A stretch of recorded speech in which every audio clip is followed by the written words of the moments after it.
and Investment. Mr. Ilyas Sherali, Deputy Head of Mission from Netherlands Embassy. The Chairman of the HDC Board, Mr. Alistair Campbell, and HDC Board members here present. The CEO of the HDC, Mrs. Linda Nielsen, and Mr. Daniel Hulse, Ag DevCo CEO, Ms. Sekai Kuvarika, CEO of CZI, Mr. Tafadzwa Chinamo, CEO of ZEDA, senior government officials here present, HDC producer and trade member, captains of industry, media representatives, ladies and gentlemen, a warm welcome to you this morning to HDC 2025. I'm Ruveneko and I'll be your host this morning. It's a pleasure to be amongst you. If I'd known I was going to be in a room full of farmers, I would have worn sneakers. And in our salutations, I cannot forget to also welcome all Manchester United fans here present. We'd like to begin our program this morning with welcome and acknowledgements from the HDC Board Chairman, Mr. Alistair Campbell. Please may you come up and welcome your guests.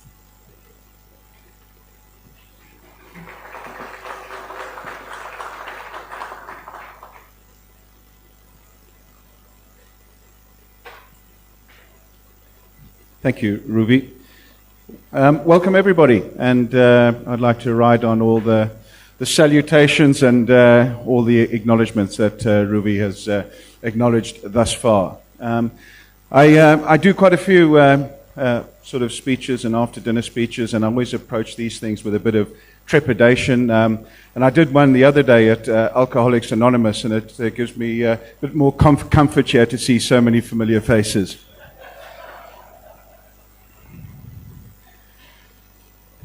What is this forum all about? And it rides on what has been going on for a few years and been getting better and better every year. And by better, I mean more and more substance being derived from the dialogue that we have, the speakers that we have, and where we can take the horticultural industry. I had a meeting with Linda with Zimtrade a couple of weeks ago. And what we don't have is a marketing problem. What we have is a production problem. And we have one of the world's production paradises here in Zimbabwe, and that's a fact. So we need investment in production. Yes, we're going to hear later on Brand Zimbabwe and how we can get that and place it better in the international community, how we can develop more markets. That obviously needs to come with the territory.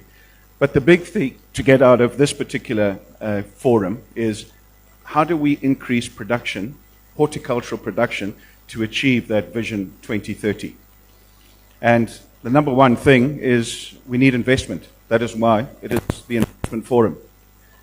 And we need to make sure that the investors understand what is required in Zim, how to navigate the Zimbabwe landscape, and what we as farmers or producers need to make sure that we have in place to attract that investment.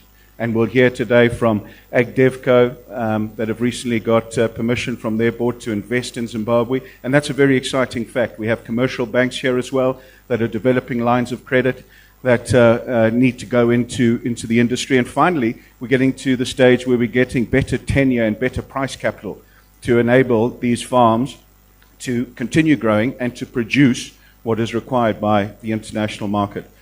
So you will see as we progress today, please ask the questions. There's a lot of high-profile people in the room. Please make sure that you get out of it what you need, whether it be from a primary production perspective, whether it be from a trade perspective, whether it just be from a networking perspective. There's a lot to be learned, and I think that we need to build on, as I said, from what we have achieved in previous forums and really start getting some traction insofar as investment is concerned, in working towards that Vision 2030, which is to a $2.5 billion industry by 2030. It seems a big figure, it seems a long way off, but with the right investment, with the right attitude, with the right policy, and with everybody working together, I think that we can get pretty close. So welcome again to everybody. I hope that you have a great day. I hope that you get out of it what you came here to get out of it. And thank you to all those who are participating and speaking and sitting on panels. And I hope you can ask the questions you need to ask to get the answers that you require. So welcome again, and I hope you have a very good day and get out of it what you need. Thank you.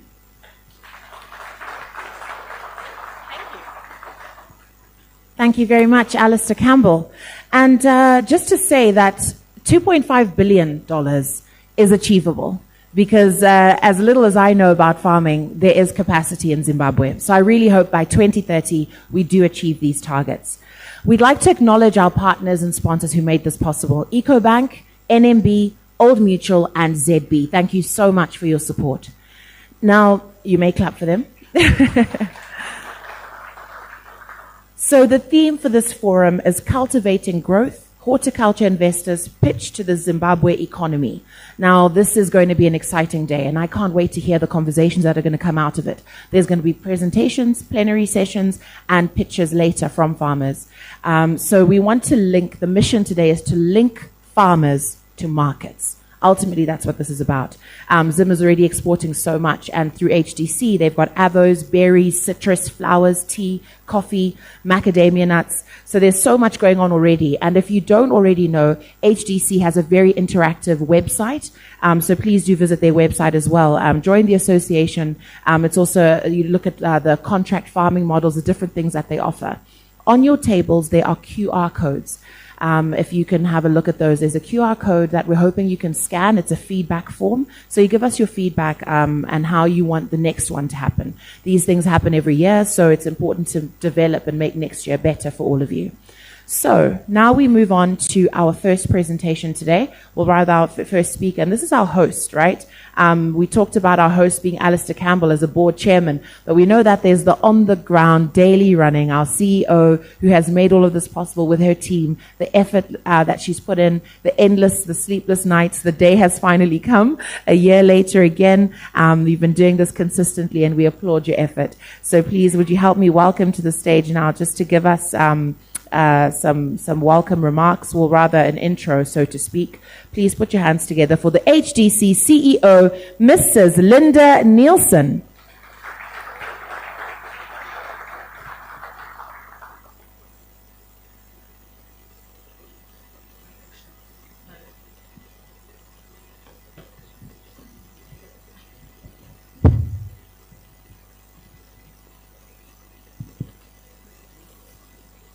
Thanks, Ruby. Good morning, everybody. All protocols observed, and thank you, Alistair, for that outstanding welcome to the alcoholics amongst us. So today, I'm going to talk to you about horticulture.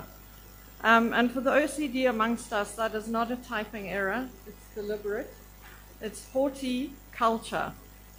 I mean, what is our culture as an industry that we're all really trying to rebuild? Zimbabwe has a long horticulture history. It's been in our homes, on our plates, and in our communities for decades. And it's actually part of our DNA. So let's go on a journey together on getting this culture back and what's needed to build the 2.5 billion. Sorry.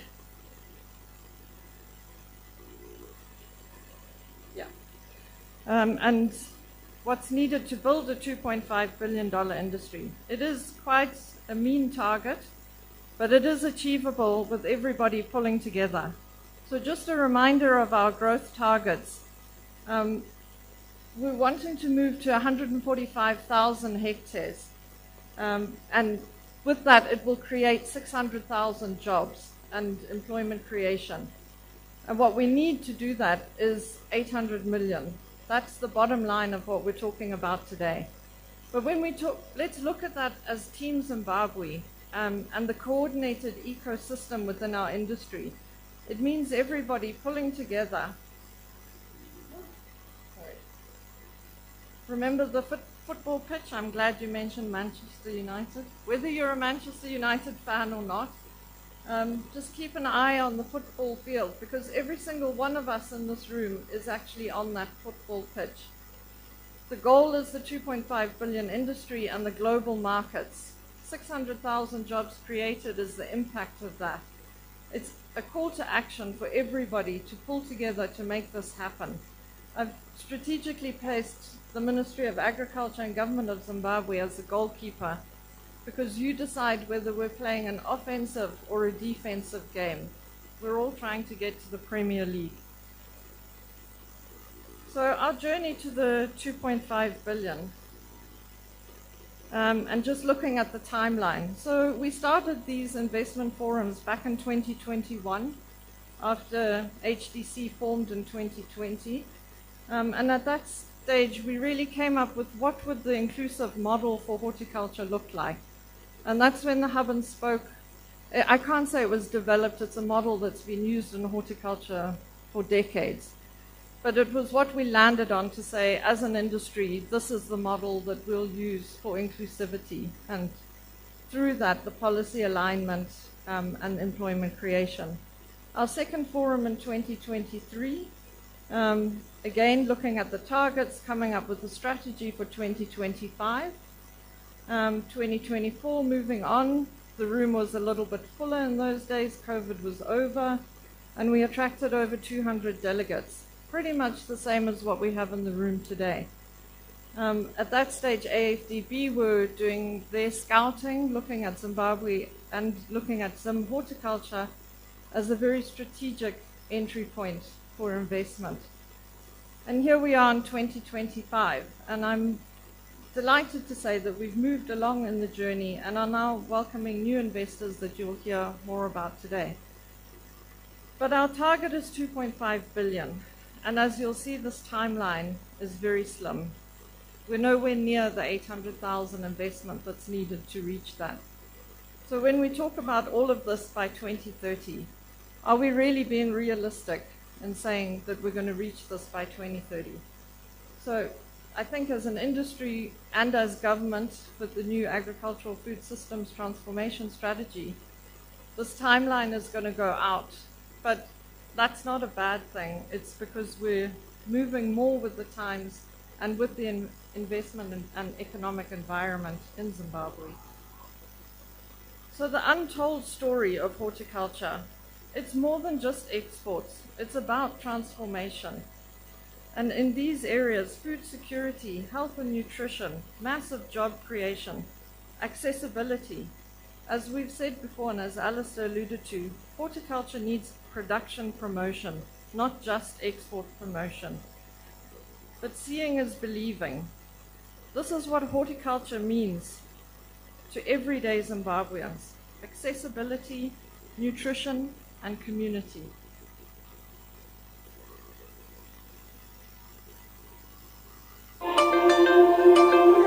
When most people hear the term Zimbabwe horticulture, they picture crates of produce heading overseas. Yes, our fruit travels all around the world, but that's not the whole story. A lot of it also stays right here at home.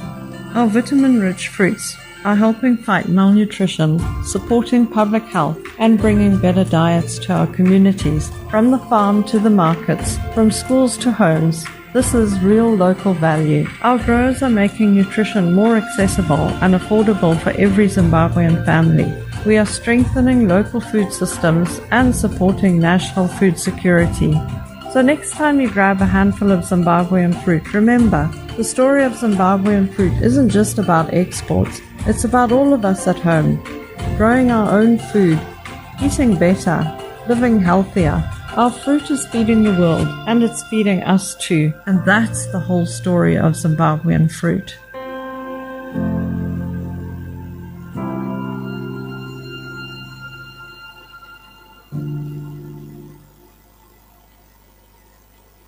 So our horticulture today, our current position and unique strengths. We currently export in excess of 120 million annually. I've mentioned the job creation, over 15,000 jobs in our industry. And let me just reiterate here, these are decent jobs. We're up against mining all the time, and I always say none of our labor force have to crawl down a dusty hole and extract. It's decent work. And we have the fastest growth, with one of the fastest growing sectors in Zim being blueberries. And there are more success stories. Our unique advantages are our exceptional climate, the unique flavor and texture of our product, year-round production through multiple agroecological zones, and again, our skilled labor force who are experienced and ready to scale up. So lest I be called out on being impartial, there are other examples, not just blueberries. But blueberries as an emerging berry hub with investment opportunities being the sector's expansion ready with proven return on investment model and high market demand. Avocados, for example, a premium export crop with investment opportunities in orchard development, packhouse facilities and processing. Citrus, an established value chain, investment opportunities being modernization, yield improvement and expansion. Fresh produce with high-value speciality and investment opportunities in production scale-up, processing facilities which provide a much softer landing for a new exporter, and branding. This sector is where the hub-and-spoke model will really settle and see the greatest expansion. Remember what I said before, horticulture needs production promotion, not just export promotion. Let's unpack that a little bit further, and how the hub-and-spoke model will drive inclusive growth in our industry, focusing on production scale-up, market development, and key to this will be the Zimbabwe Horticulture brand strategy, which you will hear more on later today. Investment and finance, which we're really going to take a deep dive into and unpack as well. So looking at the milestones to 2030, or maybe push it a little bit beyond 2035.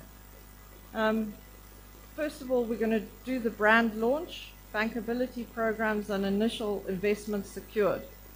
Scaled production, infrastructure build-up and market expansion, and then more towards the 2.5 billion target achievement of sustainable growth.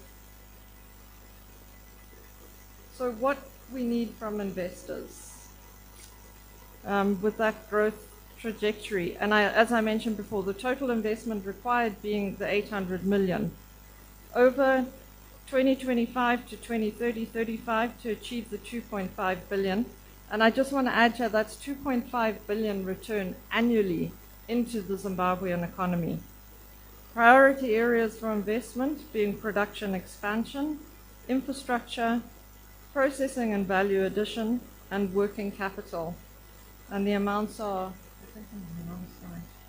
Sorry guys, the amounts are mentioned there. But what will the investor get back for that? Strong returns, risk mitigation, and partnership and impact. So our call to investors. This is an invitation to join us in building Zimbabwe's horticulture future together. And here's the why, how, and what. Why? Because we have a proven track record. We've done this before, we can do it again. How? Is very much coordination is key. And then what? It's the 2.5 billion industry. We're ready for your investment. The time is now. Let's cultivate growth together. Thank you.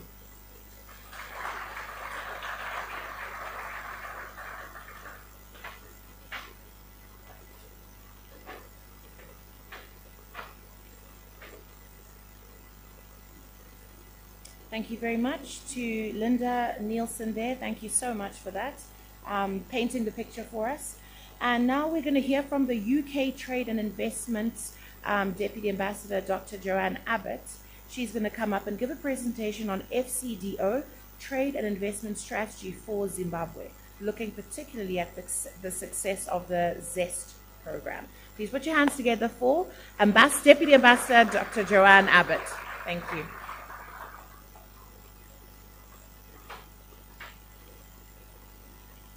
Good morning, everybody. It's great to be back for a second year. And Ruby, I'll rest on the protocols that you've done before, but it's really great to be in the room and here today.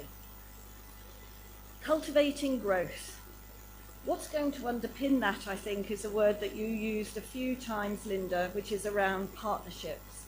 And although I'm here today to speak on behalf of the UK, there are others here today, Netherlands, EU, other partners outside that are really keen to try and make the horticulture sector work. So let me just talk a little bit how I see it from the UK and how we can help deliver on this 2.5 billion target through partnerships and pipelines. So in 2025, the UK launched a new trade strategy which put international partnerships at the core of economic growth. And that's really looking at our economic partnership agreements to make sure that people can export duty and tariff-free into the UK, but also doing practical things on the continent, like regional accumulation groups, so that businesses can source more easily within the continent and then export, as I said, duty-free into the UK. And it was on the back of that that Lord Collins, our Minister for Africa, came here in June this year and talked about how growth is a shared agenda for every country around the world, and no more so Zimbabwe and the UK. And in a meeting with President Emerson Mnangagwa, they talked about how this is an area that we can work together, where we have shared approach to growth. And so when we then try and bring that into the horticulture sector, we can say this sector is a real priority for us in the UK. Hence, we want to be involved at lots of different levels, strategically and practically, and do that through the right partnerships and investments. And we do that because it's good for Zimbabwe, but it's also good for the UK. So increased exports of high-quality goods, like you've talked about, blueberries, chilies, peas, snap peas, create livelihoods here. They create tax revenues. They generate export earnings. But in the UK, they give shoppers more choice and quality. I can't tell you the number of times my mother photographs that she's in the supermarket, seeing that brand Zimbabwe, sending it and saying, I always choose these because I know the blueberries or whatever, or the snap peas, Clarence, have great flavour. So you won't be surprised then that total trade in goods and services between the UK and Zimbabwe has really increased. It's increased by 16% from last year. It's now nearly £400 million of trade a year, and that's up, as I said, about 16% or 50 million compared to last year. And whilst there's a number of brackets of different exports, fruit and vegetable exports from Zimbabwe to the UK increased by more than 50%. So actually fruit and veg are now the largest export from Zimbabwe to the UK. So I guess our challenge now is to bring a comprehensive UK offer to our partnership with Zimbabwe and make sure that we bring together our development, trade agreements, investors and commercial businesses all to get and back behind this. So how do we make this happen? I'm always told good speeches should have 3 points to them, but I'm going to have more than 3 because I want to sort of show you how we're trying to bring the different parts of the UK offer to really get behind horticulture. So the first one is our support to HDC, and we're really delighted, Alistair and Linda, to have this relationship. This is our 3rd year supporting HDC through this program, ZEST, Zimbabwe Economic Stability and Transformation Program. And we're really excited to see our partnership grow and yield these very tangible results. And I love coming here each year. Over the 3-year journey, we've seen real alignment on sustainability of financing. So a huge milestone for the HDC has been the sustainability guidelines, different funding models that are then applicable for Green Climate Fund, carbon credit proposals and things like that. And continual coherence with my colleague here from the Government of Zimbabwe around the HDC hub and spoke business model. This model, we've seen a 45% increase in smallholder farmers who receive capacity building from HDC or its members. So I really endorse what you said, Alistair. Come to here to get what you want out of this forum, no matter where you are in the value chain. So HDC has been really critical, I think, as being at the kind of hub of how we think about horticulture sector in job creation, revitalising underdeveloped communities, improving livelihoods through income generation. And so it's a real priority for us. So that's our kind of first strand, and as I said, it sort of sits at the centre of everything we want to do around horticulture. But I think to get to that target, we need to have a stronger offer as well as the UK. And so we've got other things along the line of the partnerships and pipelines. And the second one is the UK Trade Partnerships Programme. And so we've launched a new phase of the Trade Partnerships Programme this year, delivered by the International Trade Centre from Geneva, but in collaboration with Zimtrade, who are here today, and HDC. And so the UK Trade Partnerships initially started working in Zimbabwe a few years ago, working with HDC and several hub farms, very focused on exporting. But they've now brought in technical assistance and capacity building to boost production and export capacity and bring that into the programme. So just 2 years ago, we focused on supporting women-led businesses in partnership with Zimtrade and the Ministry of Women's Affairs. Last year, we focused on the horticulture trade advisory services and facilitated that both HDC and non-HDC farmers could attend various UK and EU trade fairs. And that resulted in a $2.4 million increase in Zim UK-EU trade. And that's equivalent to about 1,400 jobs, of which nearly half were female. And this year, female workers, and this year 7 Zimbabwean horticulture producers exhibited at Fruit Attraction, the big event in Spain, and then we'll be looking at what the results are of the work that we're doing this year. So UK Trade Partnerships is trying to take all the work that you're doing here in HDC and make sure we can take that out into UK and Europe. So that's the second strand. The third one is how do we then enable that trade through our economic partnership agreement?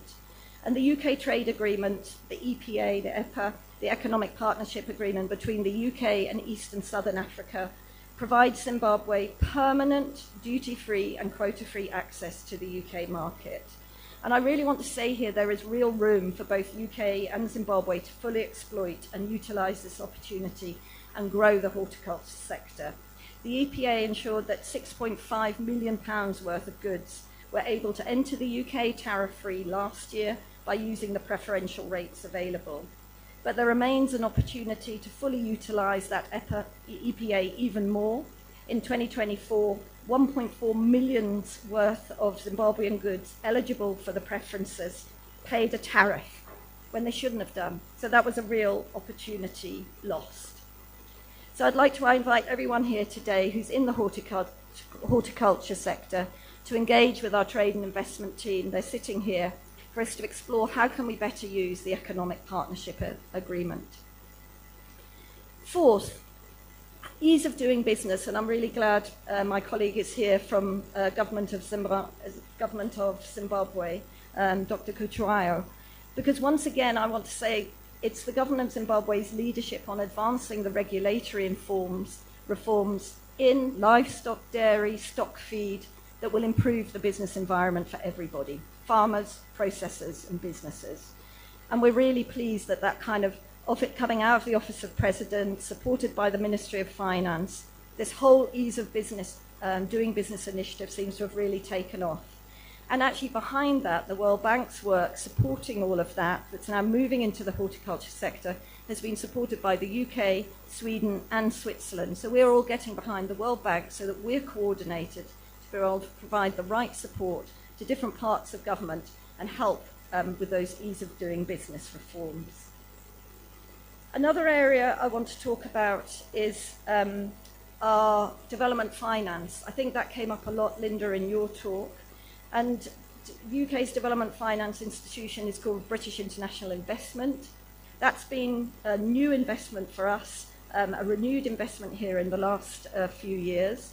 So BII actually provided a $10 million credit facility to NMB Bank last year to expand lending specifically to horticulture exporters. The facility was so rapidly taken up, and I understand from NMB and from British International Investment, it's performed so well in terms of financials, but also sustainability. And our aim is to see more facilities and support being provided to the sector So thank you, NMB, and thank you to everybody who worked with them to make sure it's one of the prime supporters of agriculture for multi-year finance. I'm getting to the end of my list because it's 6 now.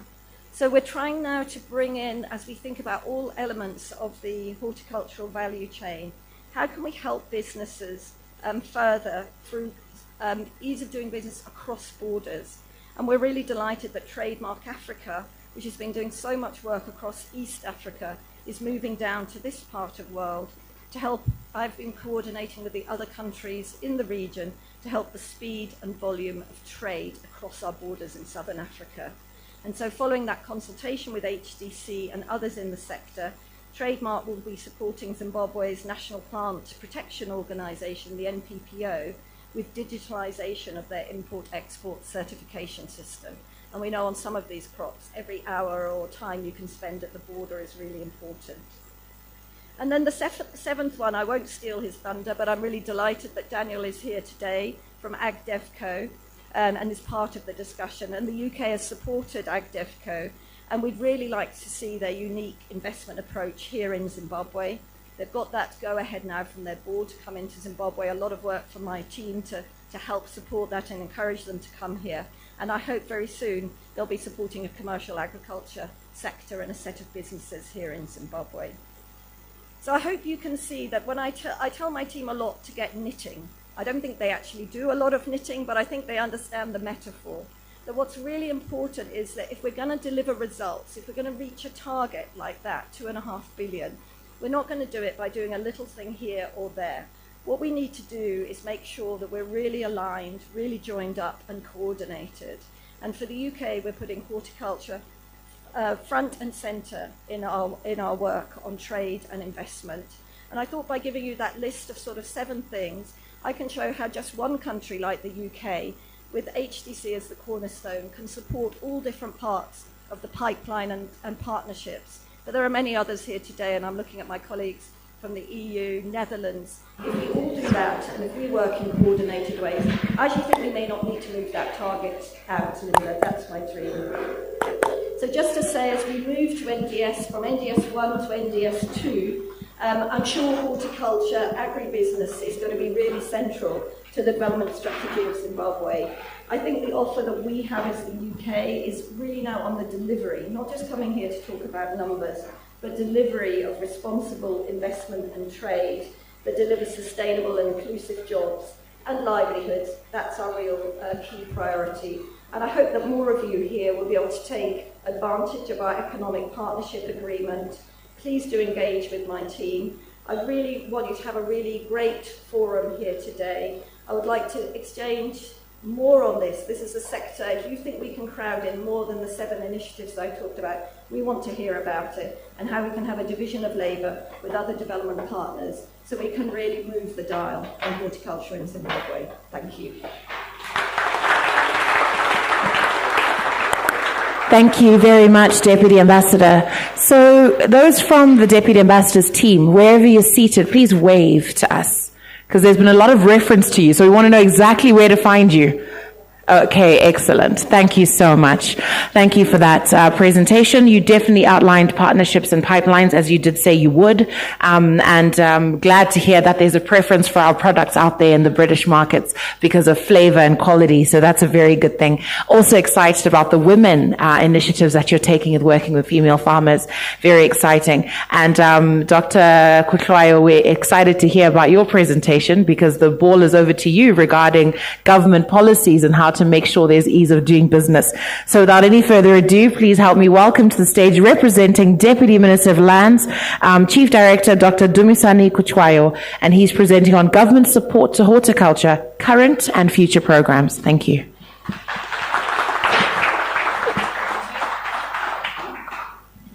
Good morning, colleagues. I'd like to recognize the CEO for the Horticulture Development Council, Mrs. Linda Nielsen, the Farmers Unions, Commercial Farmers Union, the few here present, members of the private sector and development partners, and not forgetting the diplomatic missions we have here, the UK, the EU, the Netherlands, and government officials who are here present and farmers are really recognized. Not forgetting the Horticulture Development Council members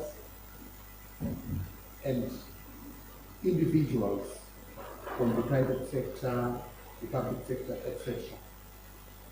So as already mentioned, I'm reading the speech for the Deputy Minister, Honorable Evangelist Atkatos.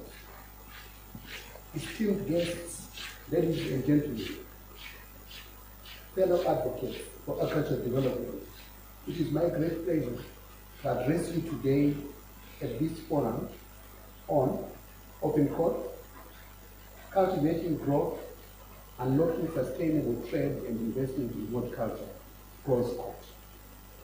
Specifically, this session on policy takeaways that has been organized by the Horticulture Development Council.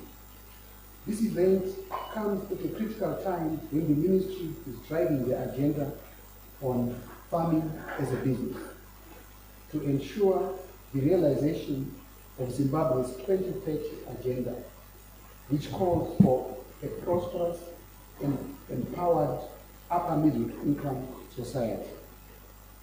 Zimbabwe's horticultural sector has undergone a resurgence since 2017, transforming from a low-performing industry into a dynamic growth engine. From a peak in 1999 of US dollars 140 million to US dollar 20 million low, the sector has rebooted to over USD 120 million annual exports from last 2 years, 2023.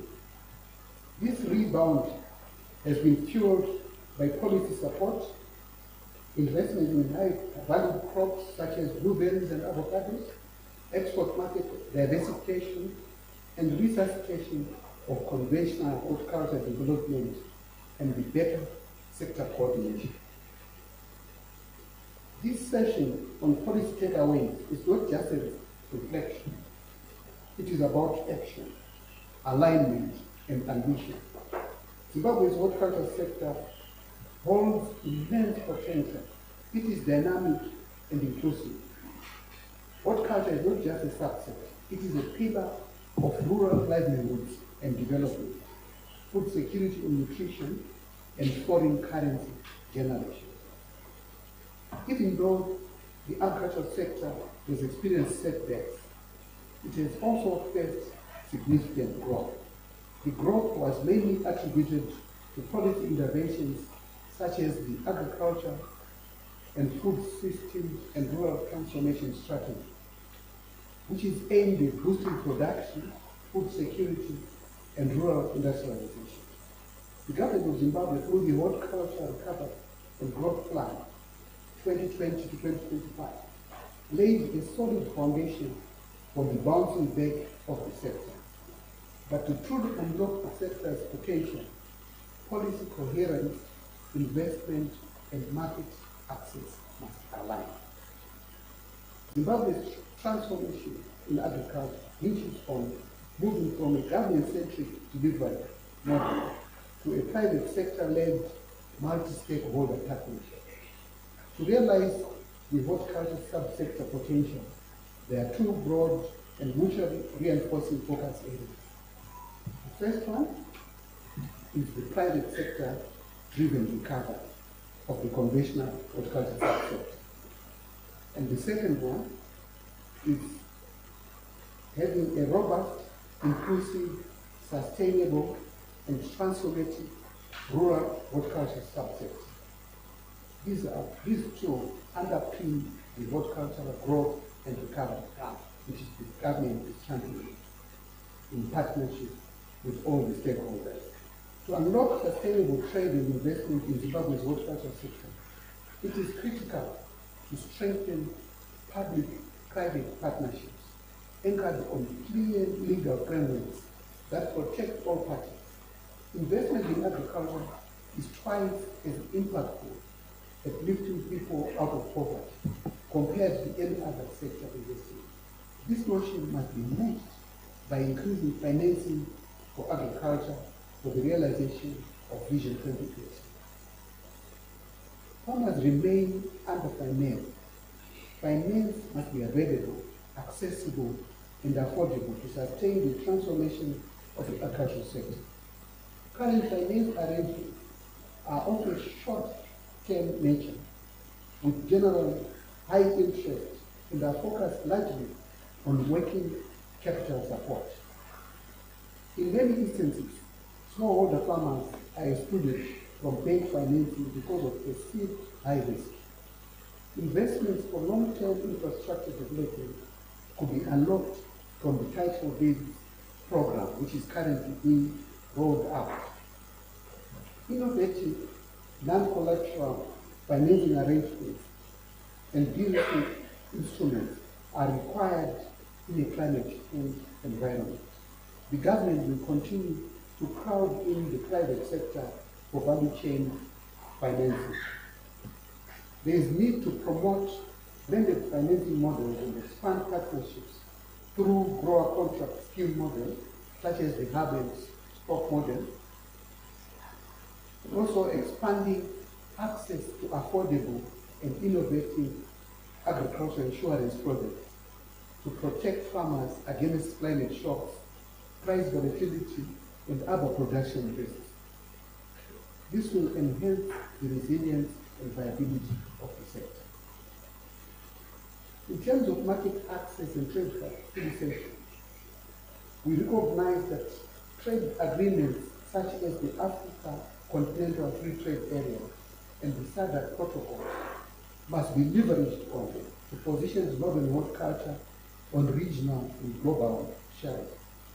Establishing and strengthening export clusters and aggregation centers will empower smallholder farmers to meet export grade standards. Developing efficient, transparent, and competitive domestic, regional, and international market systems with robust infrastructure to ensure fair prices and reduce post-harvest losses will seamlessly connect farmers to buyers. Is a need to have access to affordable and climate resilient infrastructure.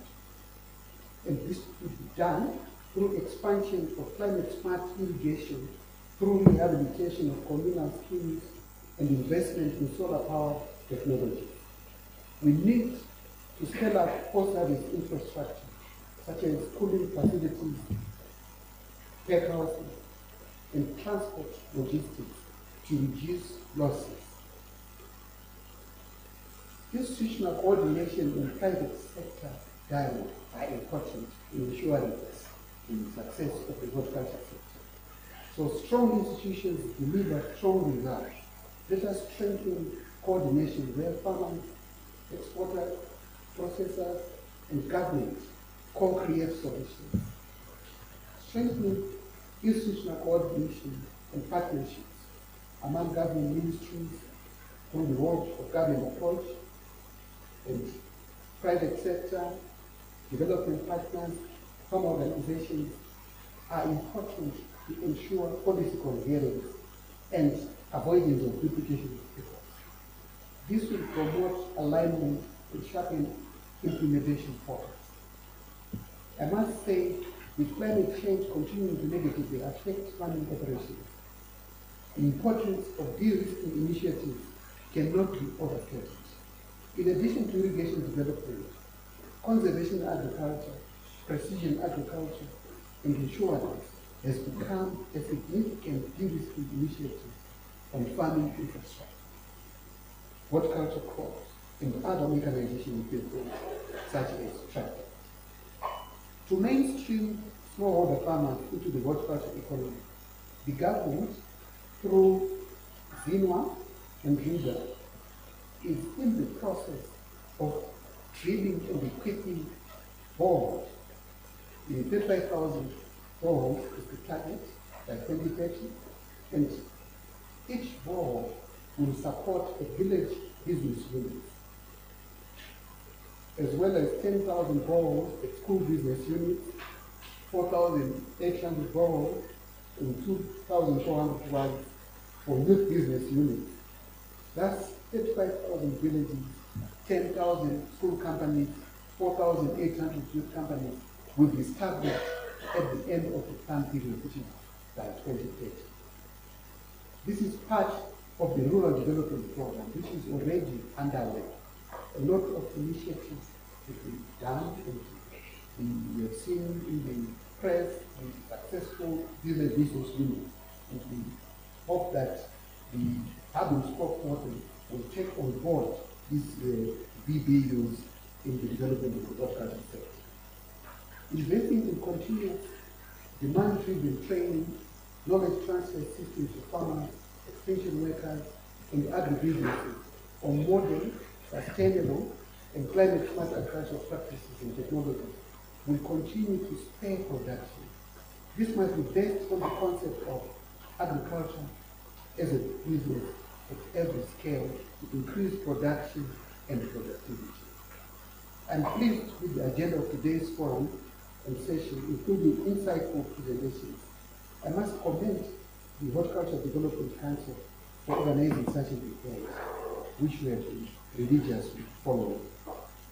Platforms like this are critical in creating dialogues and fostering synergies that drive profitability and sustainability in the agriculture sector. Together, we can build a resilient, innovative, and profitable agricultural sector that drives Zimbabwe's economic growth. In conclusion, let us remember that the path to transforming Zimbabwe's horticulture sector lies in our collective commitment to collaboration, innovation, and sustainable practice. Together, we can harness the immense potential of our agricultural resources, ensuring not only the prosperity of our farmers, but also the food security and economic growth of our nation. Thank you all for your participation and dedication to this vital cause. Let us move forward with purpose and determination and constructive partnerships. I thank you.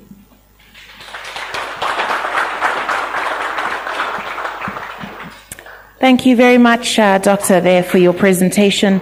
For and on behalf of the Deputy Minister of Finance, Honorable Horticulture, who is very sorry he couldn't be here. He's normally such a team player and he shows up for these things, but unfortunately there has been another engagement with the President, so he does extend his sincere apologies. Thank you for that. Look, I think we are excited to hear what government wants to do. The de-risking and also 35,000 boreholes by 2030 is a huge milestone to achieve. So looking forward to that. And of course, the funding and financing for all farmers, especially the smallholder farmers, which are obviously struggling in many ways. So I hope there'll be some conversations here that can look at some solutions for smallholder farmers as well. So thank you for that. We're now going to move on with our program, and we're going to hear from AgDevco. And we were supposed to hear from the Deputy Minister of Finance, but as well, I think the same engagement that they have with Honorable Horticulture. So we're going to hear from AgDevco. Please help me welcome Daniel Hulls to the stage. He's going to be talking about investment opportunities. So over to you, Dan.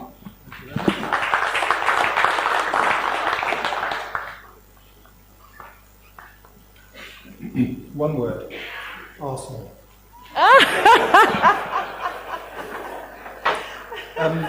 Good morning, everybody, and thank you for the opportunity to talk about AgDevco. We've got many connections in Zimbabwe, and in some ways AgDevco's roots are here. One of the founding directors, Peter McSporran, now retired, farmed here for many years and was the president of the Commercial Farming Union. We've also benefited from the deep agricultural expertise of many here and some in the room, Rob Fisher, Sandy Roberts, and have invested in businesses owned or managed by Zimbabweans outside of the country. I did just want to say thanks and to recognise two ex-colleagues who sadly passed away in the last few years and indeed since I was last here in 2019. One who you may not know, Moses Muchaya, who was part of the ownership and management of ECA, a successful maize milling business that we have in Mozambique, and Chris Amira, who I think many people will know, who worked with us across our portfolio in Southern Africa, and was always a great source of advice. Those two individuals are missed. It's good to be here. Now I need to learn how to drive this machine, which I probably should have looked at beforehand. So, the green button. There you go, that's easy. Any guess what that crop is and which country? It's not Zimbabwe. There's actually a nursery macadamias in the north of Malawi. So let me start with a brief overview of AgDevCo. We are an impact investment investor specializing in sub-Saharan Africa and sub-Saharan African agriculture exclusively. We have an objective of building successful African agribusiness through long-term investment and support. We have $390 million of funds under management. As I'm listening this morning, the $800 million that is needed for Zimbabwe tells you what the level of the challenge is. This is $390 million across the entire of our operations in 12 countries currently. And it does underscore what Joe says about the importance of partnership. AgDevCo sees ourselves as being part of a solution, but we need others too. We have 15 years of direct investment experience, and our team blends expertise from farming and finance as well as ESG. I'm here with my colleague, Jim Henderson. So why Zimbabwe, why Zim, and why now? As has already been said, we now have, as a business, approval at board and shareholder level to begin to invest in Zimbabwean agribusiness. It's not a decision we take lightly.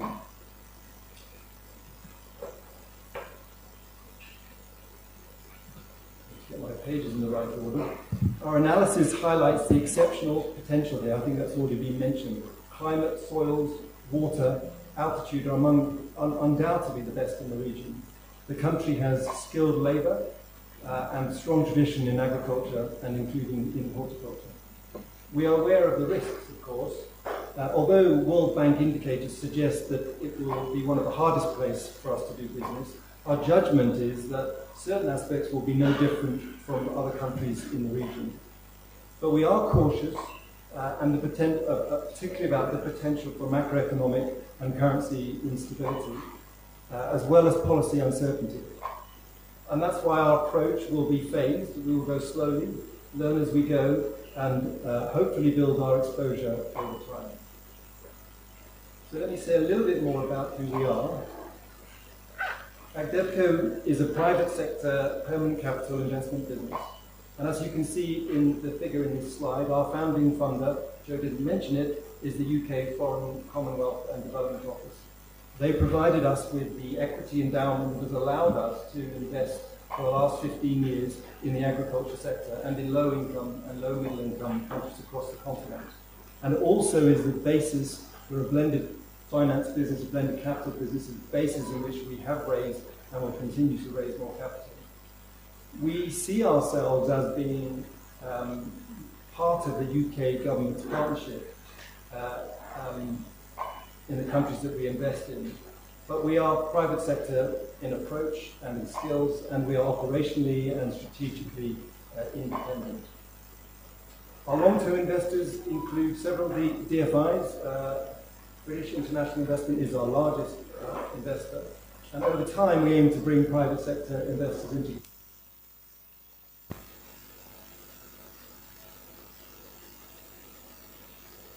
see as impact.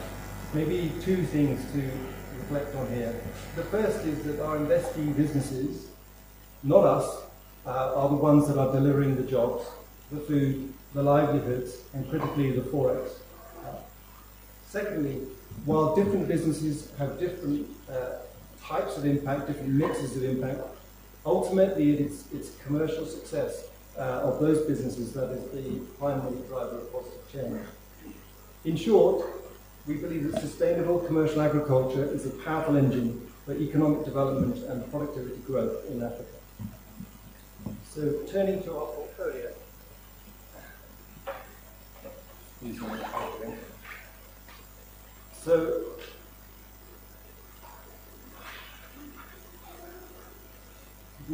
used to speaking in public because I've got all the papers jumbled up. I'm actually a finance guy, but the usual excuse is I'm a farmer, but that's a lie. So, currently we've committed 262 million across 37 businesses with an average investment size of $7 million. So you get the size or the general shape of the types of investment that we do. I'll talk a little bit more about Zimbabwe in a moment. Our investments are split broadly, equally between businesses selling into local regional markets and those exporting. Our largest exposures are in Kenya and Mozambique, each at 16% of our portfolio. In terms of crops, our portfolio includes significant weight in poultry, macadamia, avocado, inputs and equipment. We're growing in aquaculture, and then we have a basket of other products including sugar, cashews, sea potatoes, floriculture, and other horticulture. It's important to note that we are disciplined about portfolio diversification.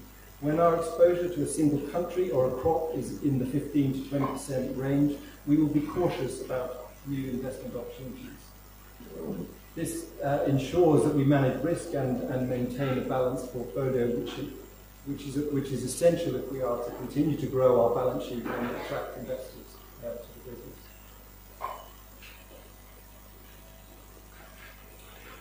I won't dwell on this slide, there's lots of detail, it's from our annual report, but I do want to highlight that our investees are delivering very significant impact.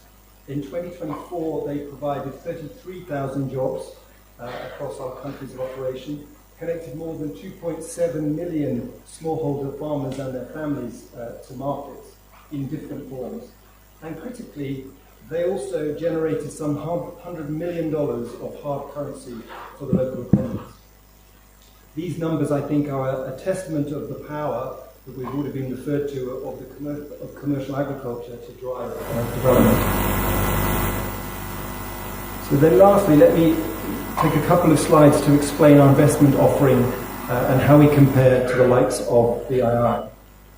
First, we invest across a range of business sizes, but broadly defined as medium to large SMEs or mid-cap in our language. So that would be a business that might have $5 to $10 million of revenue, or you could think about it in terms of gross assets, $10 to $20 million. Our ticket sizes range from $3 million at the lowest to $12 million to established businesses. And then up to 15 or 25, where we can stay with a partner and grow with them and essentially create what we would call a platform investment relationship. That's where we are backing success. So I should have moved on to the next slide. We can provide debt and equity, but most of our capital is deployed as mezzanine debt. I can explain more about that later. It's essentially a flexible instrument that is debt-like but combines features of debt and equity.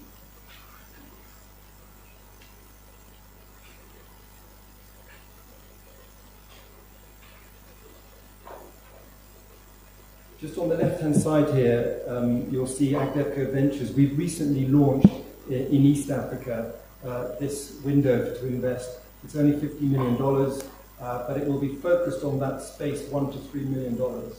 Across our portfolio, it's really, we see that there is a real missing piece of capital there in that slightly earlier stage. So this is what we did when we first started investing back in 2011. So over time, we have moved to larger tickets and more developed businesses. That drives our success, but we would like to continue, including in the South in due course, to be investing in that $1 to $3 million space as well, but not today. So our aim as a business is to provide more than just capital. We bring technical assistance funding, networks, we hope, and complementary expertise to our investors. So how will we start investing in Zimbabwe? As I said already, we'll start small, with initial investment commitments around $3 million to $5 million. That's at the bottom end of our range. And ideally tranched to some degree, i.e. linked to the performance of the business. Our focus will be on hard currency earning sectors, especially blueberries, where we believe there is a comparative or competitive advantage here in Zimbabwe. Although we typically provide long-term capital, the short payback in blueberries is a good place for us to start here, we think. We will also look at citrus and other horticulture. Macadamia and avocados are also possible, but we have significant exposure on those crops elsewhere, so we might be slightly slower in Zimbabwe on that. We will invest in established, profitable businesses with experienced management and critically secure access to land. So the level of investment that we make over time will depend on, I think, how the country develops and how key risks unfold. Although we see clear improvements, Zimbabwe's operating environment does remain challenging. Land tenure will, of course, be front of mind, and policy stability will be a prerequisite for us to begin increasing our capital, bringing in additional capital over time. Currency repatriation as an international investor is clearly important to us, and protecting that as the country moves towards de-dollarization is essential. We had the honour of meeting the RBZ governor yesterday, and we got, I think, a reasonable degree of confidence on that matter. During that meeting, we also expressed some concern about the currency surrender requirements for exporters.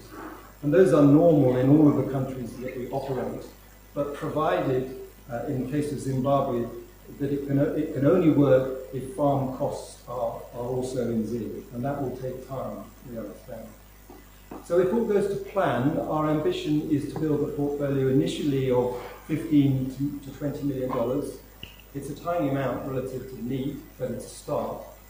But over the following years, if we see the risk and the opportunity, the risk being low and the opportunity, which I think is large, we would hope to grow that towards $50 million, which is around 10-12% of our capital, and potentially higher, I think. Thank you for your attention. We are excited about the opportunities in Zimbabwe and at horticulture, and look forward to making a small contribution to your impressive work to build a vibrant, sustainable, and impactful sector in this time. Thank you.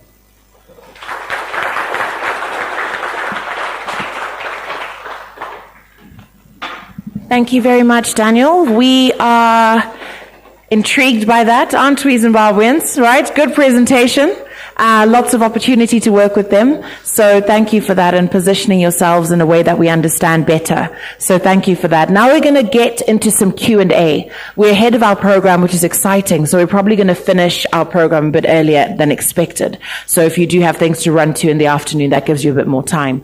But right now we're going to go into Q&A with our speakers who we had in the morning. And Sekai Kuvarika, CEO of CZI, is going to lead that session. This is what she does. She's good at probing and asking these questions, because I'm pretty sure you might have questions as well. A lot has been said this morning, and we don't want to just leave it suspended in the air. The point of gathering is to leave with all your answers, as much as also the networking. So please note that this segment really is for you. So if I could please call back onto the stage, sorry, Daniel, I know you just went to sit down, but let's call it a leg stretch. Oh, Daniel. Thank you. Please make your way back up. And then also Dr. Kuchwayo, Dr. Abbott, and Mrs. Nielsen, if you could please come back up.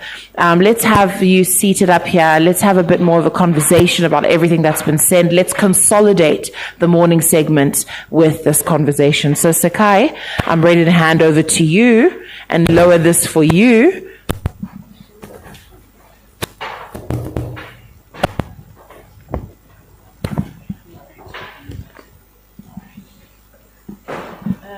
I normally disappear behind many podiums, and it looks like that's what's happening now. This one is yours. I will borrow the microphone. Sure. Otherwise, you will only hear me. But good morning, ladies and gentlemen. All protocol observed. So this is not a panel. This is a Q&A. I think Alistair spoke earlier and said, please, let's all contribute to take away what we need to take away from this session today. And we are inviting you to raise questions, comments, points for clarity, so that these speakers can respond.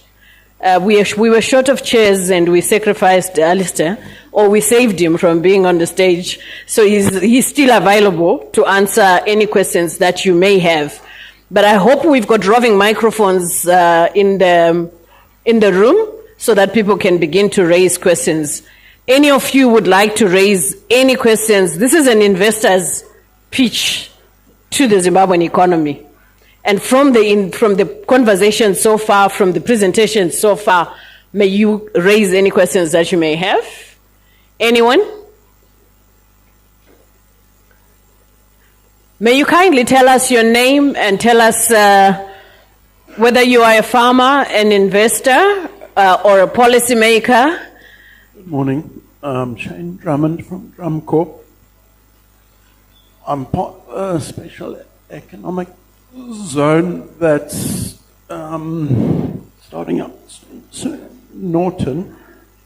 My question is for Daniel.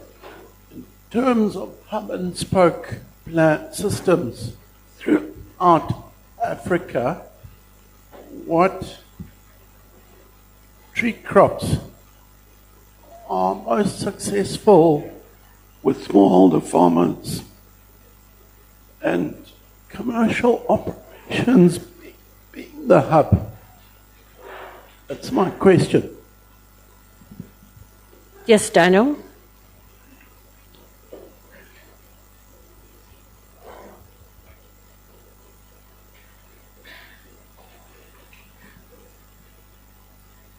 I've got a green light. Shall I shout? Can you hear me? It's a very good question. The honest answer is it's quite difficult.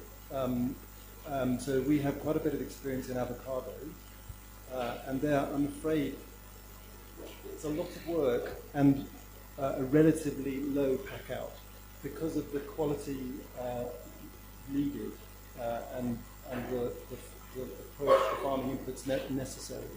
But we have seen it work in Tanzania. We have invested in a business called Africado in the north. So I think that typically, where we have seen it work is on commodities, where that quality dimension is less important. I think the ideal if you, and actually I think you do need grant funding to support the development of these networks. But the ideal is if you can work not with 1,000, but with 3, 4, 5, 10, 15, 20, who you might regard as emergent commercial farmers as opposed to smallholders. So where it works with somebody who is farming a hectare or 1 acre, it's more likely to be in grains, in sesame, in cotton in Uganda. Coffee can also work. Yeah, I don't know if that answers your question. Thank you for that. Yes, you may go ahead. Can we bring a microphone?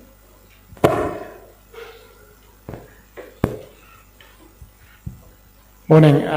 Kevin Parsons from Forester Estate, Mburi. We're involved in horticultural operations, and a question to Daniel again. AgDevco and coming into Zimbabwe, how do we make contact if we've got projects that might be potentially acceptable to AgDevco? Jim and I are here. We also have Rob Fisher, they're both sat there, maybe wave, also in these very attractive AgDevco shirts. But we'll just approach us and then we can share our details. I think my presentation, I don't know whether they are circulated, it has email addresses on them as well. They will be circulated. It would be very interesting to chat. Great, thank you. Any questions for...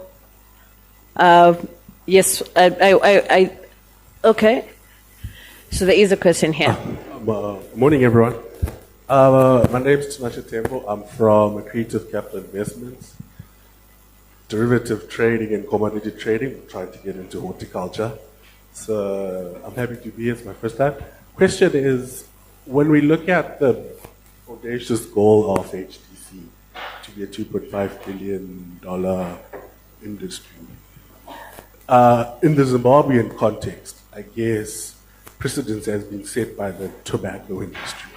Are there any parallels or lessons learned that are being adopted from multi-stakeholder perspective that also gets the small man on the ground, communal farmers, small-scale farmers, to be part of this broader value chain and also to have skin in regards to this? Thank you. Thank you for that. I think combined with the question on hub and spoke and what type of crops, commodities, high-value export products, and lessons from tobacco and how, it's really between inclusion and feasibility of growing and expanding. There's a lot of policy action there, and I would like to put Dr. Kutweo on the spot on this one, because we have seen the horticulture, we've seen tobacco grow. What do you think has happened in horticulture, in tobacco, that could be, on the policy side, that could be transferred to horticulture so that we could have scale quickly in horticulture exports?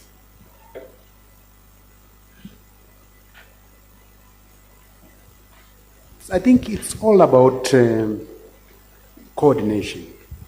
I think if you look at the tobacco sector, we have a lot of private sector participation there. And also the public sector in the form of the research and development for the varieties at Kutaga, and also the TIMB providing market access. So I think the horticulture sector, being more diverse, would need to have specific systems, for each commodity, because it's not a one size fits all. We had the response from Daniel about quality issues. There are also compliance to international market in terms of phytosanitary conditions, all those things, certification. So I think each value chain would need then to have a setup that allows for quality assurance, training, and market financing arrangements, to match what the tobacco industry is into. Thank you. Thank you for that. I'll put Clarence on the spot because I can see his face from here. And I just want him to comment. What do you think policy could do? Maybe that they have done for tobacco. What could they do for horticulture that could assist horticulture? But I'm not at the top. It's okay. Why? I'm not an expert in tobacco, so I don't really understand how things work in the tobacco industry.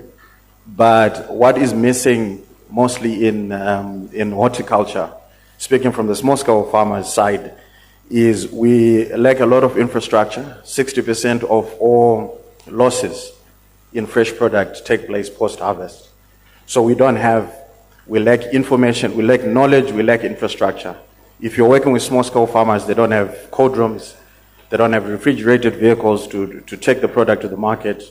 I think the issues of certification, phytosanitary requirements, especially certification, global gap, and all of that is now common knowledge. People know that you need to get global gap certified. So I think infrastructure, more trainings. I'll speak from our organization. We find ourselves doing trainings that we did not sign up for. We're supporting 5,000 small-scale farmers. We end up having to train them on financial literacy, things that we thought were basic for any business person. We find that there's still a huge gap in that. We need to train them on how to understand that not all the money that you get from the market is a profit. You need to have a proper business plan. You need to have a financial plan. So all these things are still missing. Then there's obviously the 70-30 issue, which I'm not going to bore everyone with. But I feel that for fresh products, we need more infrastructure, we need more training, we need more knowledge, especially particularly on the smallholder farmers' side. Thank you. Thank you, Clarence. Yes, Liam. While the microphone's here, I thought I'd take an opportunity to contribute. Liam Philp from Commercial Farmers Union. I think one thing the tobacco industry has done particularly well is they've managed to unlock funding into the value chain. So Clarence was speaking about the shortage of money for infrastructural development and training, etc., etc. That comes at a huge price, and you need an industry which is well funded to be able to develop that. That's not unique to tobacco. Tobacco needs big investment in tobacco curing facilities. They also have to have a business approach. The key is finding the way to unlock the investment into horticulture. And the key difference between horticulture and tobacco is horticulture is generally perishable. And it requires the next level of commitment. What we're seeing is there's actually a lot of tobacco farmers who are now graduating into horticulture, both small scale and commercial. And blueberries have certainly been a catalyst for that, where they've presented a rather unique value chain, which is encouraging investors to come back into Zimbabwe and deal with the unique situation which we have here. And I really hope that the blueberry industry is going to catalyze investment into some of the other slightly higher risk profiles. We spoke about land tenure. When we invest in avos and citrus, which have a much greater possibility for scalability, and they're a key part of the 2.5 billion. We've got to address a couple of those policies, bring the various players in. They're dipping their toes in now with the blueberries, and we really hope that that's going to catalyze across to fresh produce, avos, citrus, tea, coffee, etc., which need a little bit more patience. Thanks. Thank you for that, Liam. Do we have anybody from the central bank here? From RBZ? I was going to ask you a question in terms of treatment of external lines of credit or financing. And I think I understand that in tobacco, you are able to pay off your creditors before the 3070 is applied to your exports. I'm not quite sure how that applies to other investments and whether this is something that can also be extended to horticulture. So I was looking for somebody from the central bank or anybody that's as close enough to our policies as possible that could give us a comment on that. I'm looking at Tafadzwa. So we don't have anyone from the Reserve Bank of Zimbabwe? Okay. Thank you for that. But I think that's also a question that maybe people would like to understand. How do we treat the financing that goes into tobacco has that kind of treatment? If we had that kind of treatment to financing that goes into horticulture, would it make a difference? Or would it make it easier for us to get financing into horticulture? Do you want to say something about that? Your microphone is not very good. It's a new one. Still don't know. I can give you. Okay.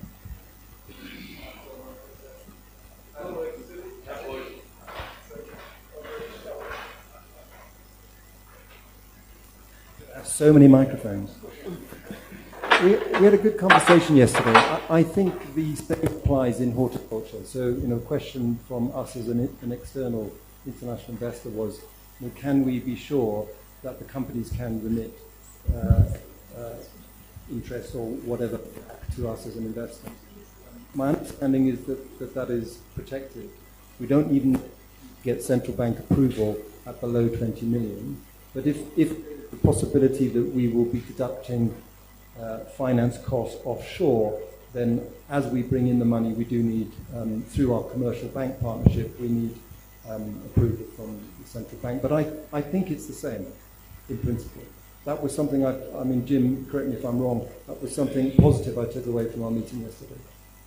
I think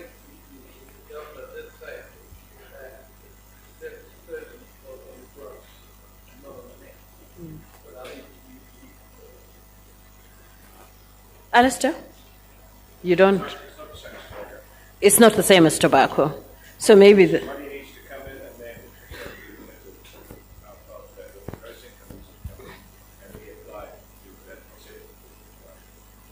Okay.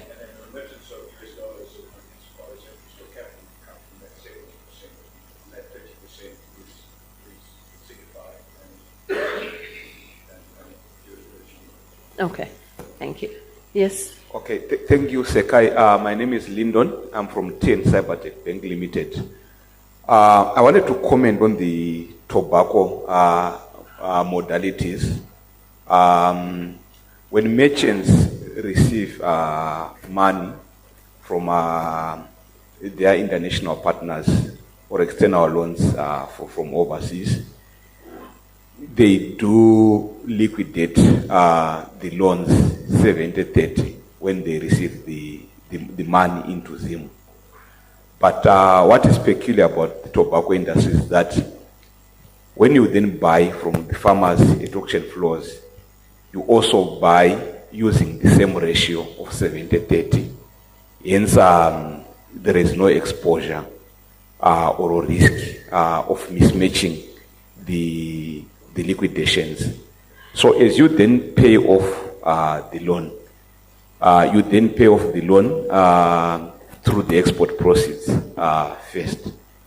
Then the 30-70 is on the incremental value which you attain through value addition. So that is the difference with other players, other sectors. Thank you. Okay. Thank you very much. Yes? Thank you. My name is Faith. I'm from Sitco Vegetables. I just want to give a different perspective to the discussion that we're having, especially on tobacco and seeing what we can do to follow the same model around horticulture. We are seeing a lot of imports of tomatoes, butternut, cucumber, carrots from South Africa into Zimbabwe.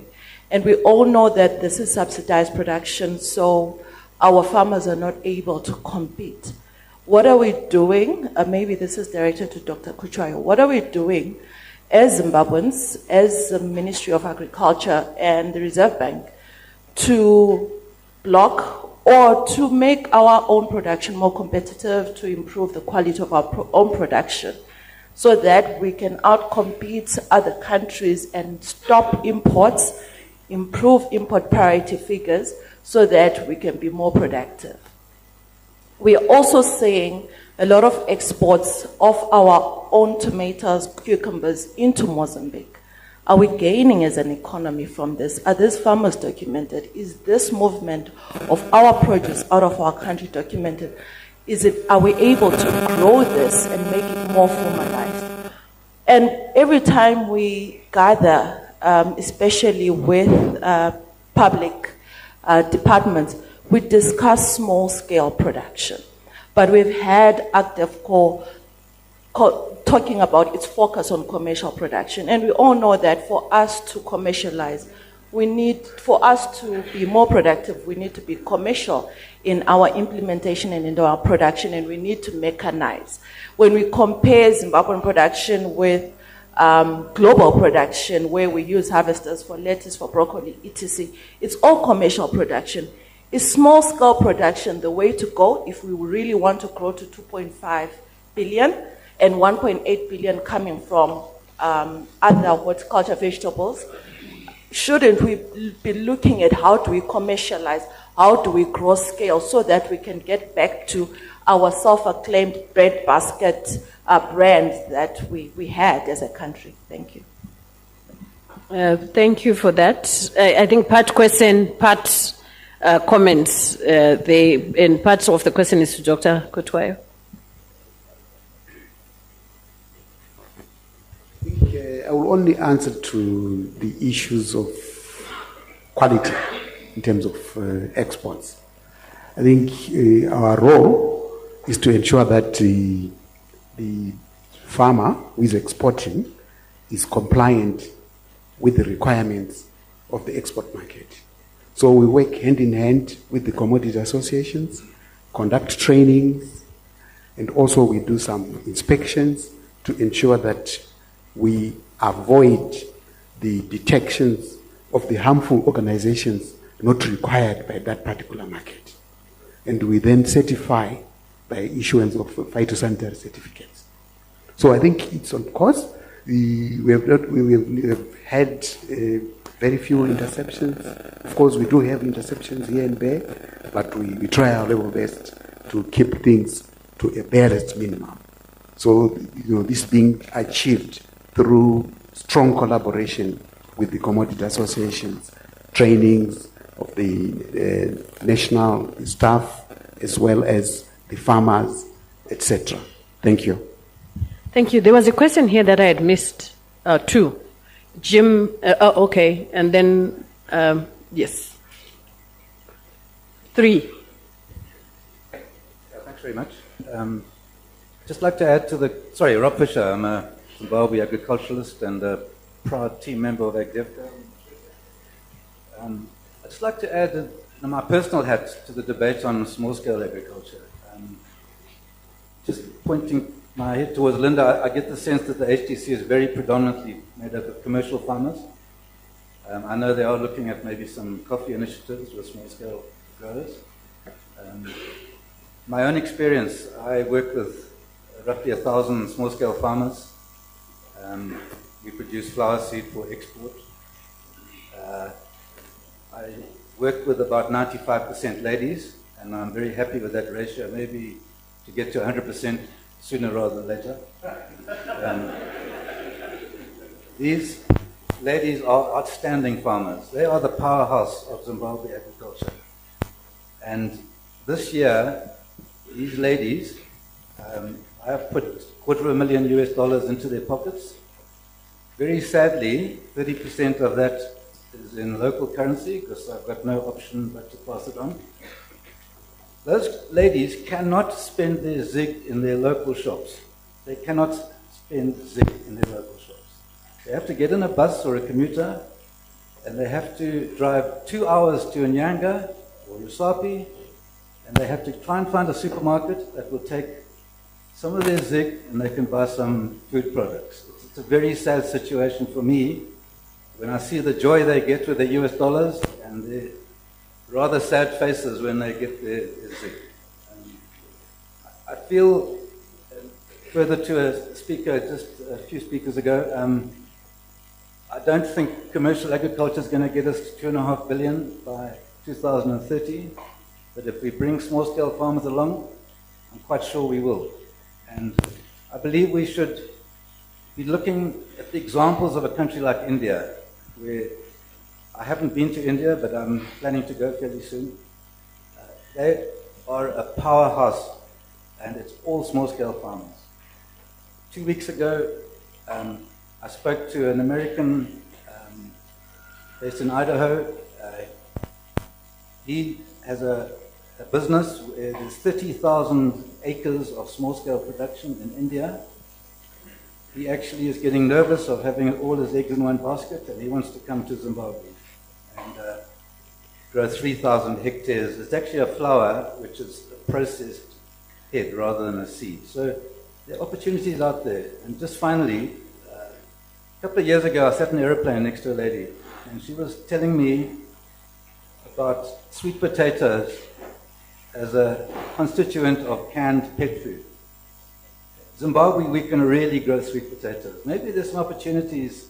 We always throw our hands up and say, look, what can you do? What can you grow? I think we need to get out there and really drive this. Good luck to the ladies. Thank you for that, Rob. I think what I'm also hearing here is maybe we need to explore the opportunities to customize our policies to the opportunities that are there. If we flip it a little bit and see if we can customize the policies to meet the opportunities where we can meet them, so that they can be realized. I'm sorry, Linda. I'll just I need to just get those questions before I forget them, and then we can have a response. Yes. Thank you. My name is Ben Sitole from CAPS, Linda. I've got three questions to Daniel. You spoke of secure access to land as a precondition. Just to find out what sort of arrangements will give you comfort as a foreign investor into Zim. Then your investment horizon, what sort of tenors are we looking at? The last one on the hub and spoke, what levels do you go to? It's just at the aggregator level alone, or you can go down to the actual farmers? There was yes, the lady at the back. Good morning. Hello, can you hear me? My name is Sarah Moyo. I'm a lawyer in private practice. My question is to HDC and I think the Chief Director who spoke this morning from the Ministry. What is HDC and the Ministry doing to ensure that water bodies are free of pollution? Because from the material that we receive from HDC, there are obviously phytosanitary requirements, and with all the pollution that we have of our water bodies, what is your organization and what is the Ministry doing to ensure that there is enforcement or protection of our water bodies from pollution? Because I would assume that if we are going to increase exports of horticulture, there needs to be ensurement that our crops or horticultural crops are being watered with clean water. So what is being done to ensure that that problem is addressed? Thank you. Thank you. So I think there's questions for all of you. We can start with you, Linda. Okay, I just wanted to address Rob's comments. I don't disagree with you at all, Rob, that women definitely, if you want something done, get a woman to do it, right? Having said that, the point I wanted to raise, there are hub and spoke models in each of our sectors.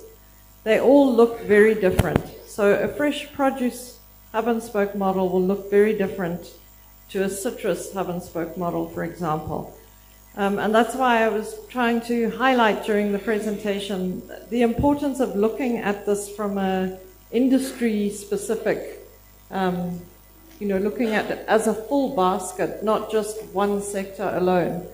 And looking at the investment, we have to grow the industry. We have to have commercial agriculture growing at the same time as smallholder agriculture. We cannot have one being raised without the other. And the beauty of the hub and spoke model is that it connects smallholder farmers, it de-risks smallholder farmers, and specifically in terms of getting investment. We've just heard of the ticket sizing here. For a smallholder farmer to absorb that is impossible. But if we're doing it through a central aggregation point, and de-risking that aggregator at the same time as we're de-risking the smallholder farmer, we're going to meet the 2.5 billion a lot faster than if we're trying to do it in two separate baskets. If I could just address the lady on the Zinwa issue. As HTC, we do raise this very seriously with Zinwa. We do attend their the quarterly and monthly meetings. We have a quarterly meeting with our Minister of Agriculture where these challenges are put on the table. I'll leave it up to Dr. Kuchwaya to answer from governments. From HDC level, all we can do, or not all that we can do, there's a lot we can do, is highlight the danger to exports in having unclean water bodies. Yeah, thank you very much. I think Linda has answered the issue on the pollution. That's it's an issue covering Zinwa as well as EMA. So I'm sure we need to make sure that they are aware of this issue and address it with a view to promoting horticulture. We don't want to answer on their behalf, and this is the input from EMA here. but I know that government is already seized with the issue of artisanal mining, for example, where the miners divert the water and also a lot of mercury and the like found in the water. So all these issues are being addressed, but we need to flag the horticulture issue with Emma so that it is taken care of. Thank you. Thank you. Yes, Daniel. So I'm going to duck the question on land, not least because I don't regard myself as an expert, maybe more or raw. I mean, the important point is that our investees need to have secure long-term access, however that's achieved. Maybe I'll come back to Rob, to Jim in a moment on that. You asked about term size, was that tenor? Yeah. So if you look across our portfolio, we're long-term, so typically, I think it's me, 7 to 8 years we will invest. But we're not a private equity or a closed-end fund. We don't have to exit. So actually success looks like having partners that are able to repay if it's debt, to repay the debt, and then allow us to reinvest for them to grow. That's success to us. But typically the instruments are 7 to 8. For an early stage orchard investment, macadamia, it's going to be more like 10 because you don't get, as you know, to serious amounts of commercial production until year 5. Hub and spoke. So it's really important. We do have lots of examples in different, and I think as Linda says, it's horses for courses. They look different in different cases. But our investment is in the commercial enterprise that is working with the smallholders. So I referred to ECA earlier in Mozambique. It procures from 5, I think I say 5, it's actually more like 10 or 15,000 maize farmers. And what we do is we invest in that business that has the cleaning, the drying, then the milling. They secure their working capital from local banks. What we can do as a business, though, is we do get lines of technical assistance sometimes from the likes of the UK government, and there we can deploy that to support that business, for example, in working with outgrowers to improve their productivity. And it's why I said earlier, we have to understand that often that activity is not commercial. Unless it's a very high-value crop like tobacco, the commercial entity cannot support the costs of that essential development work. In macadamias in Kenya, there is a very good outgrower scheme. That's a non-perishable. It's easy, relatively easy. You still have quality on the crack-out, depending on how it's being farmed, but it's less of a problem than the likes of avocados. In Malawi, we have a very successful sugar operation where the land has been put together into a co-op, which is then farmed by a commercial operator. So there, the farming is not done by the small scale, but the small scale see themselves as shareholders of a commercial operation. So there's all sorts of different ways you can do it. You've got to get it right for the right crop and the right location and where the community is. Thank you. Thank you. I have a question, which may be the last question for the... sorry. I'm so sorry. We have 2 questions. Okay, thank you. Sean Philp from Mvuri Horticulture Farmer. What I want to ask is, Liam brushed on it very briefly about this land tenure, and I know government's working on it, but without a proper, genuine land tenure, I don't see how it's all going to properly work unless you've got these, like tobacco companies doing the finances. For me to do my blueberry project, I have to borrow using a property in town as collateral. There's no collateral, genuine collateral on farms as yet, unless it's maybe a beeper project, but I don't even know if it is there, if they can borrow on it. That's the first question. The second question is carry on what Sarah said about Emma, and you mentioned Emma looking into the destruction of these rivers. If you just have to go to the dike and see the mining on the dike, destroying all the flares, they take all the topsoil, they bring it to these dams, and they wash the topsoil out to get the chrome. There is Emma, they do try, but it's very difficult. And honestly, it's not good. The destruction's not good. And even Zimra will speak. I speak to them about it, and they're equally worried. Thank you. Thank you very much. Yes. Okay, thank you. My name is William. I've got many heads, but I work with smallholder farmers. Number one question is for HDC as well as the government. One of the challenges that we face as Zimbabwe is availability of infrastructure, especially when you compare us with other countries, like for example, when you compare with Kenya, where there is infrastructure for production and also for post-harvest. When I get to Kenya, for example, we have got their HDC equivalents and the government who set up some infrastructure, including pack houses, which are listed by private sector companies in different areas. And this has actually helped the farmers, as an example.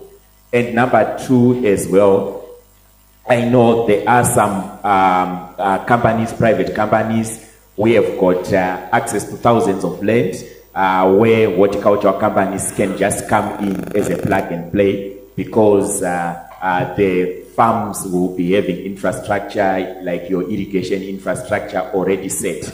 Because one of the things that we don't have is infrastructure as well, or sort of least infrastructure because of lack of sustainable financing for you to kickstart everything that is having the infrastructure as well as having production operations kickstarting. I was looking at even the Tokwim course and the opportunity for us to actually have, maybe from the government point of view, where infrastructure is put in place and farmers can come and maybe make use of that infrastructure. Is there an appetite for such kind of opportunities in Zimbabwe? Because we need that production infrastructure for us to get to the 2.5 billion sector. And also number two, which is linked to that, when you look at the 2.5 billion target, thanks HTC for breaking it down into some different sectors. But is there a growth plan to say, for example, I know for blueberries it can be clear-cut because of the interest and the appetite which is there. Maybe there's a growth part to say we will reach a certain level for blueberries, and these are the farmers that we are targeting. But is there something similar for other crops where smallholder farmers can be easily incorporated, like your peas? I know there is a significant part of smallholder farmers who are working on that path, or for passion fruit or for chilies, so that at least we can see that there are players who are working towards that 2.5 million, and peas can constitute this kind of percentage if we have got those figures. And number three, last but not least, coming into access to finance, working with smallholder farmers, this is an obstacle. Financing can be there, can be available, but the cost of the financing and accessing that financing, even though there could be special purpose vehicles, there could be aggregators, but there is a significant gap within the market between the financiers and the businesses that have got that appetite for financing, especially looking at the businesses that are working with smallholder farmers. Is there something that is happening practically in order to de-risk those businesses that are working with smallholder farmers? Thank you. Thank you for that. I would like to pass on the questions by adding a question to Dr. Kutwayo. This one is on de-risking. You spoke about dams for irrigation, which government is doing. You spoke about Pfumvudza in Twasa, which government is also promoting. And you also spoke about precision farming, which is highly technologically intensive, which the farmers have to do. particularly those that are in commercial, in large-scale commercial farming, for competitive export farming. May you add to the question to the questions that have been given? If you could just maybe indicate what government can do on the policy side to support investment in precision agriculture. How can that be incentivized and be treated as an investment in future-proofing the sector and its contribution to the economy? Thank you.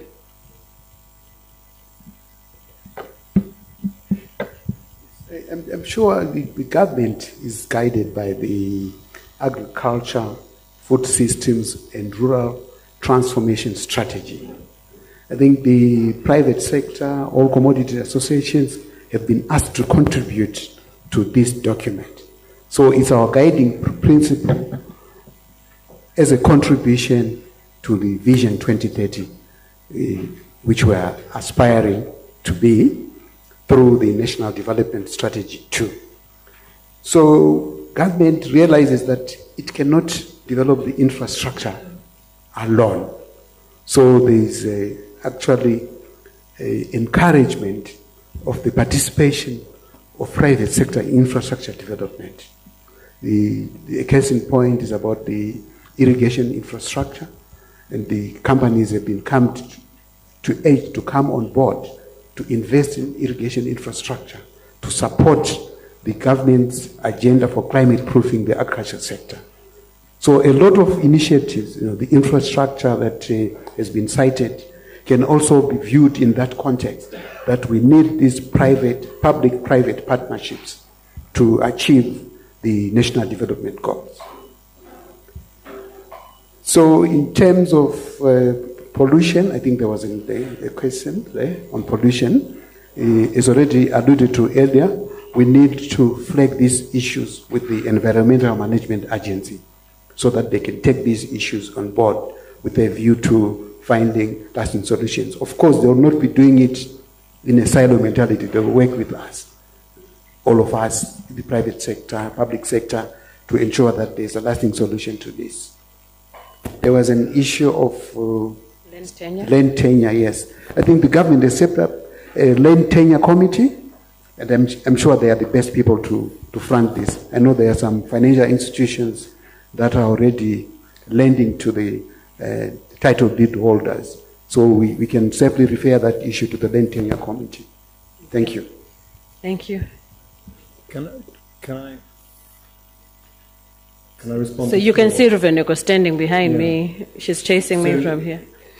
The question about, I think it was partly aimed at AgDevCo about whether we take security, I mean, maybe also about the land tenure. Typically, we want our investee business to have skin in the game, and that could be security. But in most of the places outside of South Africa, land value is not an easily tradable market. And so we will often not take security. So that's also the idea of our mezzanine product. So it's more equity-like. What we're looking at when we're investing is to be clear that the cash flows in the business are the things that are going to be able to give us a return and repay any loans that we offer.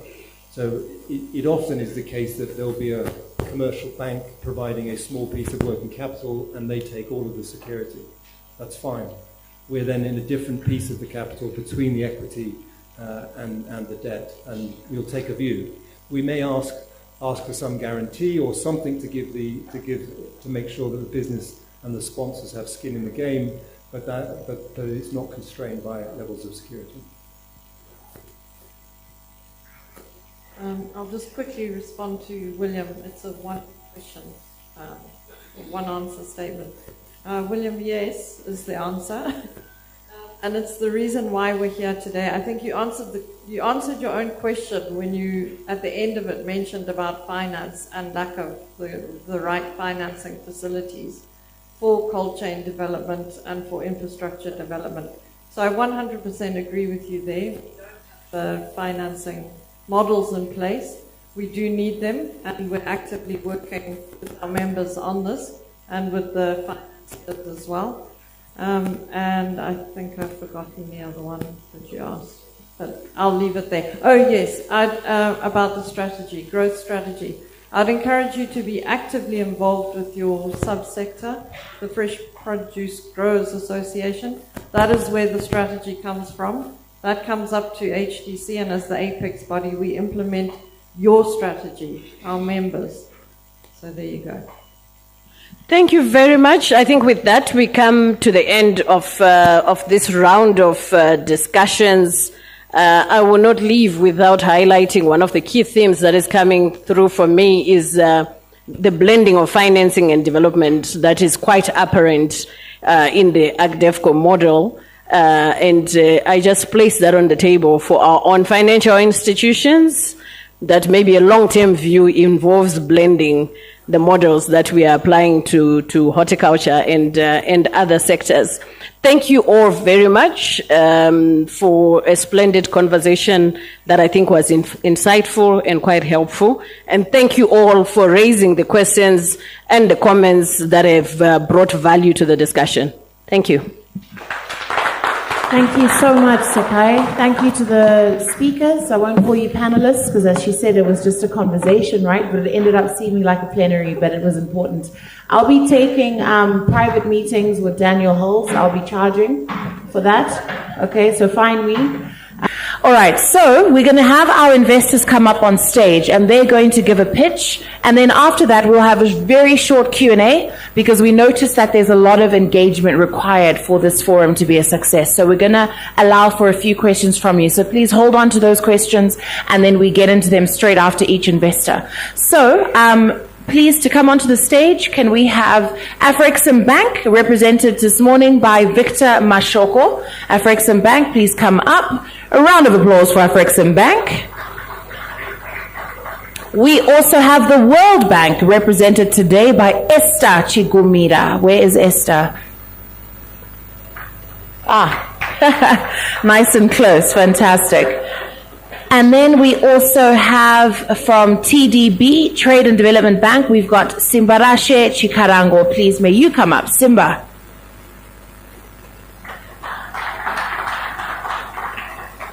Right, so the floor will give first to Victor, Afrexim Bank. You may begin and give us your pitch, and then we'll move on to the other speakers. Thank you so much. All right, over to you.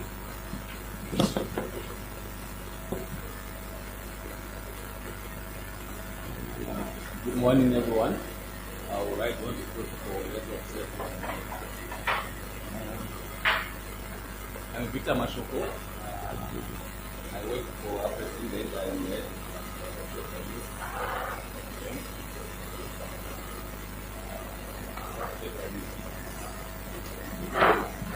53 countries operating.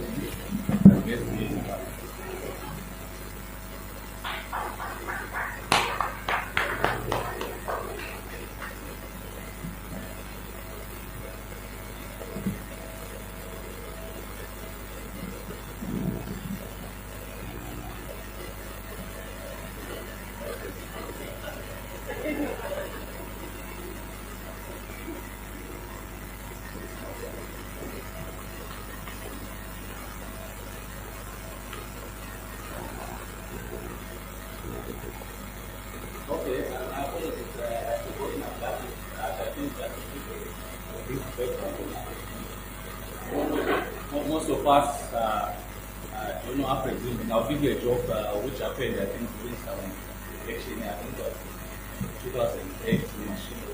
One of the cases when you know Afrexim is that the people aligned the government, and when they were asked, whom are you going to vote for this election? When they said Afrexim, they didn't know that I had. So I just want to give a 2-minute background on who Afrexim is.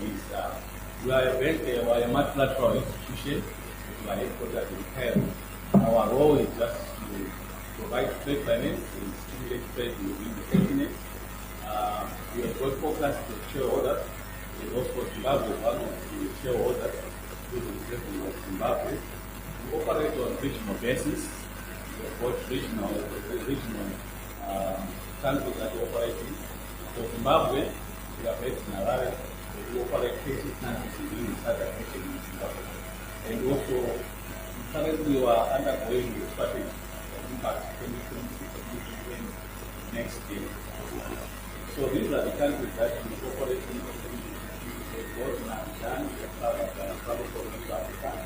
Then we are also in Nigeria, travel from West Africa. Then we're also in North Africa, where we're also in North Africa.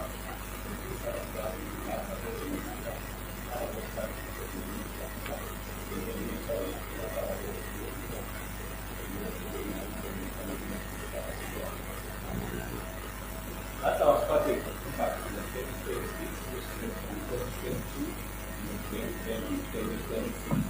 one of the pillars that we also support Zimbabwe is the trade pillar. That is fund trade finance.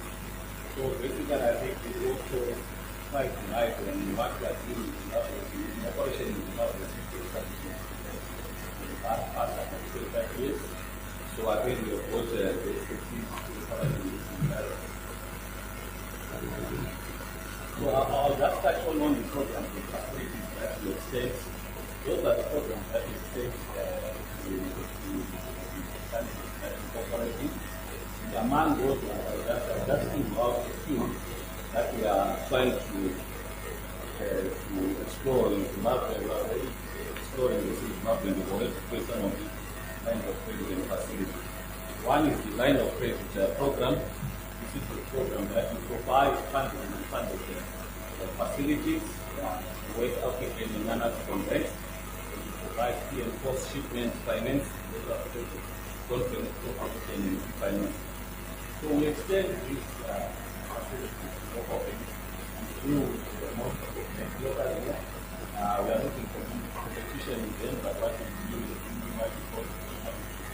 and where we participate, we want to local banks participate. In terms of direct financing programs, we also do this program, we also finance direct corporates. And we accept the criteria that we do when we finance at the corporate side, corporates, we have a asset side,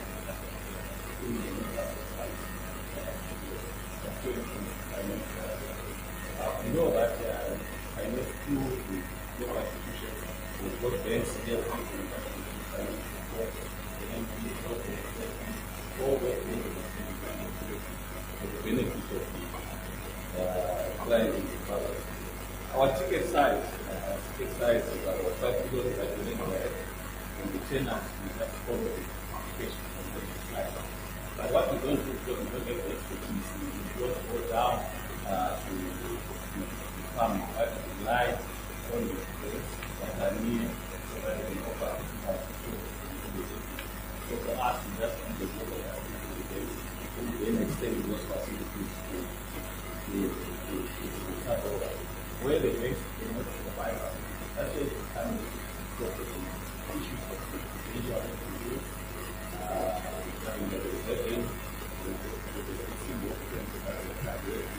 so we provide those banks which are daily directly to participate 10% on the transaction. So we've also done a lot in the tobacco industry. So we are able to replicate that structure in the tobacco industry. What happens in the tobacco industry is provide free of financing facilities that can also help you need to finance expenses processing inputs to the farmer. So we can also look at horticulture specifically what the old requirements that come in terms of nutrition, fertilizer, and other expenses that we can also start and see how best we can intervene with our institutions. So basically when we do the expert financing for futures, those are the core futures that we do in finance. In terms of the security aspect, what we do is we take the security and we assign the security. What we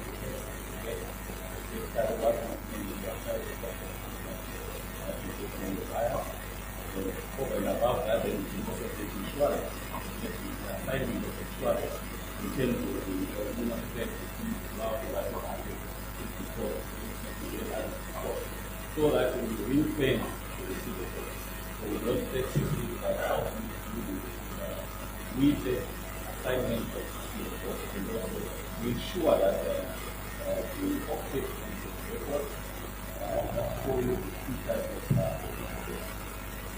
features of the offtake that we want for the start use to be processed. I think the responsibility of the good record is supposed to be most of the countries that we are in so in a nutshell, that's what we are and what we are doing. And over and above that, also I think the bank was also doing initiatives, what we call the export agriculture food security, where we are also developing participating in the field of $2 billion. And this is for providing food security to many of the farmers or food review continue to promote. So we are also as a partner with the line that is also participating in the economic research in other countries. So we are also implementing those initiatives in Malawi. So we are dealing with their rights, coming and expertise, finance,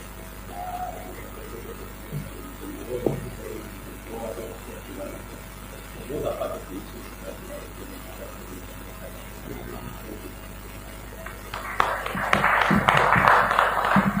Thank you very much. And then our next speaker, please, if you may come up.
mobilization and managing these teams. So that's syndication and the IFC management. Then we have MEGA, and MEGA is our multilateral investment guarantee agency.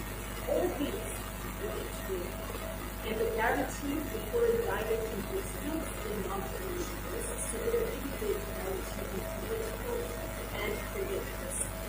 Then there's a lot of components of the bank that's not very well known, but it's called the International Center for Settlement of Investment Disputes. So here it's about conciliation and arbitration when it comes to investment disputes. Now, why is the Zimbabwe a strategic position? In the past, so a year ago, 2 years ago, all these institutions competed with them. I was in the bank just after agriculture, and I didn't need to know anything about it. I was a neutral to what the ICE was doing. But Zimbabwe was approved as one of the 300 non-political which means all those 4 elements of the bank are now housed in the bank. And I think that's positive because we say, well, nothing's happening, but the positioning is very good.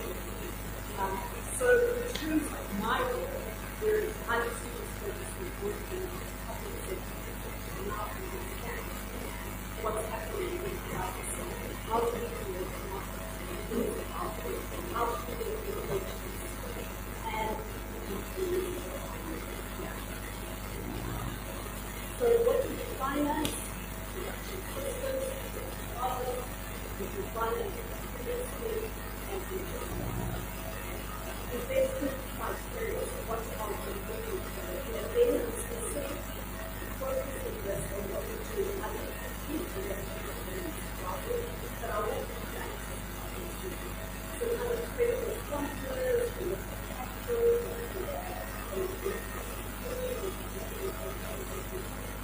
what is your very clearly that management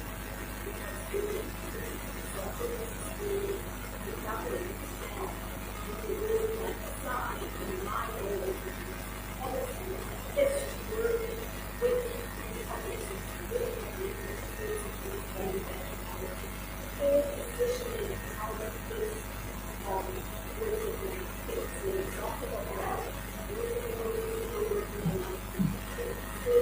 our work and treasury was involved and our senior management businesses that are in place of that and now we will be and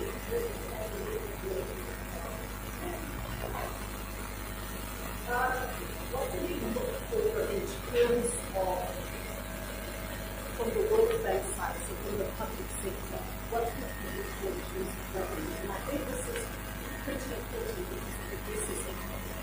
So then there is that the enabling environment. So as the World Bank side, I decide, we're working with the public sector, the public institutions, in order to create doing this. And historically in the livestock sector, and now we're moving to agriculture, fisheries, but that's where we come in, because we're positioning it in the ISCs maybe to take these things in terms of investments, whether it's debt, or equity investments, or whether it's technical assistance. We're looking to work on enabling infrastructure, so in Malawi and Zambia, we've got big infrastructure.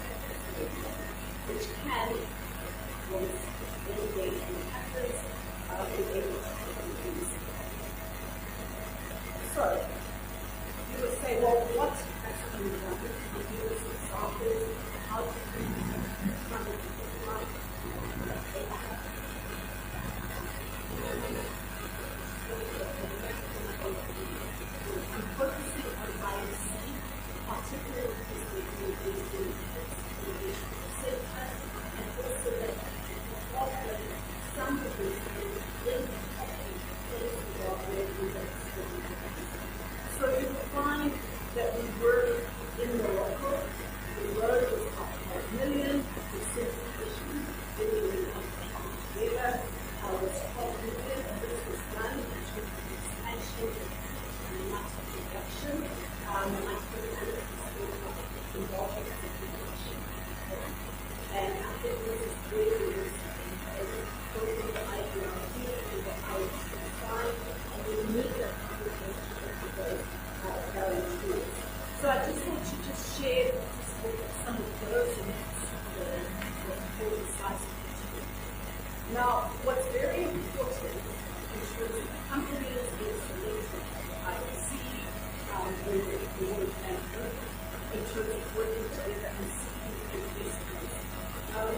When I spoke to the IOC, the person here, he said that what we find in Zimbabwe is that there are no clear governance structures within companies. And that needs to be very clear.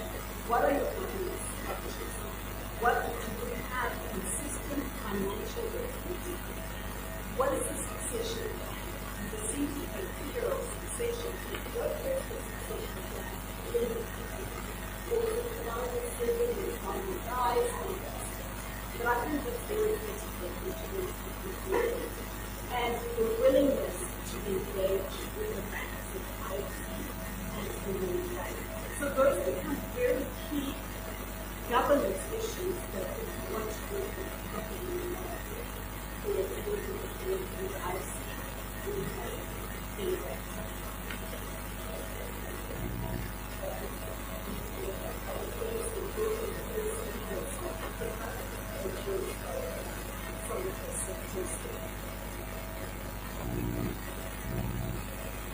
So I wanted to give an example of how the people stand. So I spoke about the World Bank side and the ISC side and how it is here. So here is part of the project of the World Bank side with the government. And they have the project to be able to finance together with the IOC, the IOC will work with the private sector, the private market. Then they look at what are the potential companies that we can do. And again, remember, some of the criteria of protocol is how we do that. And so there are clear companies that we want to say that they will go under that. Then what happens if we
Thank you very much, Esther. And now Simbarashe. Thank you.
The smaller farmers then also in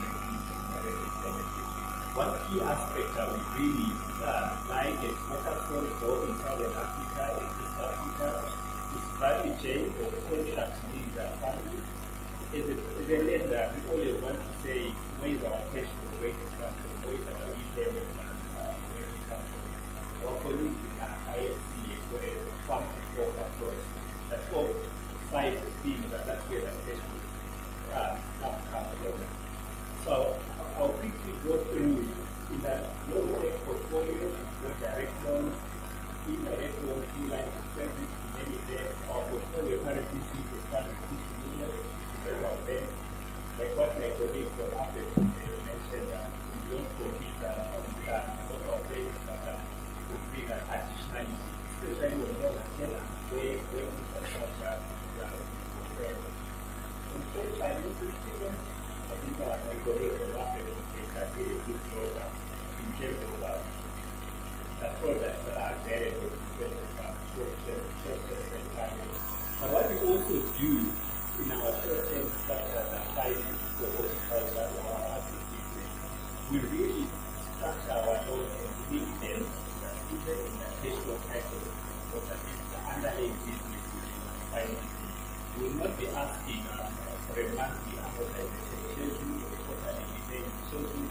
We try and link it so that the whole going cycle after that going farmers in the cash flow, then we ever discounted that because I retail program that makes that a business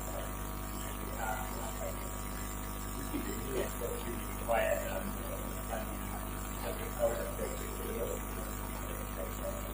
TDD being a registered development priority institution.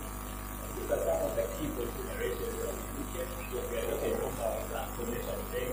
So we really like to partner because that we have a regional impact, local inputs and horticulture so very, very important benefit trade because of our regional integration mandate, economic linkages, and the baby that talk about the economic linkages between the Zimbabwe and the UK, technology and school transfer.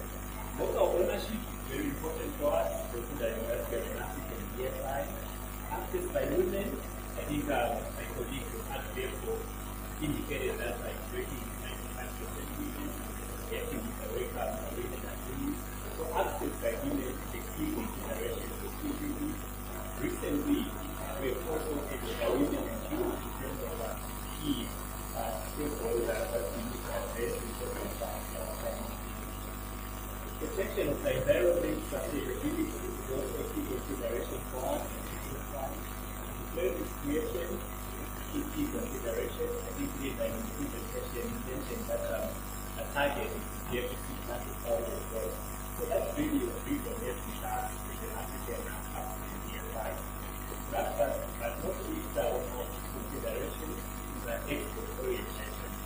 I will not belabor the point on the importance of export orientation in the current environment. I think I highlighted the fact that when you reach the DFI, we re-book your money to the country and we want to take also. So the export orientation is also about that. And then we show that the priority area of focus of CDB, because when we bring money to the country, we are sure that the infrastructure will secure my also so that will also and prepare and it will be the key area of focus for stakeholder engagement in the partners. When we engage advisors and customers, the followers are key to repay for the but when we engage the central bank, there's no visa aspect. It is to renew the supporting power consumption studies and really bring power to horticulture and but alliance with the central bank is very, very important. So really broadcast the DMI to be able to grow the 5G area. In Southern Africa, my target employ money for an African it's around $2 billion. So my challenge is really make a project enabling environment for me to be able to employ that money. So in a DFI or a lender, if I don't get money out of the door, I'm not making money. But that offshore repayment is really important for all two sectors. I think it really helps in crowding in more foreign direct and any other of other DFIs working and waiting DFIs, they always come out to us the situation because we have more local knowledge. So in each government, we just take through the consensus, invite the different countries, and meet the finance people who are going to government. So the signaling in the risk profile very easy to so just to find that finance, for example, as a lender, we've got a focus area that we look at and we see the transaction. Financial viability is very important because we need to get the money back. So what we look for under financial viability is a transaction or a project is profitable. The cash should be a cash for the business with strong off-taker and foreign currency. And if the strong off-taker so that's how we can structure the funding.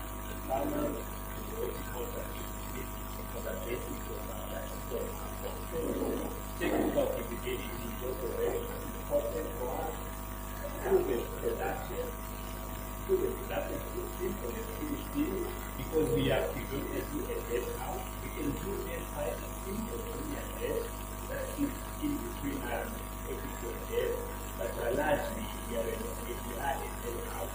So we really need to fund proven production system, proven crops for production because we are lending out there to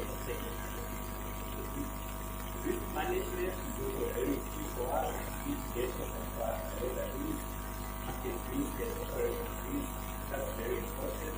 Insurance and growth outside is really key and important for us to fund those projects.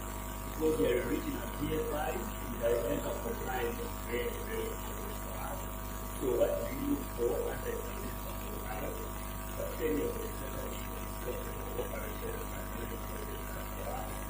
governance and management, and some of the ways that as a lender, we really require some salary management so that our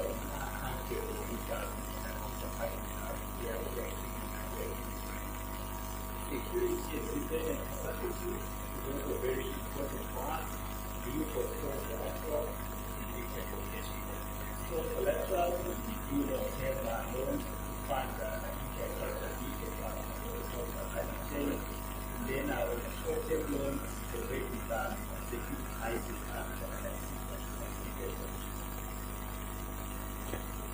Thank you.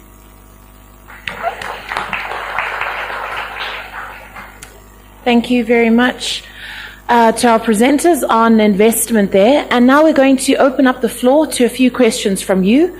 Any questions for our investors this morning? Now afternoon. Hands up. All right. I'm going to need some assistance from the team on the floor with another microphone to come around so we can get those questions coming. Maybe a show of hands if we can get a round of maybe 3 questions and then close that. Or we can open up with this first one. All right, no problem. Right here. Thanks. And the blue shirt here. I think it's William. Okay. Okay. Thank you. Okay. I'm always representing smallholder farmers because that's where I work. Number one, it's with regards to the investment tickets. Everyone has been talking about the investment tickets, and also at the same time, you find out that, or what I could pick is that there is a certain level of investment, minimum investment for direct investment into corporates. And if that's not the case for smaller investments or for smaller tickets, then that goes through financial institutions. And because of that, as long as you have got layers, it also means the cost of money becomes higher. And the corporates can get cheaper money. Yes, it's good if the hub and spoke model is working, but if there is no hub and spoke model, or for those smallholder farmers and for those businesses that are still growing, is there an opportunity whereby we know that yes, it's good to work through commercial banks, and I support that. But if the risk is high, is there an opportunity for some other forms of de-risking mechanisms to ensure that the economic field remains level even for the smaller players? Otherwise, some will be receiving more sustainable funding, while that funding may not be sustainable for the smallholder farmers or smaller businesses because of the cost of money. That's number one.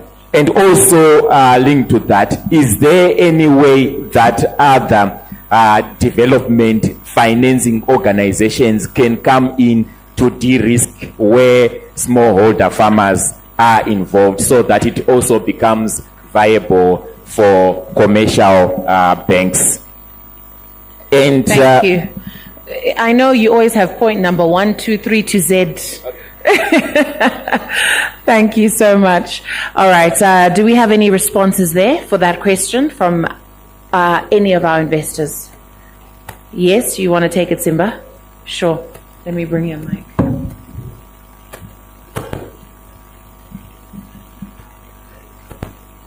I think you raise an important question on how smallholder farmers can be supported. But I think from where we sit as a DFI and our agriculture strategy, we are more of a wholesale bank. And when you look at smallholder farmers, there is a lot of upskilling and aggregation that's required. But to answer your question directly, in terms of the facilities we do have, smallholder farmers are better funded through blended finance structure, where you've got a concessionary funding that can buy down their costs. So I mentioned the bank has got a TBF, which focuses on SMEs. There is technical assistance and other de-risking instruments that smallholder farmers can benefit from. But I guess in the morning as well, there was a comment to say, if we are to get to $2.5 billion industry, what do we need to do? So in the banking business side, we really focus on the corporate agri, so that we provide the relative funding. So for SMEs, it's more TA and de-risking instruments. We can talk after this session. COMESA has quite a number of programs that is targeting smallholder farmers, women and youth. Maybe those avenues may be more appropriate for small-scale holder farmers. Thank you. Thank you so much. Do we have any smallholder farmers in the room today? Show of hands. Yes. Yes. Why are you so quiet? Because it seems your topic is so important and you have so many people lobbying and advocating for you, but you're not speaking.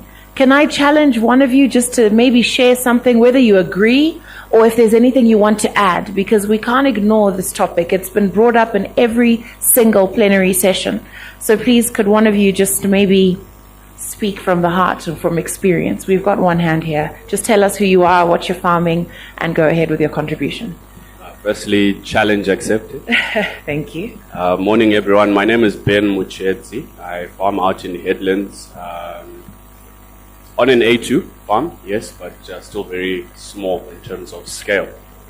I also represent an organization, a youth organization, Federation of Young Farmers Clubs in Zimbabwe, with a following of about 10 to 12,000 active farmers. That is where the potential is.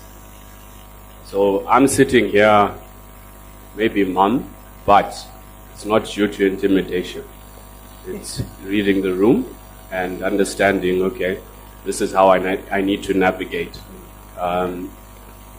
HDC is doing a lot of work in terms of advocacy for small scale and in a coordinated approach at district level, ward level, right down to each and every household.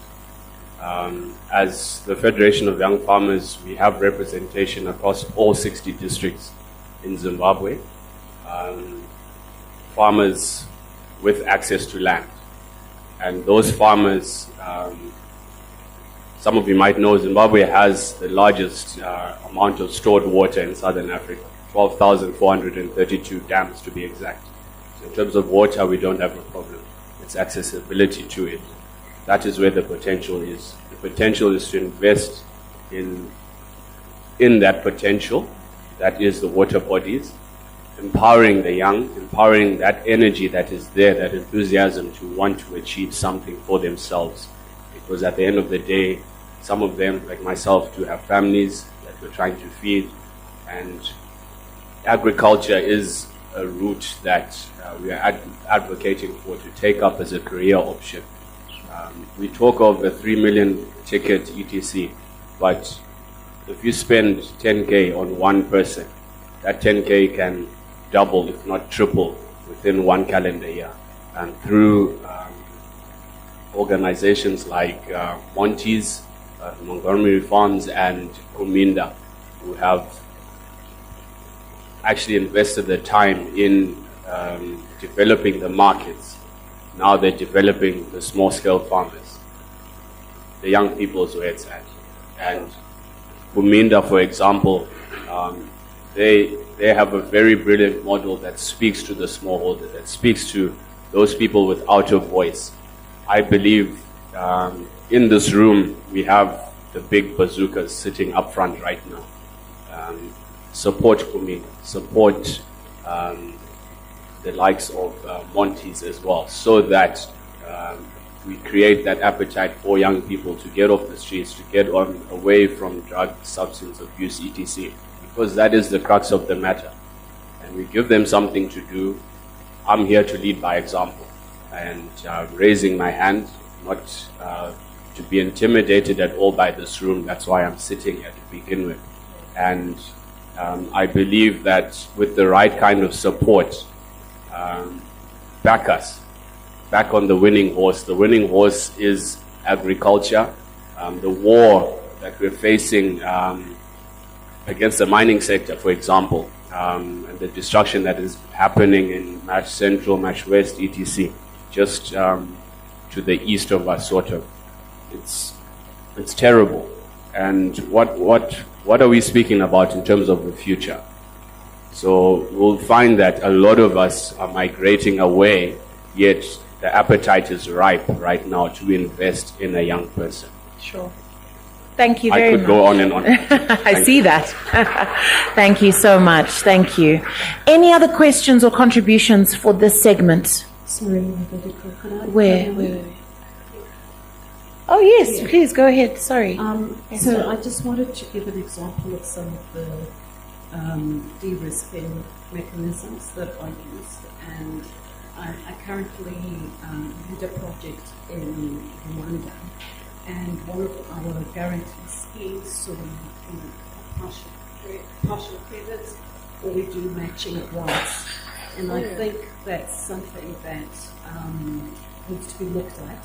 We work, as I said, from the World Bank side, IDA side, we work with government. So the government, through their project implementing unit, would then provide, would then look into seeing those smallholder farmers that were able to come in and also doing those matching grants based also on some of the criteria that we've spoken about. And I think it's possible where development partner financing can also come in. Other areas we've spoken about lending financing. There's also in terms of investment, first loss capital, that's something that we've used in other countries and that can also be used here. And insurance products, especially weather index insurance or kind of yield-based insurance. And we worked with the government of Zimbabwe actually on that, which then helps the smallholders in that respect. Thank you for that, Esther. Thank you so much. We've got a hand in the middle of the room. Please, may we get him a mic? We've got two hands. We can take those two together and then get the answers at once. Please go ahead. Okay, thanks. You. I'm gonna speak from experience with small-scale farmers. So the truth of the matter is that no one is interested to finance small-scale farmers. You can't sit here and talk and talk. We support small-scale farmers 5,000. We give them seed, inputs, fertilizers, chemicals. Everyone that comes to approach us that wants to be a part of the story with the finance, it ends up being the same way that Sean Philp was explaining earlier, where they want to use my house and my business partner's house as collateral to finance the small-scale farmers that we're helping. So it's really difficult. The small-scale farmers themselves do not have collateral. When we get approached by banks, they come to us, and then the story ends up at what can we hold as collateral to finance your small-scale farmers. So the models are just not conducive. When we do this job, we carry a lot of risk. At the end of the season, we owe a lot of money in seed, fertilizers, and chemicals. We still have to pay the farmers. We still have to service the loans, and it's just not. The environment right now is just not practical for small farmers. So we carry a lot of risk. Sure. Thank you for that brutal honesty. And then we will get our last contribution, then we'll allow each of our panelists to give their last few points. Thank you. Sorry to carry on from Clarence's brutal honesty there. So I feel, maybe I'm a bit confused, but I feel like we are the children in the sweet shop. They're the sweets sitting across the counter. There's a glass barrier between us. And we all know the hurdles preventing us getting to the actual sweets and getting the $800 million investment that we're looking for. And I don't think it's just upon HDC to try and unlock this. We've got government of Zimbabwe officials here, we've got private sector, we've got banking sector. How close are we to unlocking all this magic potential we have in Zimbabwe? Thank you. How do we get the candy, right? Hi, Ruveneko. Thank you. Hi. Where are you? Here. Hello. How are you doing? I'm fine. Good. Thank you so much. My name is Fitzderek from Eltask. I would want to support my brother from Kuminda. We are also facing the same challenge. We are an aggregator. We offer aggregation services for Montgomery processors. So we are sitting at about 2,000 hectares, which need to be planted for Montgomery's use. We went to Zimbabwe Agriculture Development Trust for smallholder farmers funding, and they only told us that the only money that you can get as a corporate is only 50,000, and we are talking of we had submitted an amount of about 500,000 USD to accommodate all the farmers that are supposed to plant Michigan for next year's season. So that's a very, very big challenge for us as aggregators who are working with smallholder farmers. We really, really need help in unlocking this kind of funding, because we will be holding quite a number of livelihoods in our hands. So we would like to make them cross over the the room of poverty. So if now we have a cap of 50,000 and under your portfolio you've got about 5,000 farmers, how then will you help them? Thank you. Thank you so much. All right. I believe we have another hand somewhere. Yes, please go ahead. Thank you. Thank you. My name is Simba Rachel. I'm your insurer. So I just wanted to weigh into what Clarence. I wanted to weigh into what Clarence commented about in terms of the challenge with the SMEs in terms of getting funding. I am an insurer, and there are some ways to sort of transfer part of that risk to the insurer, so that banks may be comfortable to a certain extent in terms of how much they can give the smallholder farmers. It's a discussion that we could then possibly continue later on, but it is possible to sort of add a layer of some insurance solutions and structure it together with the bank, so that at least they get some bit of funding. Thank you. Thank you so much. All right, we're going to have to close that round. Oh, I hope that's the last hand. Yes? Please go ahead as quickly as you can, and then we're going to hear from our panel to close. Yeah, thanks a lot. My name is Michael. I'm working with HDC, but actually I was brought up on a smallholder farm as well, many, many harvests ago. I think the bottom line really is, if you want to achieve that 2.5 billion goal, we need the smallholder farmers. It's not kind of either or, it's working together, small scale, large scale, all on a commercial basis. If we would go into the details of the 2.5 billion, 50% of that is what we call fresh products. That's your vegetables, your peas, your beans. And that is typical of smallholder sector, and we have a lot of experience there. So if we say 50%, we basically would need 400 million, simplified speaking, into the smallholder sector. At the moment, we just don't have the tools. So I think we really have to rethink how we fund, because with all due respect to the banks and DFIs, at the moment, the candy shop is closed and the door is locked, and we're not getting the money into the smallholder sector. We really have to rethink and think very much out of the box. Goodness. Yeah, this candy shop is getting worse. First it was a glass barrier, now the door's closed and it's even locked. All right? It's getting harder and harder, but no, I think we need to summarize now. So, to our panelists, in your parting shot, which is literally 60 seconds, as you each just round off, lots of topics to discuss, but in essence, it's all about the smallholders, right? De-risking, no one supporting them, the barrier that's there, unlocking smallholder farming, SME funding and insurance, and then also including the smallholder farmers in that $2.5 billion goal. So we'll start with you, Simba. In your parting words, just give us a summary of that, from those pointers in your closing. 60 seconds. Thank you. Thank you very much, and thank you for the questions and the contributions. They are very helpful in terms of how we design and try and fund agriculture. I think from where we sit as a TDB, as a regional African DFI, agriculture and horticulture is an important sector for us. We are ready and keen to deploy funds into this sector because it generates our export revenue. What I can share, because we are a regional DFI, there is a need to support small scale farmers, but I think there is need to do more work around the organization. More or less like what we have seen in East Africa, the coffee industry, the cooperative, the circles in Burundi, so that there is some recourse, because my job is to lend money, and when I lend that money should come back so that I can redeploy it next season. So if we don't have a structure around the small scale farmers, it then becomes a challenge. But for now, the door is not locked. There may be a glass barrier.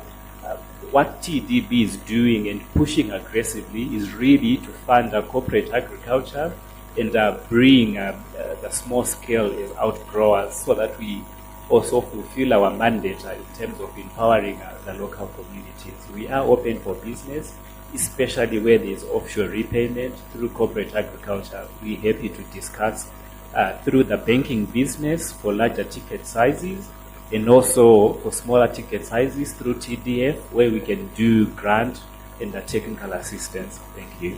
Thank you, Simba. Esther?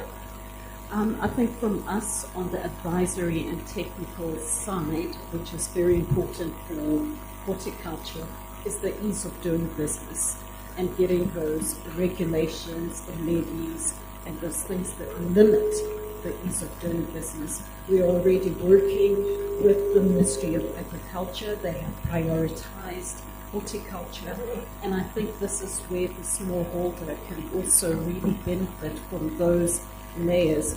We saw in our coffee farming that the farmers were moving into uncharted territories because they didn't want that 70-30 that was being discussed. So I think the ease of doing business becomes very critical in terms of smallholders and corporate farming. Thank you, Esther. And Victor. Thank you very much. I think from the perspective that Simba, my colleague, has spoken to, as DFIs, it's very difficult to go down to the smallholder farmer. So what we've done is there's also banks. We have extended lines of credit to local banks, and also we also have small to medium scale facilities that are also very competitively priced that are extended to local banks for on lending to the smallholder farmers. All I can say is also there's a structure that works very well within the tobacco industry, where us as DFIs, we finance the merchants on the basis of an off-take contract. That we extend the loan to the merchant, the merchant will receive the proceeds, be it 100 million, the Reserve Bank will take their 30% and extend the 70% to the merchant. Then on repayment of the tobacco, when the tobacco is exported after 180 days, be 360 days, the money comes direct to an offshore account and there is no deduction. The money was already provided the surrender portion at merchant level when we have extended the loan. So it's the same structure that has to be replicated within the horticulture sector. If I take you back in the 1990s, where we used to have Afrite flying from Harare to Netherlands for auction of flowers, with the same structures within the horticulture industry, where we would extend direct to these corporates in the horticulture industry for export of flowers, be it vegetables and all those things. So I think there's need for collaboration within the horticulture sector to come up with a model, a structure like what the tobacco industry is, so that I think funding can be easy. Thank you.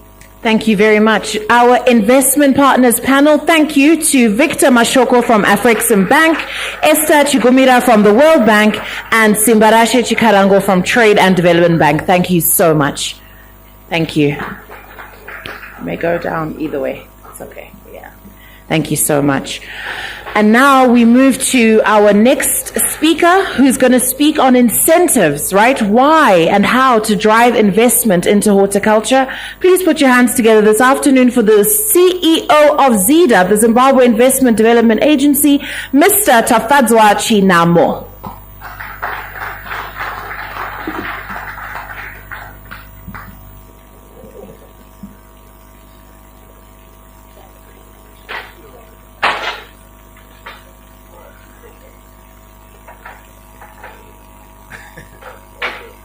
Thank you, Rubeneko, and very good afternoon to you, ladies and gentlemen. And special thanks for HTC for inviting us to come to speak to you this afternoon. Like as we said, my name is Tafadzwa Chinamo. I head the Zimbabwe Investment and Development Agency. For those who don't know us, we are the National Investment Development Agency, so we promote investments into the country. There is a perception that we only deal with foreign investors.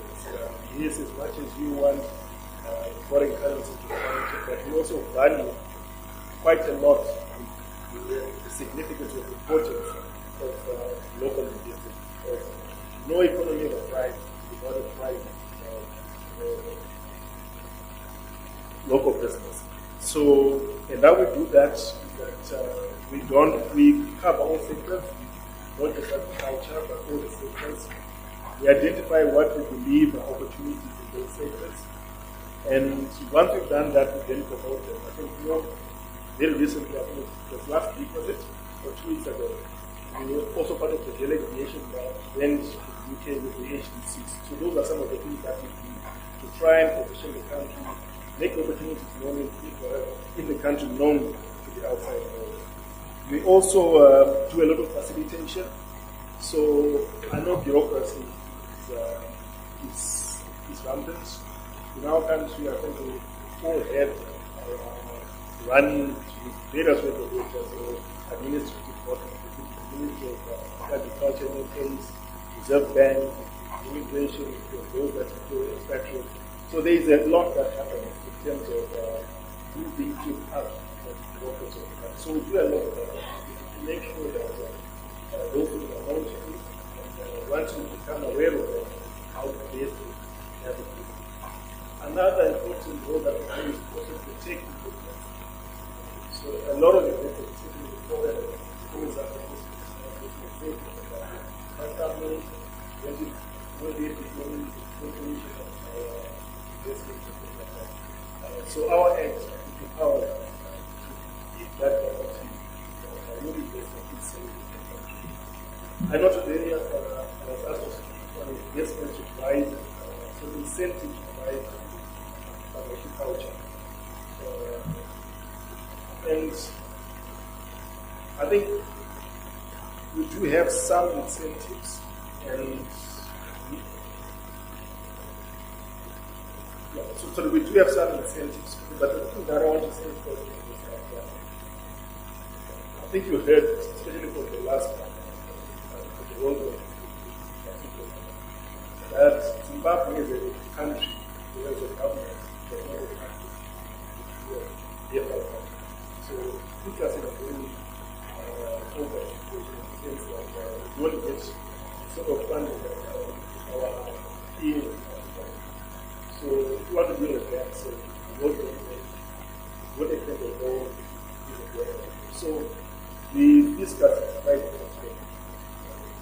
And when you talk of investment, so incentives, especially in our field, and most people's mind, they think of fiscal incentives. What tax rates they have paid, what percentage of tax holidays they pay for.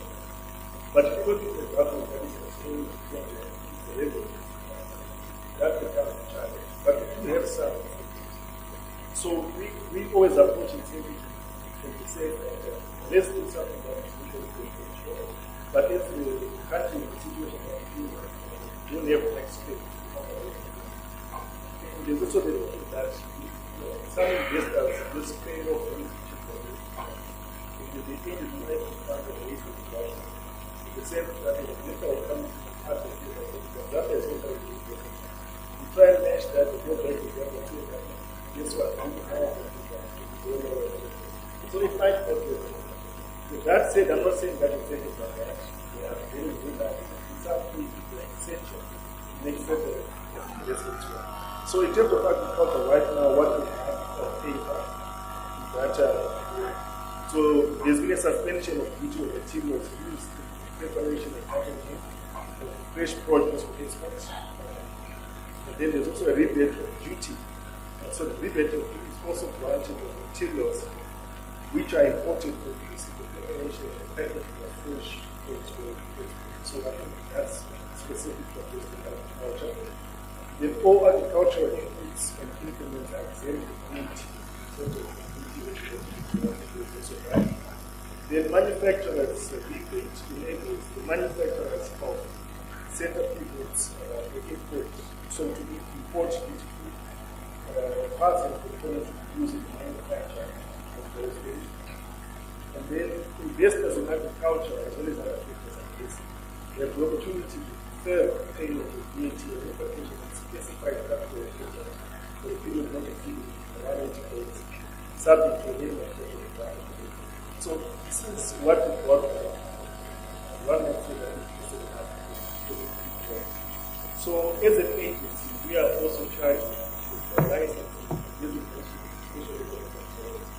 So those ones come to the ones that we have. I'll just read some of them here. So for those operating within a special control, there's exemption from corporate income tax for the first 5 years. They are after the tax for 50% of life. There's also a special initial allowance of capital equipment to allow the 50% of cost for year 1 to 25% subsequent to 2 years. Then there's a lot dealt with in terms of expatriate staff. So specialized expert staff are contributing to 50%. Then there's exemption also for non-resident tax on fees and services for those people. And then duty-free quotation of capital equipment for the special economic. And then duty-free quotation of raw materials immediate product important for use by companies set up in the meeting. So those that are paid benefits, and we've seen a lot of applications that actually working on two in your space in horticulture. And we are quite close in that setting the time. So that would work. So they would benefit from this incentive. But beyond that, I think these don't apply to some element of sanctions. Obviously, the public requires then you have you have use of that land, you have a use of ownership of that land for the 15 years, 80% of the application, and various other government regulations. So it's not really something that applies everywhere, but it's an opportunity for those with the scale, even to set up those others. Because we don't do anything, we set up the experience from produce itself, processing the in all the ancillary businesses, in doing it. But the way that we approached incentives as a we know that government work with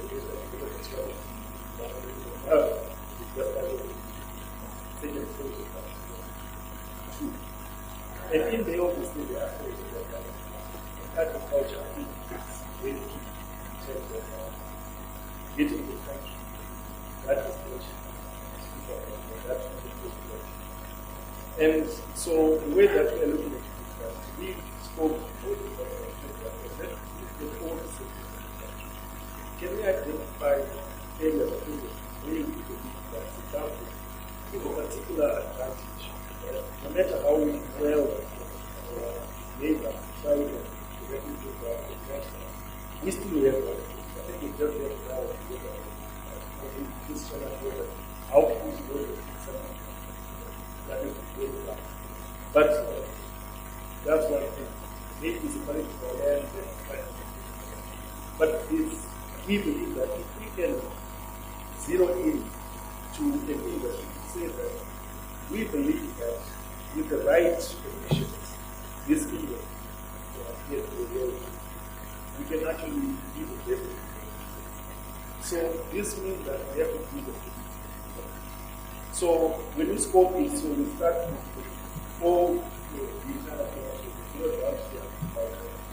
go with it to a subset, whatever it is, we have an opportunity to create an unbeatable industry worldwide if it's supported.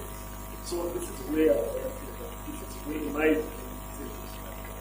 What is it going to take for us to drive investment into that? We have to then work together and say that what's holding back investment right now? Legislation-wise, administratively, it could also be that what if you exempt players in this sector, this subsector, for this market? So those are the other incentives that also we should start thinking about. Incentives are not necessarily physical, but also a lot of non-physical incentives. I think for the private industry, especially agriculture, electricity, water, transportation, transport, those could be incentives that we can see that perhaps through DFI, we package something, we go to government and say that we want an incentive maybe to allow the infrastructure to develop to support this industry. So we, and I'm not just looking at field, so there's already a subsidy that is starting in this regard. And we believe that with what we offer, we can actually create the industry that is supported by this industry. And when we take certain positions with that, when we offer incentives, we should also show that because a lot of these incentives are meant to encourage setting up the risk reduction. And that's the approach that we are hoping to take. I know we've worked a lot of things and they are like exposed. We didn't know this project, but I'm talking about especially the it's sort of useless. But I'm challenging HTC as a entity that let's work if we can identify what people believe is the non-critical position, come up with a package. And I believe that we put all our efforts to deliver the success of that first one, subsequently. And for those who engage in higher purposes, know that sometimes this level of information, people don't know the impact or the consequences of us not just changing the small thing, but take it to the ground, really recognize data with facts and tangible impact will never really work to get us by that. So incentives, yes, we're all for them, but I would be more for building an investment case that is specific industry. It could be more than that. It doesn't have to be just one specific industry, but it could be several. But for that, let's work together. You know what's stopping this. If you give the banks read the rejection to the bank, why you don't qualify and so forth. And all of that is with the environment. So the environment is shaped by something. And that person can be able to see your growth in the long term.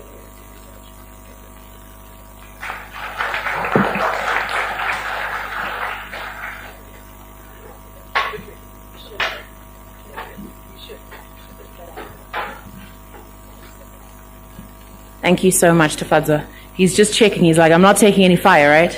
Any questions? I think what we could do with Sekai's help, after your plenary or during it, if there are any questions directed to Tafadzwa Chinamo, you can also add them in that. We just want to move forward in the interest of time. So we're just going to jump to our next segment. Thank you for that, Tafadzwa, by the way, for explaining how the investment works, especially through ZEDA. I think clearer understanding, hopefully, for most. I know sometimes you have a presentation and pretty pictures and stuff, but I think that 10 minutes was solid enough. So let's move into our plenary. And our speakers on that will be Mr. Alistair Campbell, if you could please come up, and also Mr. Clarence Mwale. Please may you join him on the stage. And to moderate this section will be Sekai Kuvarika again. And so just like I said, keep your questions tight. And they're going to be talking about corporate governance framework and building investor confidence. So your questions for Tafadzwa, hold them if there are any, and we'll introduce them in this segment. Thank you so much. So there is Alistair, Clarence, and Sekai. Oh, and Jim from ActDevco also joining us. Seems ActDevco has a lot of questions coming at them anyway. Jim, good luck, eh? Good luck. Thank you so much.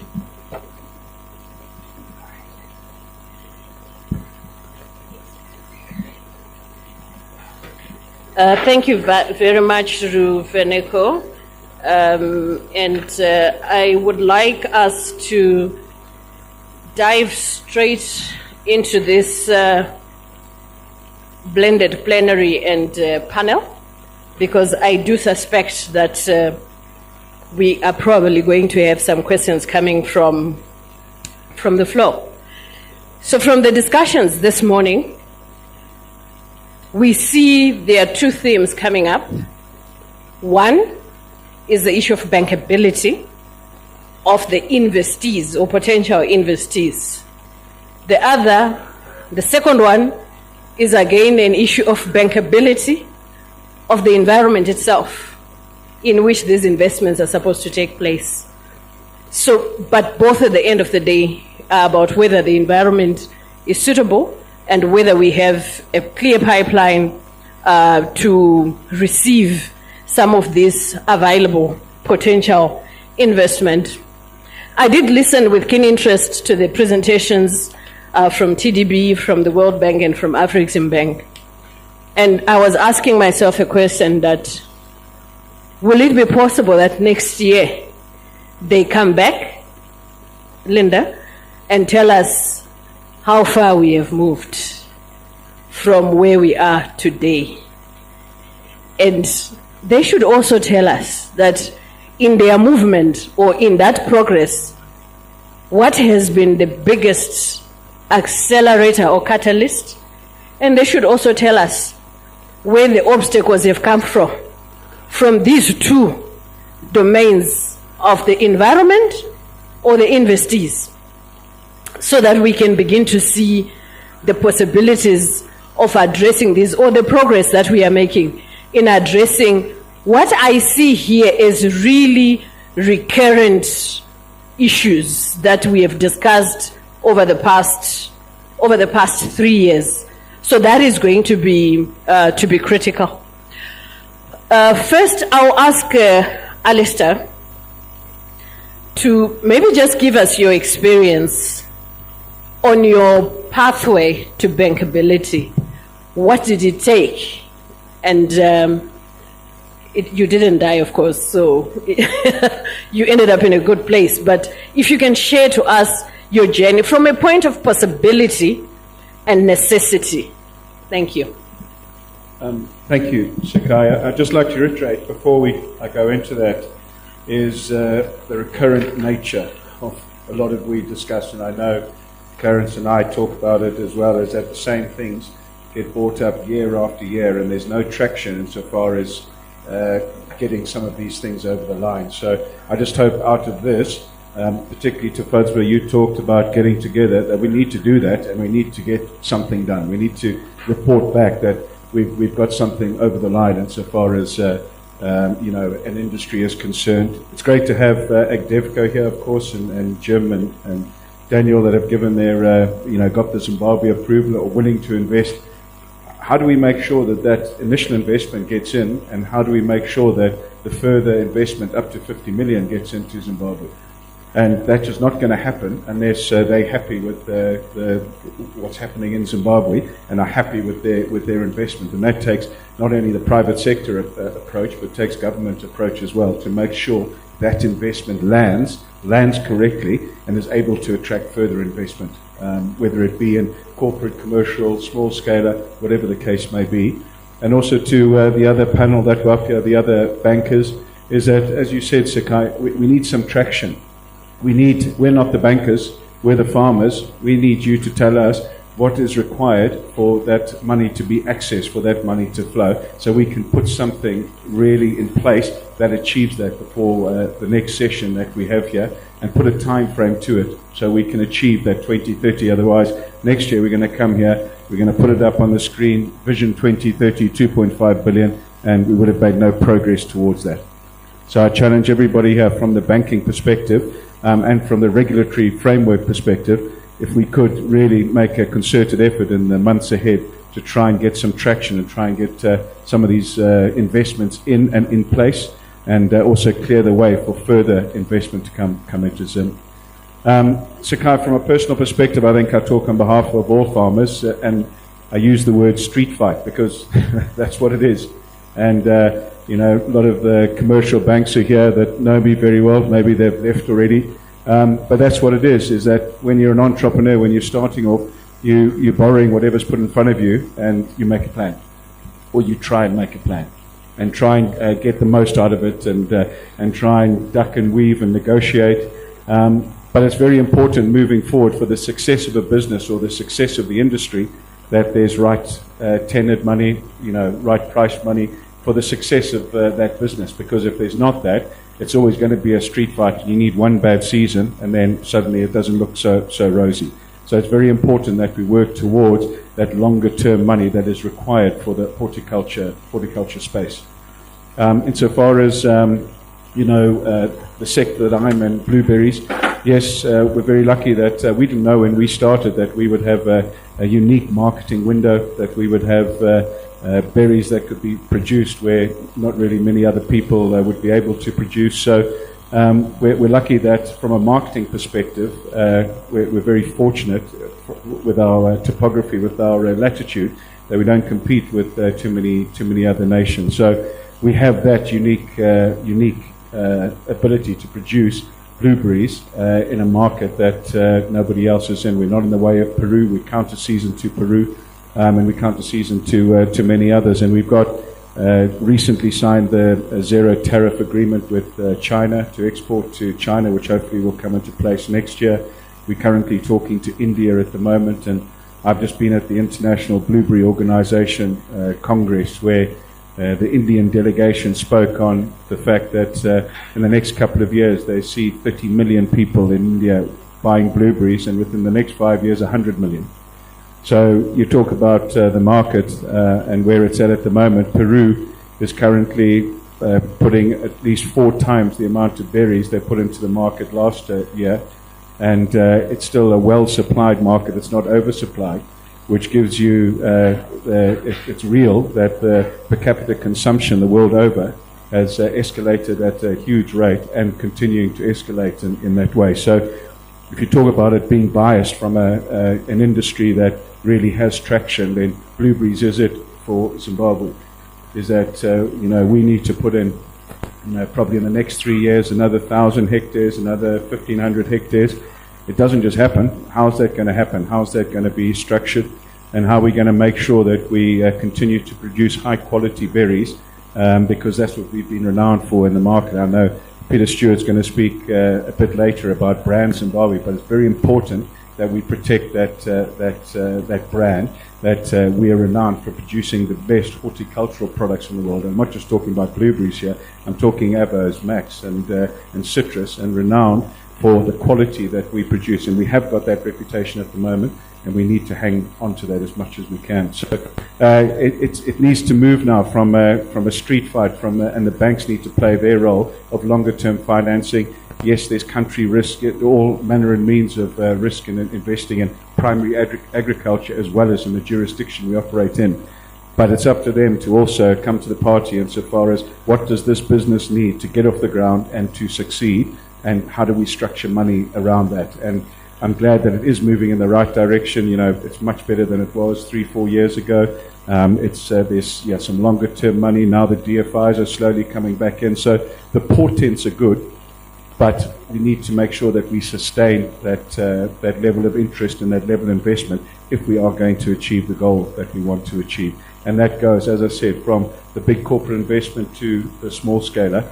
We need the banks, we need the guys in the know to come to us and say, this is how we think it should be structured. If it's blended financing, if it's a clever way of doing things, if it's de-risking from an insurance perspective. I heard the gentleman from Zimnak talking. Come and let's put something together that actually is workable, feasible, and achievable.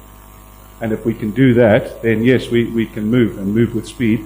And once we get that right, then, as I said, the last part is that regulatory framework, government framework, to say, and go to them and say, this is what we need.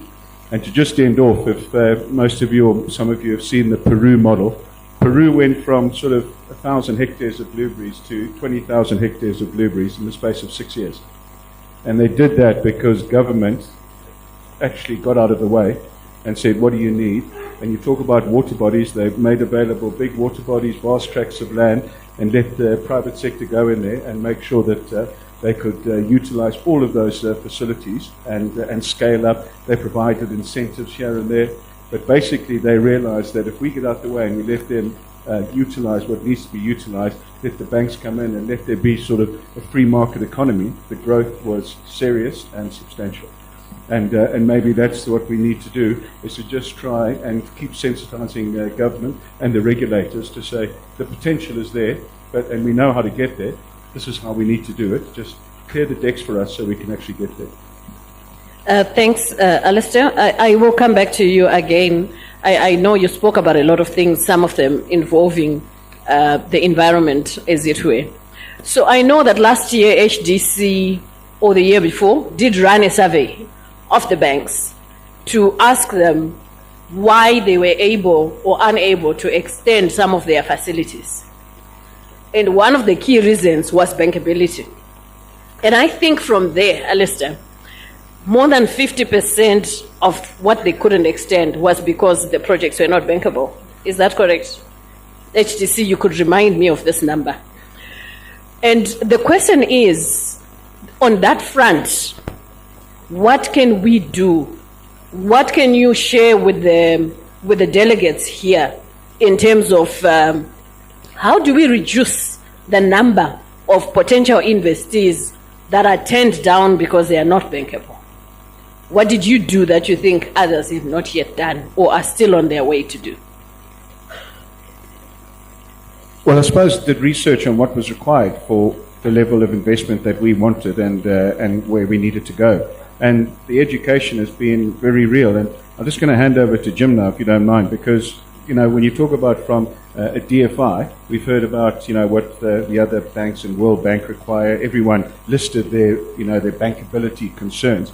But from a DFI, this is real. They're coming to Zimbabwe. So for Jim to just tell you the process and where farmers need to aim to get to in order to even apply, because it's all very well saying, hey, can you lend me $10 million? But there's a whole heap of stuff that comes with that.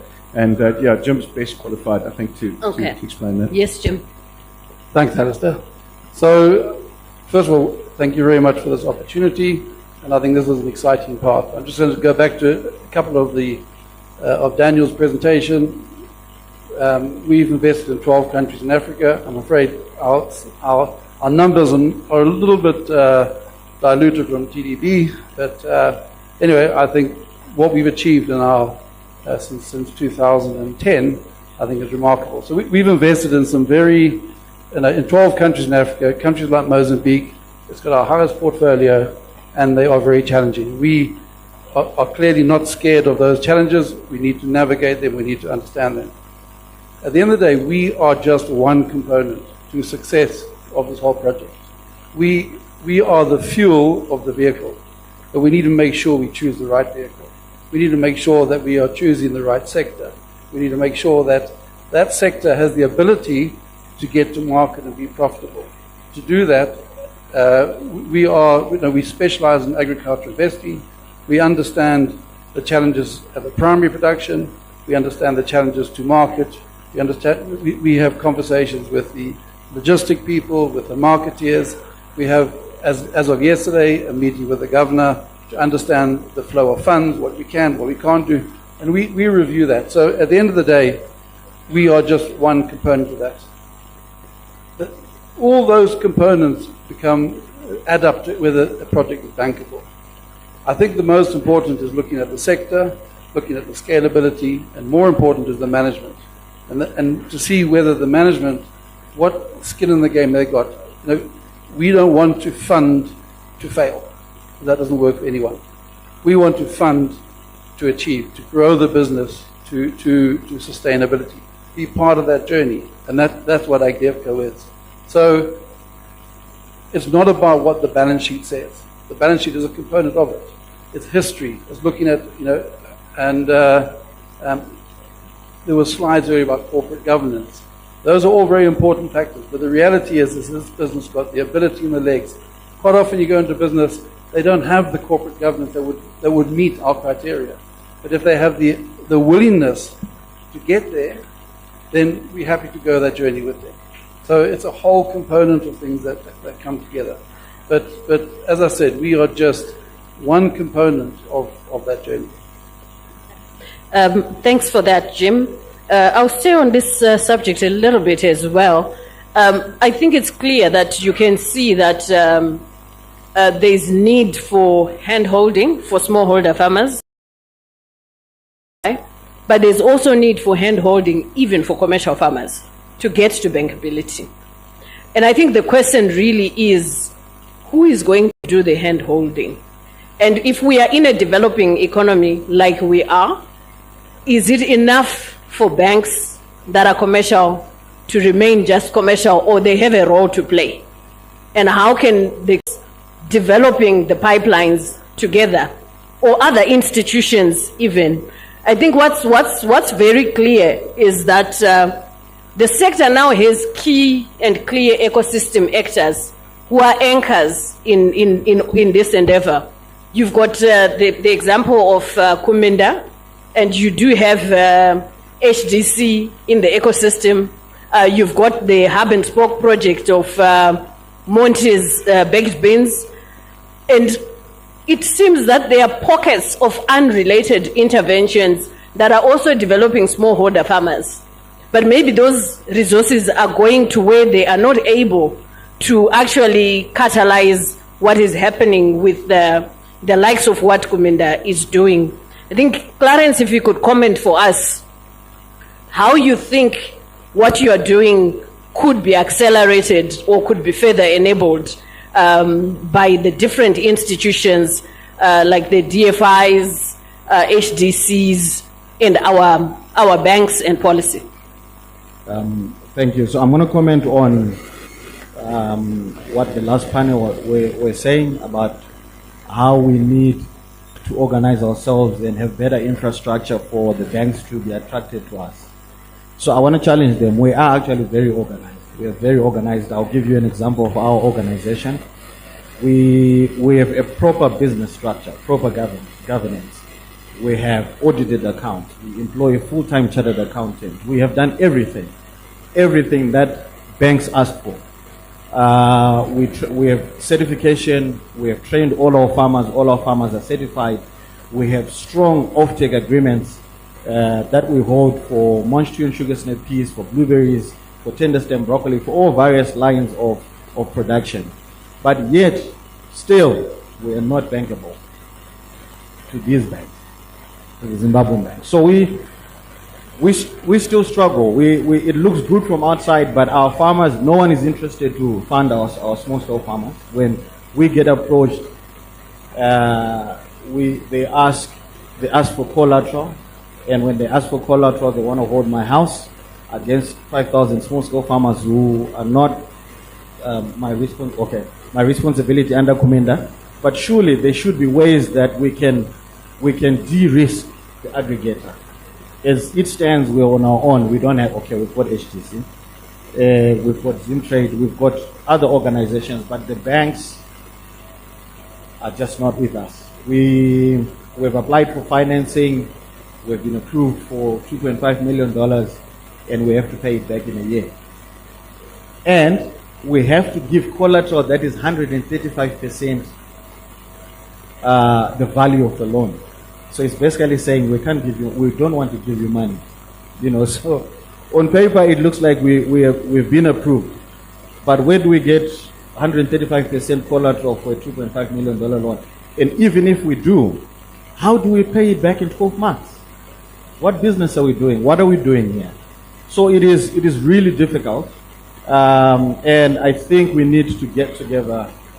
I'm not a banker. I don't understand the things that they need us to do more, but we've got proper structures. I know all the other organizations, Tekura, Monty's, we all have proper structures. All the structures that they ask for. We have audited accounts. We have everything, but we still don't have access to money. That's sobering.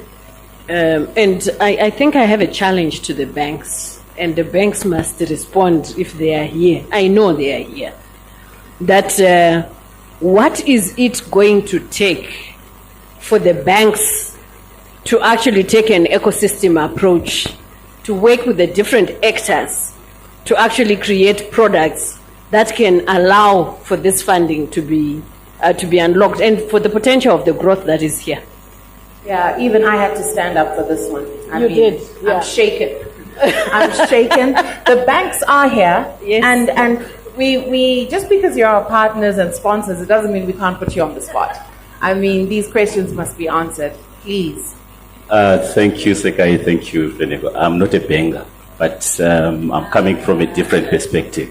May you allow us? Let's just may you allow us you allow us to get a response from the bank? No, I'm providing an alternative to the banking. So you want to disrupt the banks? No, we are okay. I think. No, I'm asking if you are going to step into the gap and say if the banks are not interested, well, here's an alternative. Is that what you're coming with? That's what I'm trying to put across. Okay, let's hear that first. So banks, listen carefully as well. My name is Robert Mbayo from Victoria Falls Stock Exchange. You was talking very well in terms of the structures which they put in place. It's not only the banking structure, the banking system that can fund some of the things that you are doing. I want to put it across to say if you have records that demonstrate that you've been producing over time, there's an option to go to the market. The market is trying to find agri products that are bankable, and they can be funded from an exchange, from a capital market perspective. So there is an opportunity. So enter the capital markets. Yeah. I think the technical side of it, maybe you can discuss it over lunch. I think we get the headline of it, but we do want to hear from the banks. Where are you? There's someone at the back there. Are you from a bank?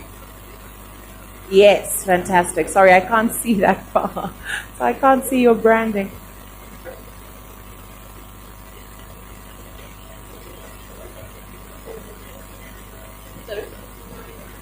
Okay, Stanbic as well. So you can come after the lady.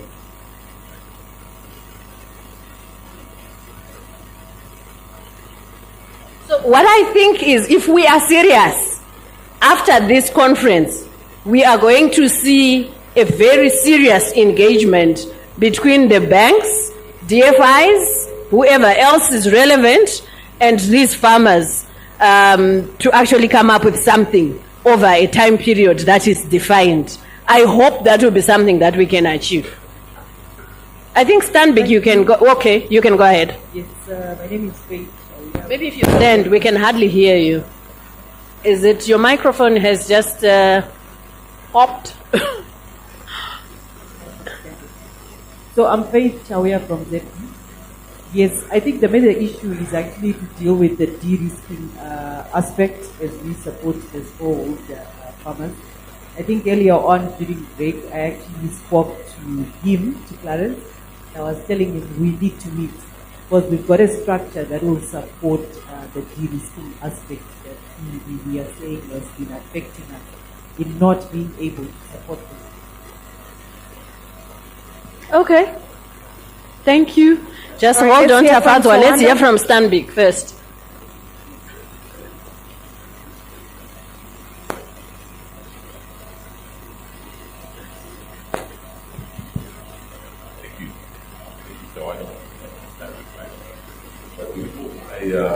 Comment.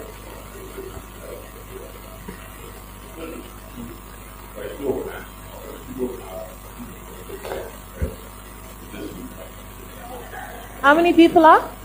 Giving money in the bank. How many are depositing money in the bank? How many people are leaving money in the bank? How much? Okay. Okay, show of hands. Who's banking? How many people are putting savings in the bank? I think savings changes the question, Tawanda. He wants to. You just want to make a point of how many people are using the banking sector.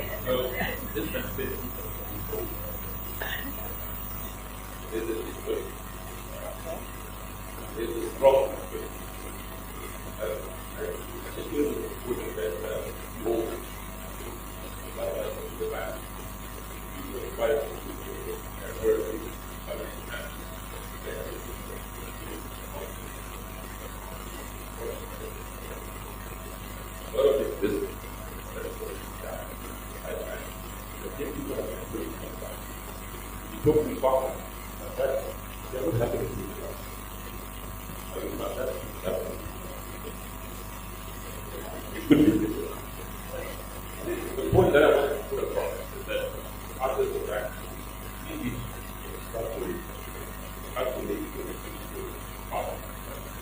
as that is fact, 40,000 to farm. So my point is, this is that let's find a way to do it.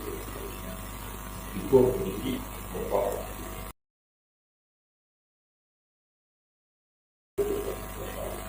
So over. And I think that we are able to for the farmer, but that is the farmer. And I think also have to put it to find out ways to control. I'm surprised actually that up to now you don't know where those pain points are, because this is also not a new conversation, and it's a conversation that I've had on this platform for a couple of times. So, but these pain points have been highlighted and highlighted. And I wanted to just disqualify the point about whether people are leaving money in the banks and therefore there's no money in the banks. The point here is not about the liquidity in the banks. Otherwise, we would be having this discussion from the point that we are getting qualified, but there are no disbursements. These guys are failing to then, we can't draw down on the facilities that they give us. Then that would relate to you not having money. But what Clarence is mentioning here is a completely different perspective. And I think what it calls for the banks, let's have a progressive developmental discussion. We cannot, in an economy that is in a developing economy, not take a developmental mindset to some of the work and some of the products that we develop, number one. Number two, we cannot afford to rely only on those that are currently bankable and leave all this nascent growth on its own until it finds a kinder or more lenient financier. I've also heard from farmers and from other businesses that the money usually arrives from the banks when you no longer need it. When you are actually now saying to the bank, you want 12% interest? No, I can give you 5%. And they'll give you the money when you no longer need the money. So I'm just placing a challenge on the banks, which doesn't have to be responded to in this forum because we can't.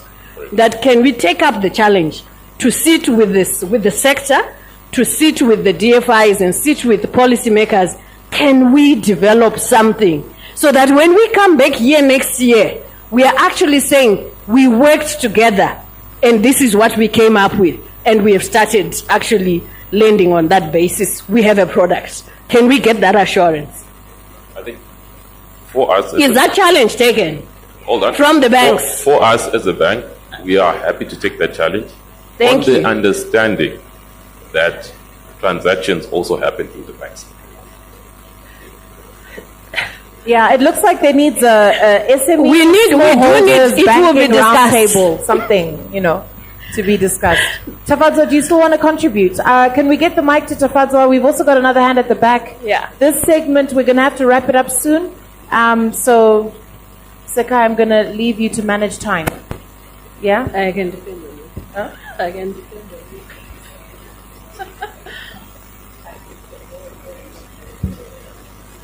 All right. Thank you. Please go ahead, sir.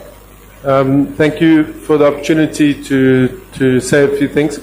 I can see, being a practical person on the ground as a farmer, been farming for about 35 years. At the same time, we've had outgrower schemes for small-scale and commercial farmers at the same time, in crops as well as in chickens. And I can see the risk from the international bankers. What they are saying quite loudly is we need, basically there's challenges to every Zimbabwean here. There's challenges to government. We're challenging government to say, please, we need the international banks as well as all Zimbabweans need ease of doing business on the ground. So ease of doing business, that there's a lot of stuff that falls under there. Then the risk of we did our cropping program. We had 300 small-scale farmers doing cropping programs where we were providing inputs, and that was a great success because we took a page out of Zambia's book where we did block farmers, where farmers were guaranteeing each other, and that system worked very, very well until the policy changed that, and we didn't adapt in time for that, so that came to a grinding halt. And on the outgrowing of chickens, we did that with 100 farmers with a German NGO. And from the 100, we got 30% success rate, 70% side marketing. So what lessons did we take away from that is that we needed to increase the amount of chickens that we were sending out to the farmers. So we increased the same number of chickens, but now to the 30 farmers that made a success of it. Again, around 70% failure, 30% success, because they'd seen, look, the other guys got away with side marketing. And so the challenge is also to small-scale farmers.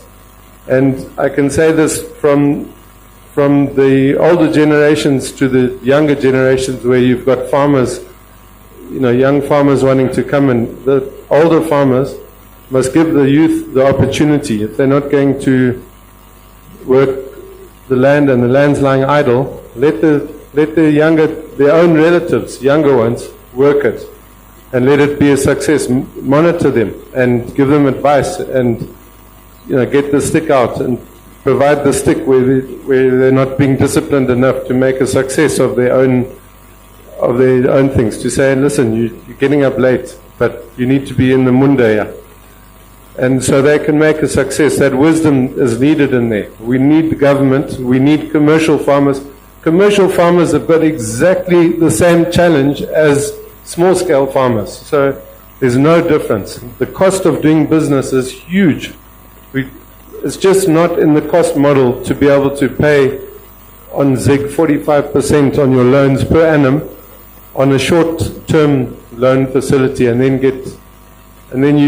let's say you, as a commercial farmer, you're dealing with one of the government banks, but you're supposed to deliver to the grain marketing board. You deliver to the grain marketing board, but your interest, it's not stopping. Your interest keeps going.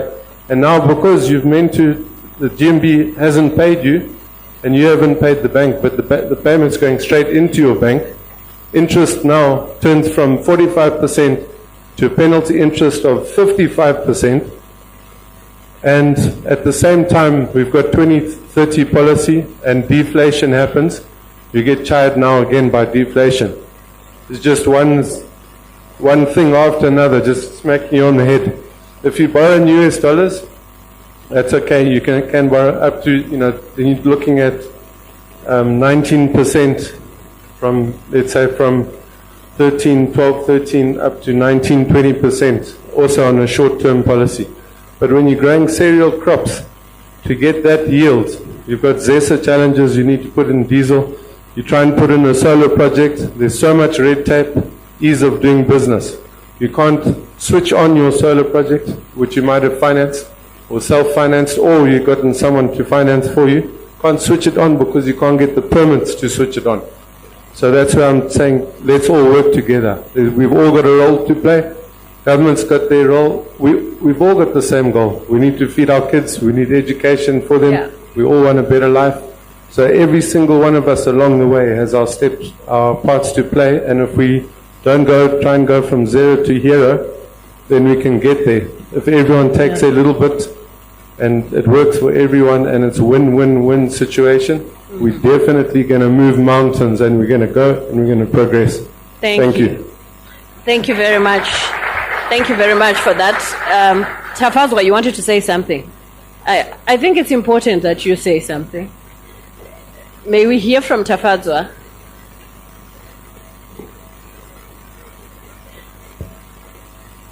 While you're taking the microphone to Tafazwa.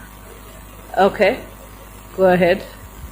Okay, thanks, Eka. So I just thought, I don't think you heard Robert properly. So I think the issue here is that this country has a problem with long-term financing. And I think our banks in some way have no capacity. So these issues are going to carry on. You're going to get very expensive money, and the requirements for you to access that money are going to be beyond the reach of other people. So I think we need to approach funding for businesses in another way. So banks are one alternative, and I think if we just focus on banks alone, we may not get those big ticket projects. So obviously stock markets, I think there are some businesses in horticulture that may qualify. It's not everybody, but if you're also thinking of the concept of hubs and spokes, maybe at that hub level, funding does not necessarily have to come from the banks.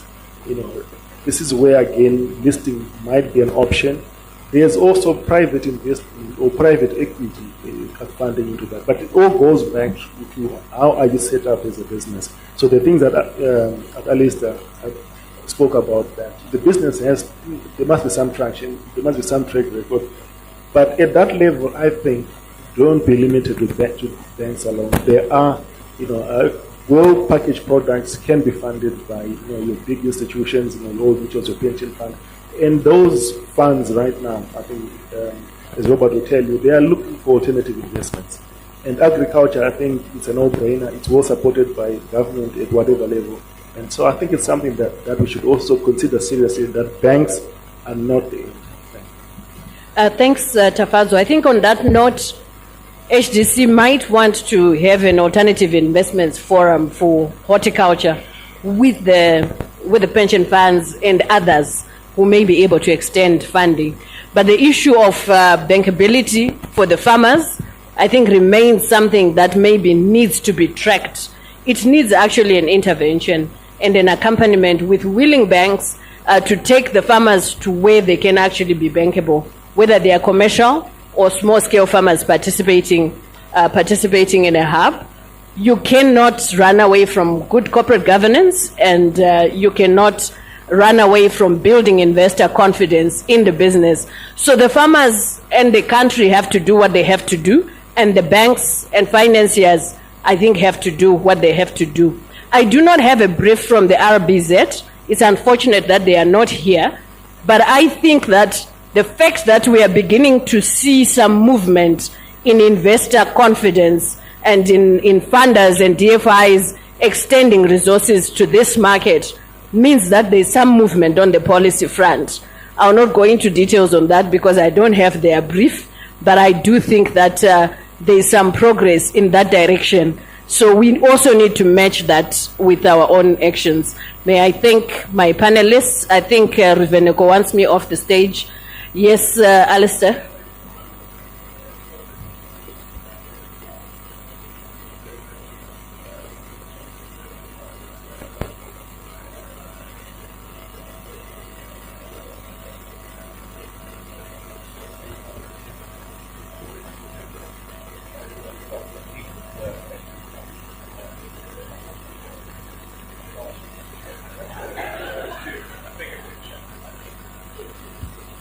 Well, thanks. Yeah, so there's been a lot spoken Only about. Alistair will get a microphone and use it as a cricket bat instead.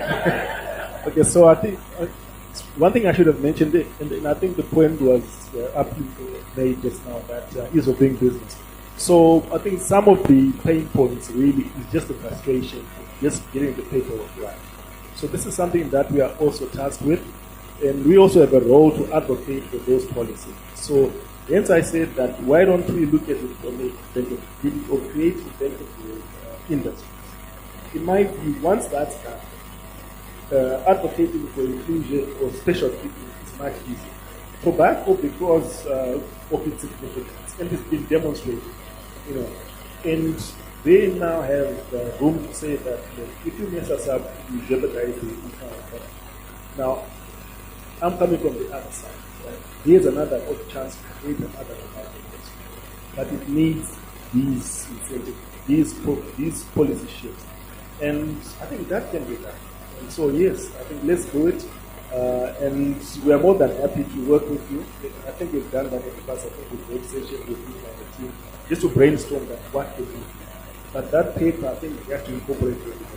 Even the financiers themselves. If you want the banks on board, what is it that the banks want to make it easy for us to access? Thank you, Tafadzwa. Thank you to the panelists. We may now exit the stage. Thank you very much. Yes, thank you for that round of applause. Thank you, Sakai. Thank you, Alistair, Clarence, and Jim. Thank you for that. I'm not even going to get on the stage because we need to move really quickly. So I'm going to just introduce our next speaker. And I must tell you a little bit about this segment. There's excitement because branding is so important for the sector. Branding is so important for horticulture. And last year, they began, HDC started a whole campaign last year about, sort of rebranding horticulture and packaging it correctly. So this is really exciting to hear and to see how much they've grown since, because it's a product that needs to be marketed well. We can talk about brands, Zimbabwe. We look at other sectors who brand themselves strategically, but I think horticulture still needs a lot of support there and a lot more visibility. So to lead this conversation, Peter Stewart from Globally Connected is going to give us a few words, And Stuart, I'm going to put a bit of pressure on you. I'm so sorry. I know on the program you were allocated 15 minutes, but I'm going to ask you to cut that down to 9. Thank you. Thanks, Roo. Good afternoon, all. All previous protocols are observed. Just first of all, thank you to the HDC and also to Cicada for the opportunity to take on this project. It is going to be, I'm sure, for the cynics and critics of our beautiful country, almost an impossible task. But I think to those of us that can see beyond the current challenges and we can lower our blood pressures a little bit after the last exchanges, it's an opportunity to surprise the world. It's an opportunity to outplay and outcompete our competitors. And most importantly, it's very important, or is an important opportunity to unify our agricultural sector. So I think what I'm going to do, because we're limited on time, I'm going to introduce a little bit about what I do and why I'm involved in this project. So my name is Peter Stewart. I previously farmed in Zimbabwe, and over the last 20 years, I've developed a fully regenerative and sustainable wine farm and several and one large, some growing compost businesses all over the Cape. So what we basically do is we focus very, very closely on sustainable farming, regenerative farming, and we've developed a very interesting and a key focus on that side of agriculture. We've also developed a consultancy along with what we do on the sustainable agriculture side, and it's really evolved through this understanding of biological farming that we've got involved in developing brand strategies for South African brands and also for brands abroad. And much of that is focused on how to tell stories and how we can basically develop really powerful messages through to the customer. Perhaps just I want to give one example. I know we're limited on time, but I was given the opportunity of rebranding a wine estate in Stellenbosch. It dates back to 1692. It had a particularly poor reputation for wine production, and we got a team together, and in fact the same agency that we're using for this work, and we recognized that the farm had something incredibly unique. It had 2,000 runner ducks that every day went out to harvest or to help control snails in the vineyards, and we recognized that as being something quite extraordinary in terms of being able to profile the farm and possibly the brand. So what we did is we ran through a process of identifying what visitors and potential consumers of the wine would be interested from a sustainable farming perspective, and we started to develop what we then called a duck parade, which was basically bringing visitors on to see the work and actually witness what the ducks were doing in the vineyards in a very easy and educational way. Bottom line was that a really simple process of strapping a GoPro onto a tame goose's neck and filming the entire duck parade from a tame goose ended up moving our numbers to that wine estate from 12,000 a year to 120,000 a year in 1 year. It's now an extremely profitable and thriving wine brand. So it's not difficult to change the perception of a brand if one puts an awful lot of thought into it. I just want to talk quickly as we can move through these slides, because I know we are going to have to be very conscious of time, about probably the most important thing, which is the fact that young consumers are now far more educated and far more selective about what they purchase than consumers used to be 20 years ago. And it's one of the focuses that we have looked at very carefully in terms of our rebranding or brand development process. We obviously are not ignoring the director of fresh produce at Marks and Spencer's and Waitrose and all the other European and Middle Eastern multiples, but what we are saying is that the consumer to a large degree is driving even those decisions. So we do believe, and it's been proven time and time again, that good stories and powerful stories can really help build a brand. So if we just move on a little bit, I just want to quickly focus in on Kenya and Peru. So as examples, Kenya have used a national branding, made in Kenya, and Peru have very definitely focused on some slightly different approach, which is the superfoods. If we look at the two comparisons between the two, It's quite interesting that Peru's been quite exclusive in what they're branding. They're taking very much their superfoods and they're using that as their method of basically profiling what they do and what they do well. It is quite restricting in terms of their ability to take on new products, because not all, obviously, horticultural produce or products can be classed as superfoods. And Made in Kenya is just a really interesting contrast, where basically they're just taking you back to the origin and they're creating a little bit of heritage and ownership from a sort of Kenyan perspective. So just to give everyone comfort, we go through this extremely diligent sort of process of understanding what the rest of the world's doing and what is working and what isn't working, and we follow a very definite and determined protocol to make sure that we don't make reckless mistakes in terms of this branding process. So I don't need to focus on this slide. I think everyone is very aware that past media has overshadowed the progress of the country. I think what is critical is just that last point, is that Africa's neighboring food producers are green with envy with regard to Zimbabwe's potential. And I think we have to never forget that. And I live in one of those neighboring countries, and every agriculturalist that I speak to is just repetitive and continuous in the way that they just feel that Zimbabwe is missing a beat because of its potential. This is the slide I want to draw attention to. Adversity leads to resilience. There's absolutely no doubt about that. You look at any community around the world that's had adversity, and it leads to an incredible amount of resilience. And resilience inevitably produces innovation. It has to. Because where you've got adversity, you have to be innovative to survive. And innovation results in success. It has to. It's a natural progression. And it's the one thing that Zimbabwe, whether we like it or not, has had very, very adverse conditions in terms of business. And we have extraordinary innovation and potential innovation in the agricultural sector. And I just want to make sure that everyone involved in the agriculture sector never loses sight of this as being one of our major assets. So to just go through some of the sort of processes that we would look at, we'd obviously typically look at the different products.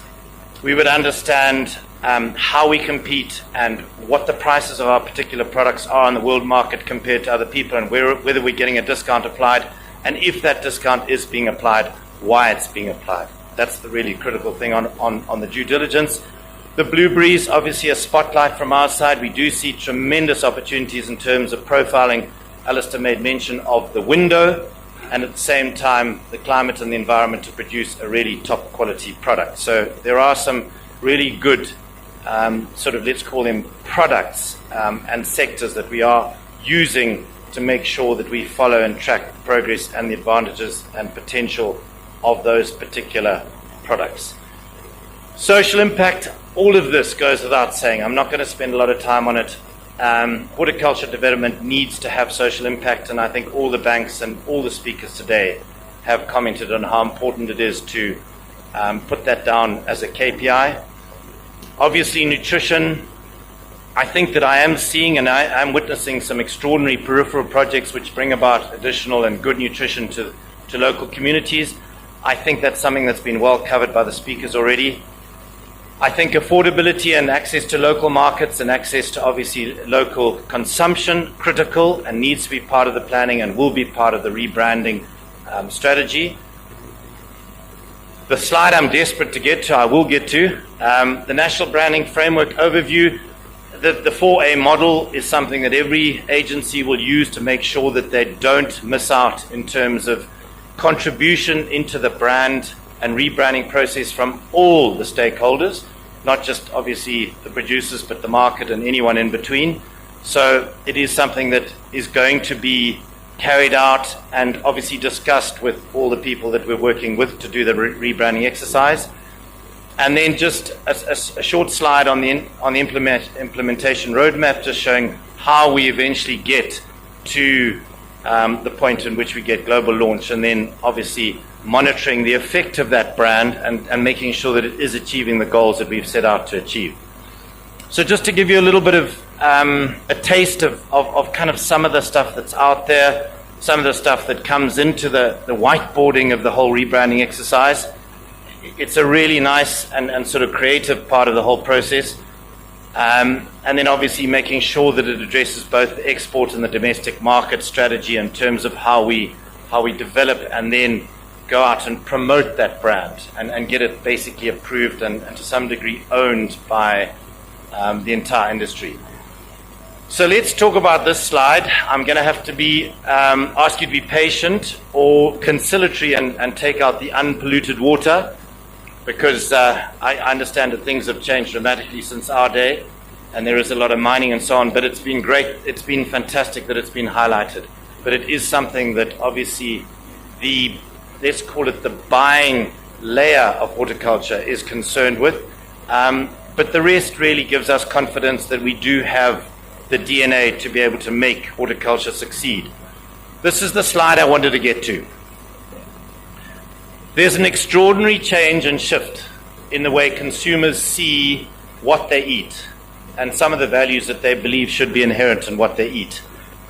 I think the statement of sort of repurpose, recycle, and reuse has been used too frequently. And really what it is it's really saying for people that are involved in any industry, it's a tick in the box, and it basically means that they're complying with part of an audit. What is happening in the world at the moment is that there's an enormous focus on whether humans should be placing themselves ahead of the rest of the world in terms of the biological and animal world, or whether as humans we should be fitting ourselves into it. There are some extraordinary animal mimicry stories that are now coming out in terms of agriculture and those people that can think beyond conventional agriculture. And I know it's a massive shift, and I know sometimes people see it as an enormous risk, and I will get to a slide to give you the comfort that it's not an enormous shift. And in order to think a little bit more strategically and intelligently about how to take on some of these learnings from particularly animal and biological mimicry can have extraordinary effects on the sustainability of your farming activities. And where I want to focus on this is that if it's successful, it is the most powerful story that we can ever ask for in terms of building a national brand. And I'm going to give you all an example. So we run, as you know, a large composting operation near my farm, near Hermanus in the Cape, and we run 7 others which are now growing to the same size. So we produce upwards of 60,000 cubic meters of compost for the apple industry. The reason we produce that volume of compost is because there's a demand for it. We had to find a way to produce compost in a cost-effective way. So we brought in a group of specialists, believe it or not, who understand termites. We look very carefully at how termites are able to very carefully build enormous colonies and not in any way compromise the work that goes on at a termite mound by aerating the termite mound in very natural ways. We brought in specialists to show us how they do that, and we literally copied everything that a termite does in the form of a large mass of organic material and microbes. So in other words, we brought in really clever ways of aerating the compost from underneath the compost, and we cut our production costs of compost down by 50%, which meant that we could go to the market with a 25% discount and make almost double the amount of margin that our competitors were making. And that's the reason that we're managing to grow it so fast. It was such a simple process, and we couldn't believe how easy at the end of the day it was to get to the solution by using very, very clever biologists, and at the same time how easy it was to basically implement it and do what we wanted to do, which was produce cost-effective compost and move compost making to where the waste was, and not because now we didn't need energy and we didn't need machinery. It was the most extraordinary revelation which has created a business, and it was simply bringing in 3 biologists to help us solve the problem.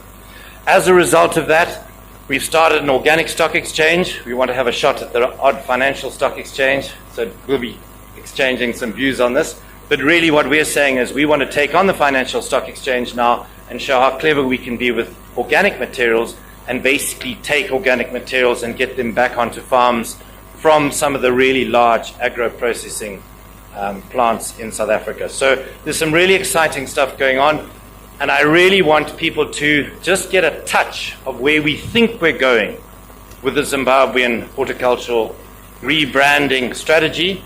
we think that Zimbabwe is rich with these stories. So we're going to uncover them, and we're going to hopefully integrate them into the story of how, even if it's in a small way in the beginning, how Zimbabwean farmers can be very innovative and resourceful in terms of taking this sort of approach and integrating them into their production strategies. So basically, this is a summary of where we are. And I just want to get to that last or second or third last slide, which basically gives you comfort. So we have a block of apples up in the Elgin area. It's a trial that was planted in 2019, and we've achieved a 21% increase in yield with compost and mulch and no fertilizer. And it's basically the forerunner to what I can see happening. And we've got 7,000 hectares of apples next door to us, and we're only supplying probably 3 to 4% of those apples at the moment with our compost. That's how big the industry is, and we can see us supplying 10 to 15% in the next 2 years, and then hopefully up to 20% of the apples because of the results of what we're seeing here. What I think it also does is gives everyone the comfort that we're measuring what we do. So no longer is this a guessing game with regard to biology. It's an understanding through AI and various other clever techniques of counting some of those really important beneficials and non-beneficials, and making sure that everything that we do in our soils is moving in the right direction. So that particular block that hasn't had fertilizer for 3 years, I think coming on to 4 years, is outperforming the fertilized block by 21% over that cumulative total of three years of yields. So what is important, though, is that we are going to need participation from the growers. We need to make sure that the growers and the industry are bought into this rebranding exercise. So Karen and Sakada have been extremely helpful, as I said in the beginning, in terms of embracing this with the Growers Association, and HTC have obviously given us this opportunity. We do want to make sure that everyone is comforted and confident in the fact that we've got this thing really by the throat and we are going to make a success of it. It is going to be extremely important that we are able to visit farms, we're able to talk to people that we feel can give us some of the stories, some of the information to allow us to dig a little bit deeper, literally, and tease out some of these stories. And I think what is really fantastic about this potential strategy is the fact that we can keep feeding stories to the world to back that brand up, because really it is and will be an incredible journey of going to each of these farms where there is some incredible innovation going on and featuring it and making it very much part of our sort of innovation ability and our national brand. So just that last slide to say that there is a QR code there. We are going to create a little Google Maps, really simple survey that we're going to, I'm hoping that I'll have a chat a little bit later with the HTC team, but the thought was to try and incentivize people, because I know what people feel about surveys and things they have to return. But we really desperately do need to try and have input from the growers and have it in a way that it's reasonably structured, so that when we put it into our thought and planning processes, we know that the growers' input has been put into the rebranding exercise and they own it like we hope they will. Thank you, everyone.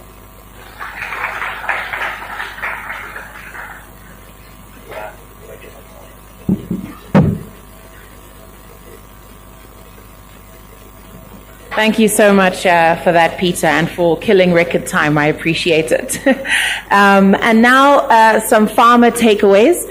We're going to hear from the Zimbabwe Farmers Union, and representing them this afternoon is Paul Zakaria.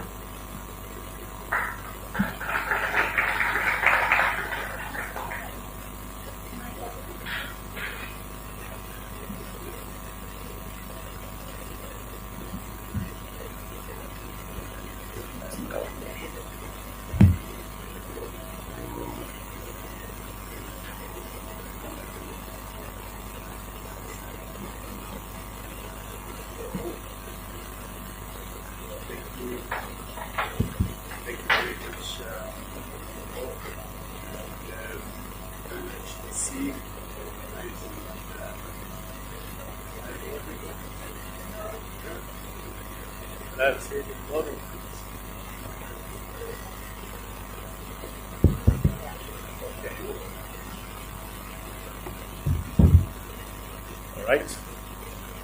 So what I'm going to do is basically to share a few things that I have noted as we're going through this work. Paul Zakaria is my name. I'm with the Zimbabwe Farmers Union. The Zimbabwe Farmers Union is a membership-based organization, driven, 85 years old, and with a membership of upwards of 365,000, 85% of them are smallholder farmers. And as we were discussing, and Sekai was saying, so where are the smallholder farmers? I was on the edge. I really wanted to, say, yeah, we do have some experiences with agricultural financing, and so on and so forth, but much of that is already been shared. The takeaways that I want to share with you coming out of this forum will obviously include the takeaways from the presentation, but some of these are things that come to mind as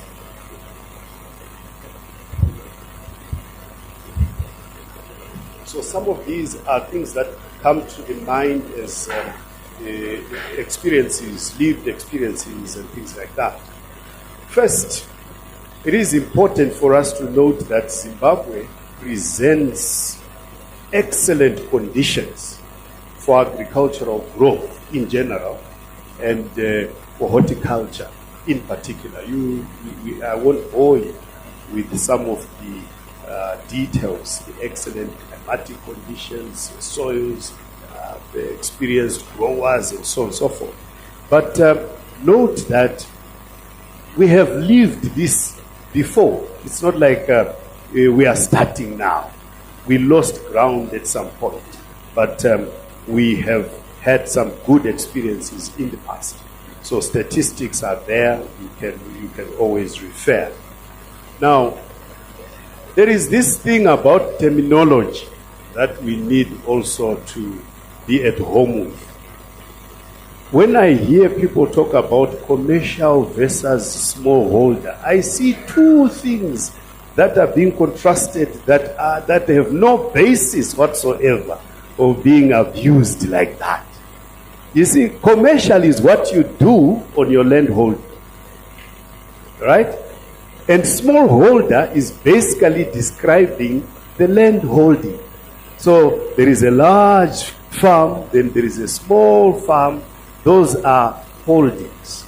So you can be very commercial on a small farm. So commercial is not what you do on a large farm. No. It is how you employ your resources even on a small farm. So smallholder is basically describing the land size. And commercial is describing what you are doing, which is bringing commercial value on the land holding that you have. So it is important, after saying this, when I say that we, as Zimbabwe Farmers Union, 85% of our membership is actually smallholder farmers. And by the way, 65% of that, of the 365,000, are female farmers. So I do agree with those that say this economy is actually driven more by women, by females. Of course, with men behind them. So what we need to do, therefore, is to harness the potential that smallholder farmers present. And I do agree with my brother Clarence, the work that he has done. In fact, that is proof of concept, that it works. Okay? And it is not strange, because these are things that used to happen. Remember Kondozi? We are just rebuilding what was there, and this is very important. We are not, it's not rocket science. We are not going to be developing new concepts that are out of this world. The hub and spoke concept or model has been in existence for a very long time.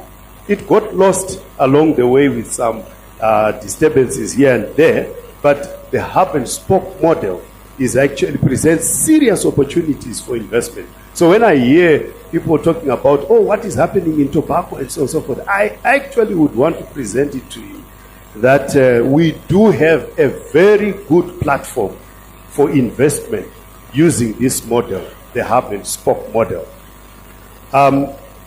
It's opportunities for investment in production, where your inputs, your equipment, your infrastructure.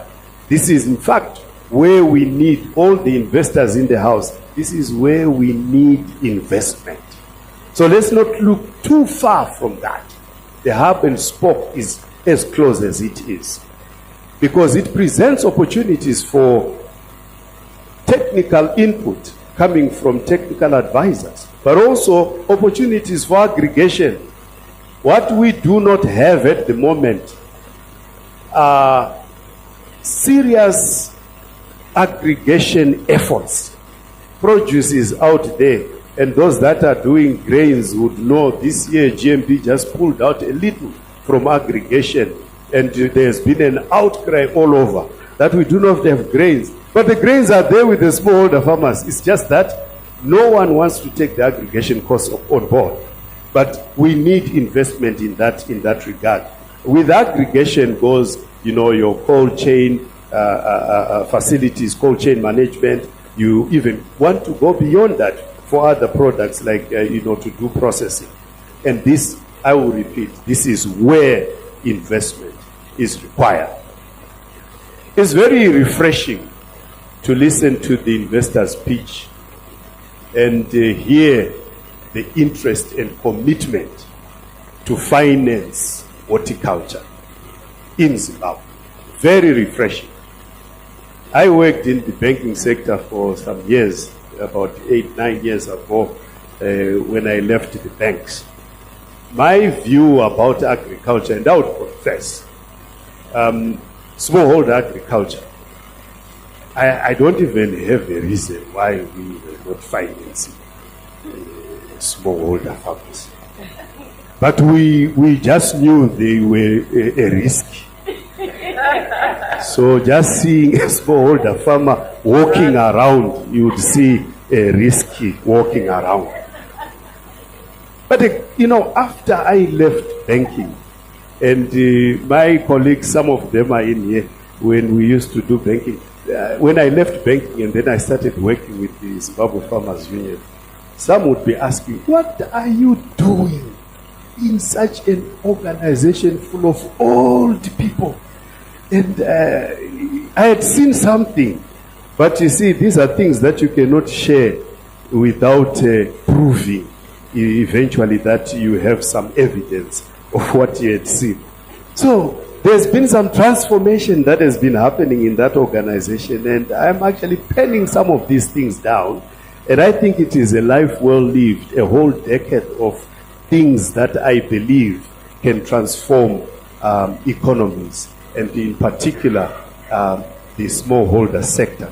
So now I'm seeing that we struggle in banking to describe the risks associated with smallholder farmers. The reason why they don't put money in the bank is because even right at the beginning they were not involved. They were not included in the systems that bring banking about. So you don't expect them to run to a bank when the bank never assisted them to make money. So they know where to spend, where to keep that money, and they know how to spend it too. You can blame them for that.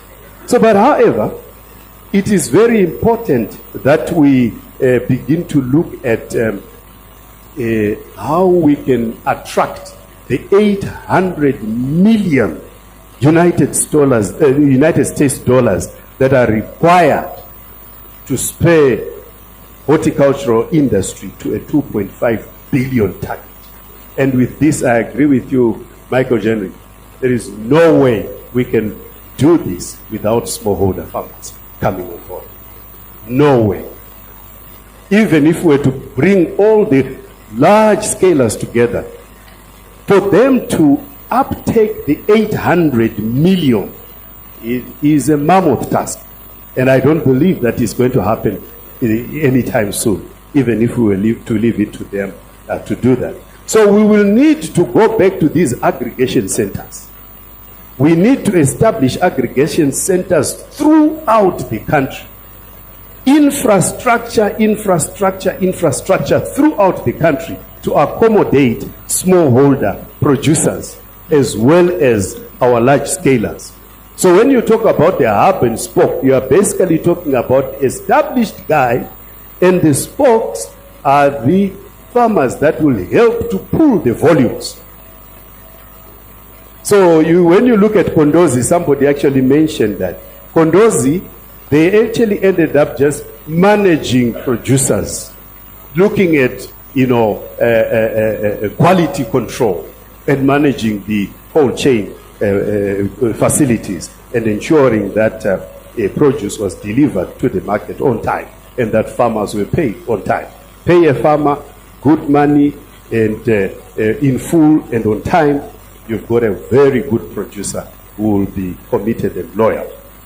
So there are things that we can talk about, but we need investment in that area. So these are businesses. Each hub and spoke syndicate is a business on its own.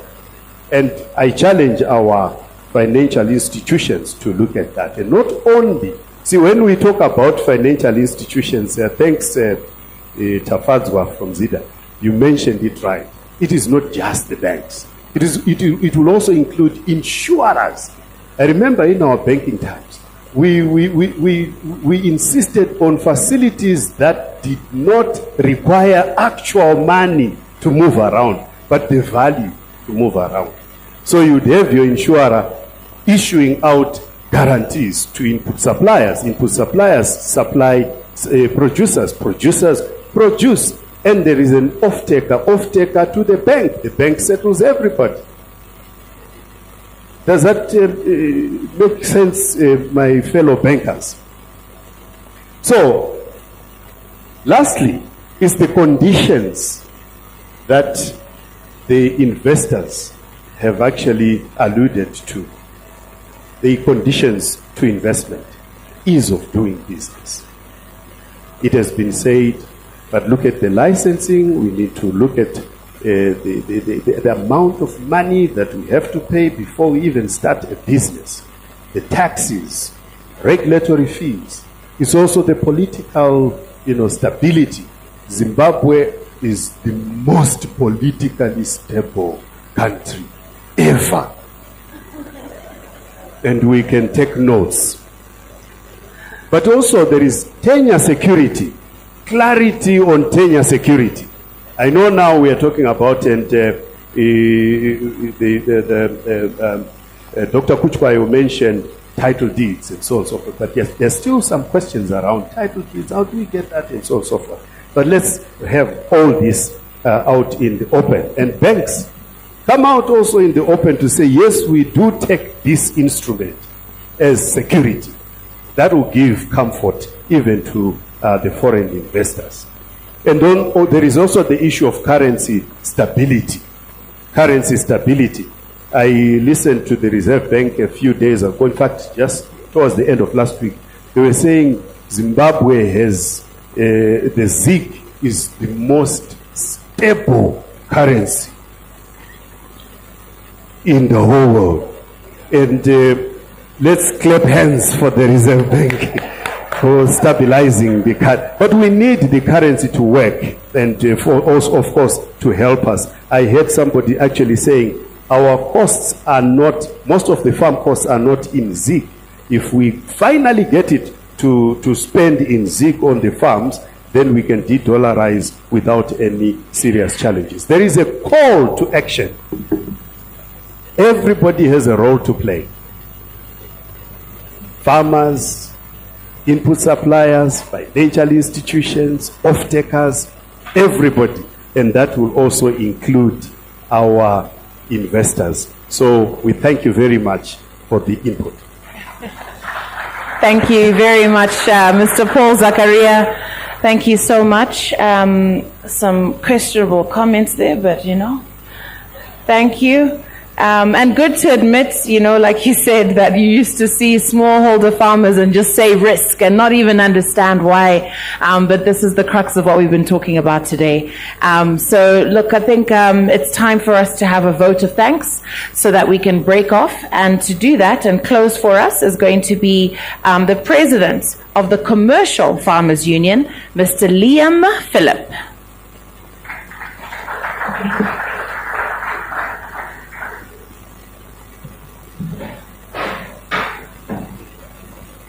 Thank you very much, Ruth. I hope Peter Sol's not here. I haven't got my glasses on. I was in trouble for not keeping up the standards. He's a Falcon boy. And if you come to do a presentation and you're not wearing a well-knotted tie, you are frowned upon. So I actually, the last function I was at, he knotted my tie for me. I keep it knotted so I can slip it over my neck. I see he's not here, so I'm not going to put my tie on. No disrespect. Ladies and gentlemen, I'm the only thing standing between you and lunch, so I'm going to keep this under 30 minutes. I think, first of all, a big thanks to the HDC team. I'm going to make you all stand up. You're standing already. Linda, everyone, HDC, stand up. So I can give you a round of applause. Michael.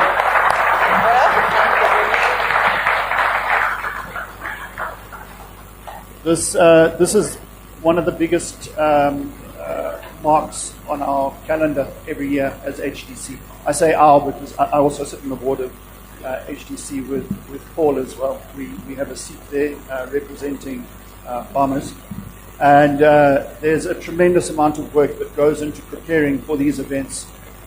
I must say that I'm a little disappointed that we didn't have our deputy ministers here today in the room to hear what everybody wanted to contribute, the decision makers and policy makers.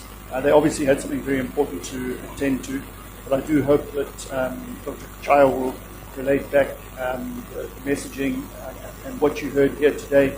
And I think it's all of our responsibility to do the same in all the engagements which we have. So, Dr. Chaya, thanks for coming through and standing in. You're always here when we need you, and you have wise wisdom. Our international partners, for which there are many, thank you for the support from our birth in 2020. It's been an incredible journey, and we certainly wouldn't have done it without the support of all of you. It means a lot to us as farmers as well as the industry. A message to the policy makers out there. We've had presentations today from our funders who are looking at coming into Zimbabwe. We've had some great highlights shared with us by AgDevCo. And I just appeal that we go out of our way to extend the hospitality that Zimbabwe is so capable of, to encourage more people to come. We want them to go out there and say, geez, you guys have been missing out. You can't believe the Garden of Eden that we found just north of the Limpopo. But it's our responsibility collectively to make sure that we extend an environment to encourage additional, maybe slightly less risk takers to come in, dip their toes, and have a bath soon, I hope. Not the kind of bath which some of you are thinking of. Our sponsors of this event, as you can imagine, it's like having a small wedding. Most of you probably had to pay for a wedding recently. Sponsors every year come out and they dig deep and they contribute immensely. Thank you very much. We really appreciate it. And most of all, the farmers who come. Unfortunately, we generally have more other stakeholders than farmers at the events. And Linda tries remarkably hard to find a slot in the calendar. So we had to see, when is blueberry season ending? When is citrus starting? When is peas? Yeah, school holidays, which are happening soon. So we try and find the best timing possible for those of you who pulled yourselves away from the farm to come and participate here today. Thank you very much. I want to give a bit of a perspective from farmers. The farmers come here every year, those who do come, in anticipation of a lifeline. Farming is tough out there. It's extremely tough. We are operating in unbelievably trying circumstances. And we come here, and when you've got three farmers hanging onto you at the end of the event because you've got some money in your pocket, you know why. It's a really tough place to be operating at the moment. The top 10% of farmers are making good money and thriving. The next 20% are doing okay. The next 30% are washing the face. And the balance, unfortunately, are what Troy explained earlier. They've got very limited options. They've gone out, they've borrowed expensive money, ZIG at 30+%, TFF money on a currency that's not devaluing, and they get less bang for their buck when they take that ZIG and they go and try and buy inputs. It's discounted because of its value, not as much as it used to be. We certainly do have some stability. But I'm very worried about that sector of farmers, and it's across the whole agriculture sector. If you're not in that top 10%, or at least the following 20%, we're in trouble. And we need to support each other, because if we don't, we're going to have lots of people dropping.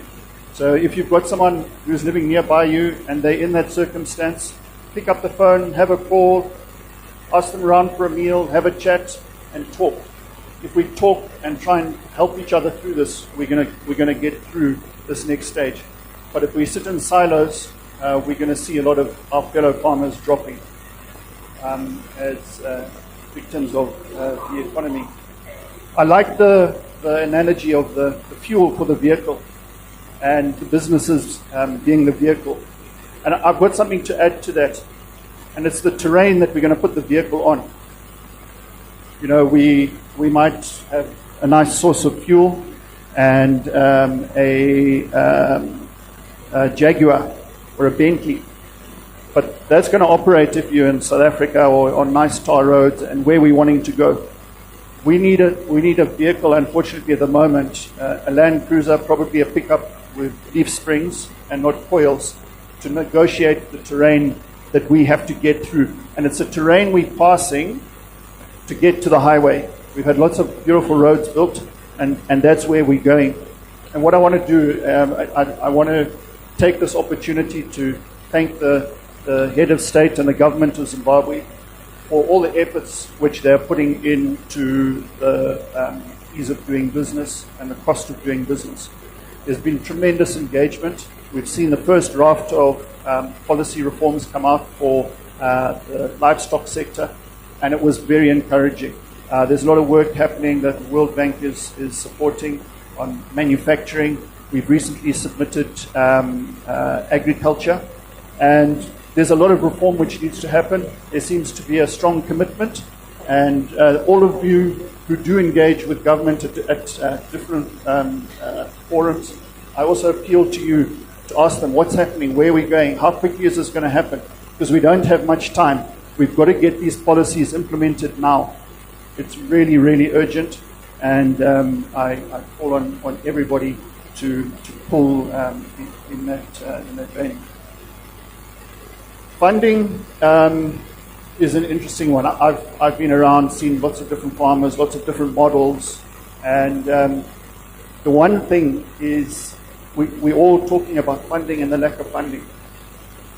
The elephant in the room is the value chain and the environment. If we had strong value chains that were bankable, we'll be fighting off the banks and the investors. Banks and investors come and deploy money where they're going to make money and where it looks good. Our value chains are so tight at the moment, and that's what our challenge is, and we do hope that this review on the cost of doing business is going to bring around some change. We also, I call on you, the big investors, the big ticket guys, the 5 to 10 to 20 million. We need to reinvest in our agricultural agro-processing industrial chains. That is where we're going to see real growth. Paul and a number of others here have spoken about the smallholder farmer, and I agree 100% with them. But every smallholder farmer can't grow cabbages and tomatoes and deliver it to Mbari. The market gets flooded very quickly. It's so volatile, and then the farmer loses all their money. We need value chains which are bankable. A contract, produce 200 tons for me of tomatoes at a fixed price of $150 a ton. And the banks know, okay, this farmer has now been banked. He's been financed by a reputable value adder. I'm now prepared to take the risk because I know the value adder is going to help with a bit of agronomy. We have to get these value chains going again. We're so guilty as Zimbabweans in all sectors of just exporting raw material, whether it's chrome, gold, tobacco. Tobacco, we make a little bit of cigarettes, but the majority of it is leaving as loose leaf. And it's exactly the same in horticulture. You know, in the days gone by, a lot of you would have heard me harp on about this before, but we had a freezing value chain. We had Zim Freeze. They took huge volumes of vegetables at a lower level of quality required because they were being processed. And it was a nice entry level, and it's bankable. We had Zim Freeze. We had Fresca, which is now Buffalo Brewery, which people probably prefer to Fresca. But Fresca, as a young man, I was 21, I started farming. My first contract was with Fresca. I grew tomatoes and I grew broccoli for them. And it all went in, it was dehydrated, value added, packed and exported. Someone mentioned earlier, Rob, I think you mentioned about the sweet potatoes. We've been looking at the sweet potato value chain. And sweet potato flour is in huge demand, a special variety of sweet potato flour. But we need to be able to create the investment climate to bring the investors in. We need to encourage local investors to invest there as well. And we've got to do our bit to really boost the agro-industrial value chain, because that's where we're going to see substantial growth. And then following on from that, what you'll also be very surprised by, we've seen that smallholder farmers, smallholder commercial farmers, are extremely resourceful. If they have a contract and they know they are going to get paid for a specific quality of product delivered at a specific time, they will go out and they'll find resources from the diaspora, from the church, from a family member, from a neighbor, and they will make it work. But the value chain has to stack. We need to work on our value chains. Before I get chased off the stage, because I have a habit of talking longer than I'm allowed to,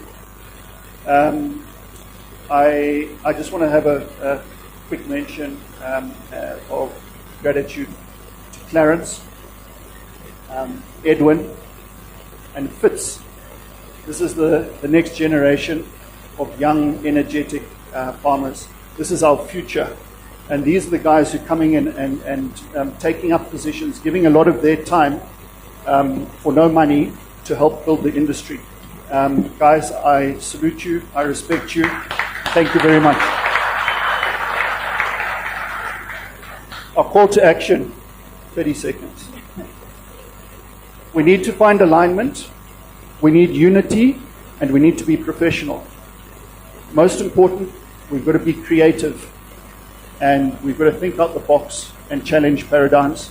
And we're going to get there. There's a great future ahead for us. There's a great future ahead for agriculture. And thank you all for taking the time to be here today. Thank you so much. Yeah, you can just pop that there. Thank you so much, Liam.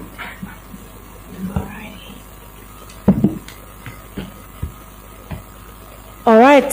That is the official end of our program this afternoon, ladies and gentlemen. I think the thanks have been said, the mentions have been said. Very difficult to summarize what happened today, but I think if you take anything home, all right, what was said was, if you want anything done, get a woman to do it, all right? That the women are leading the sector.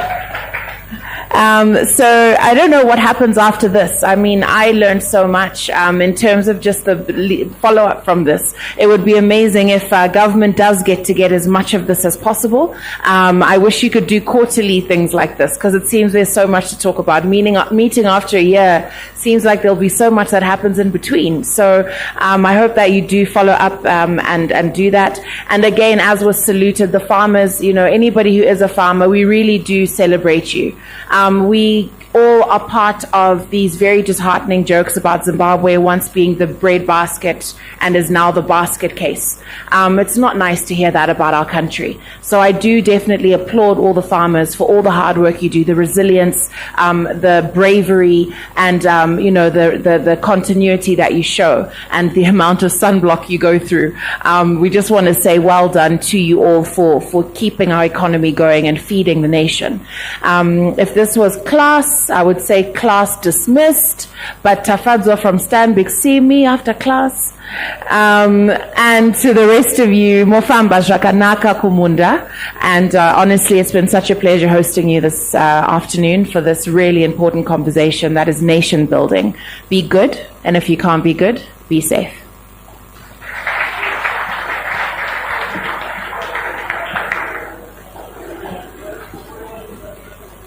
Sorry? Beg your pardon? Oh no, you're welcome.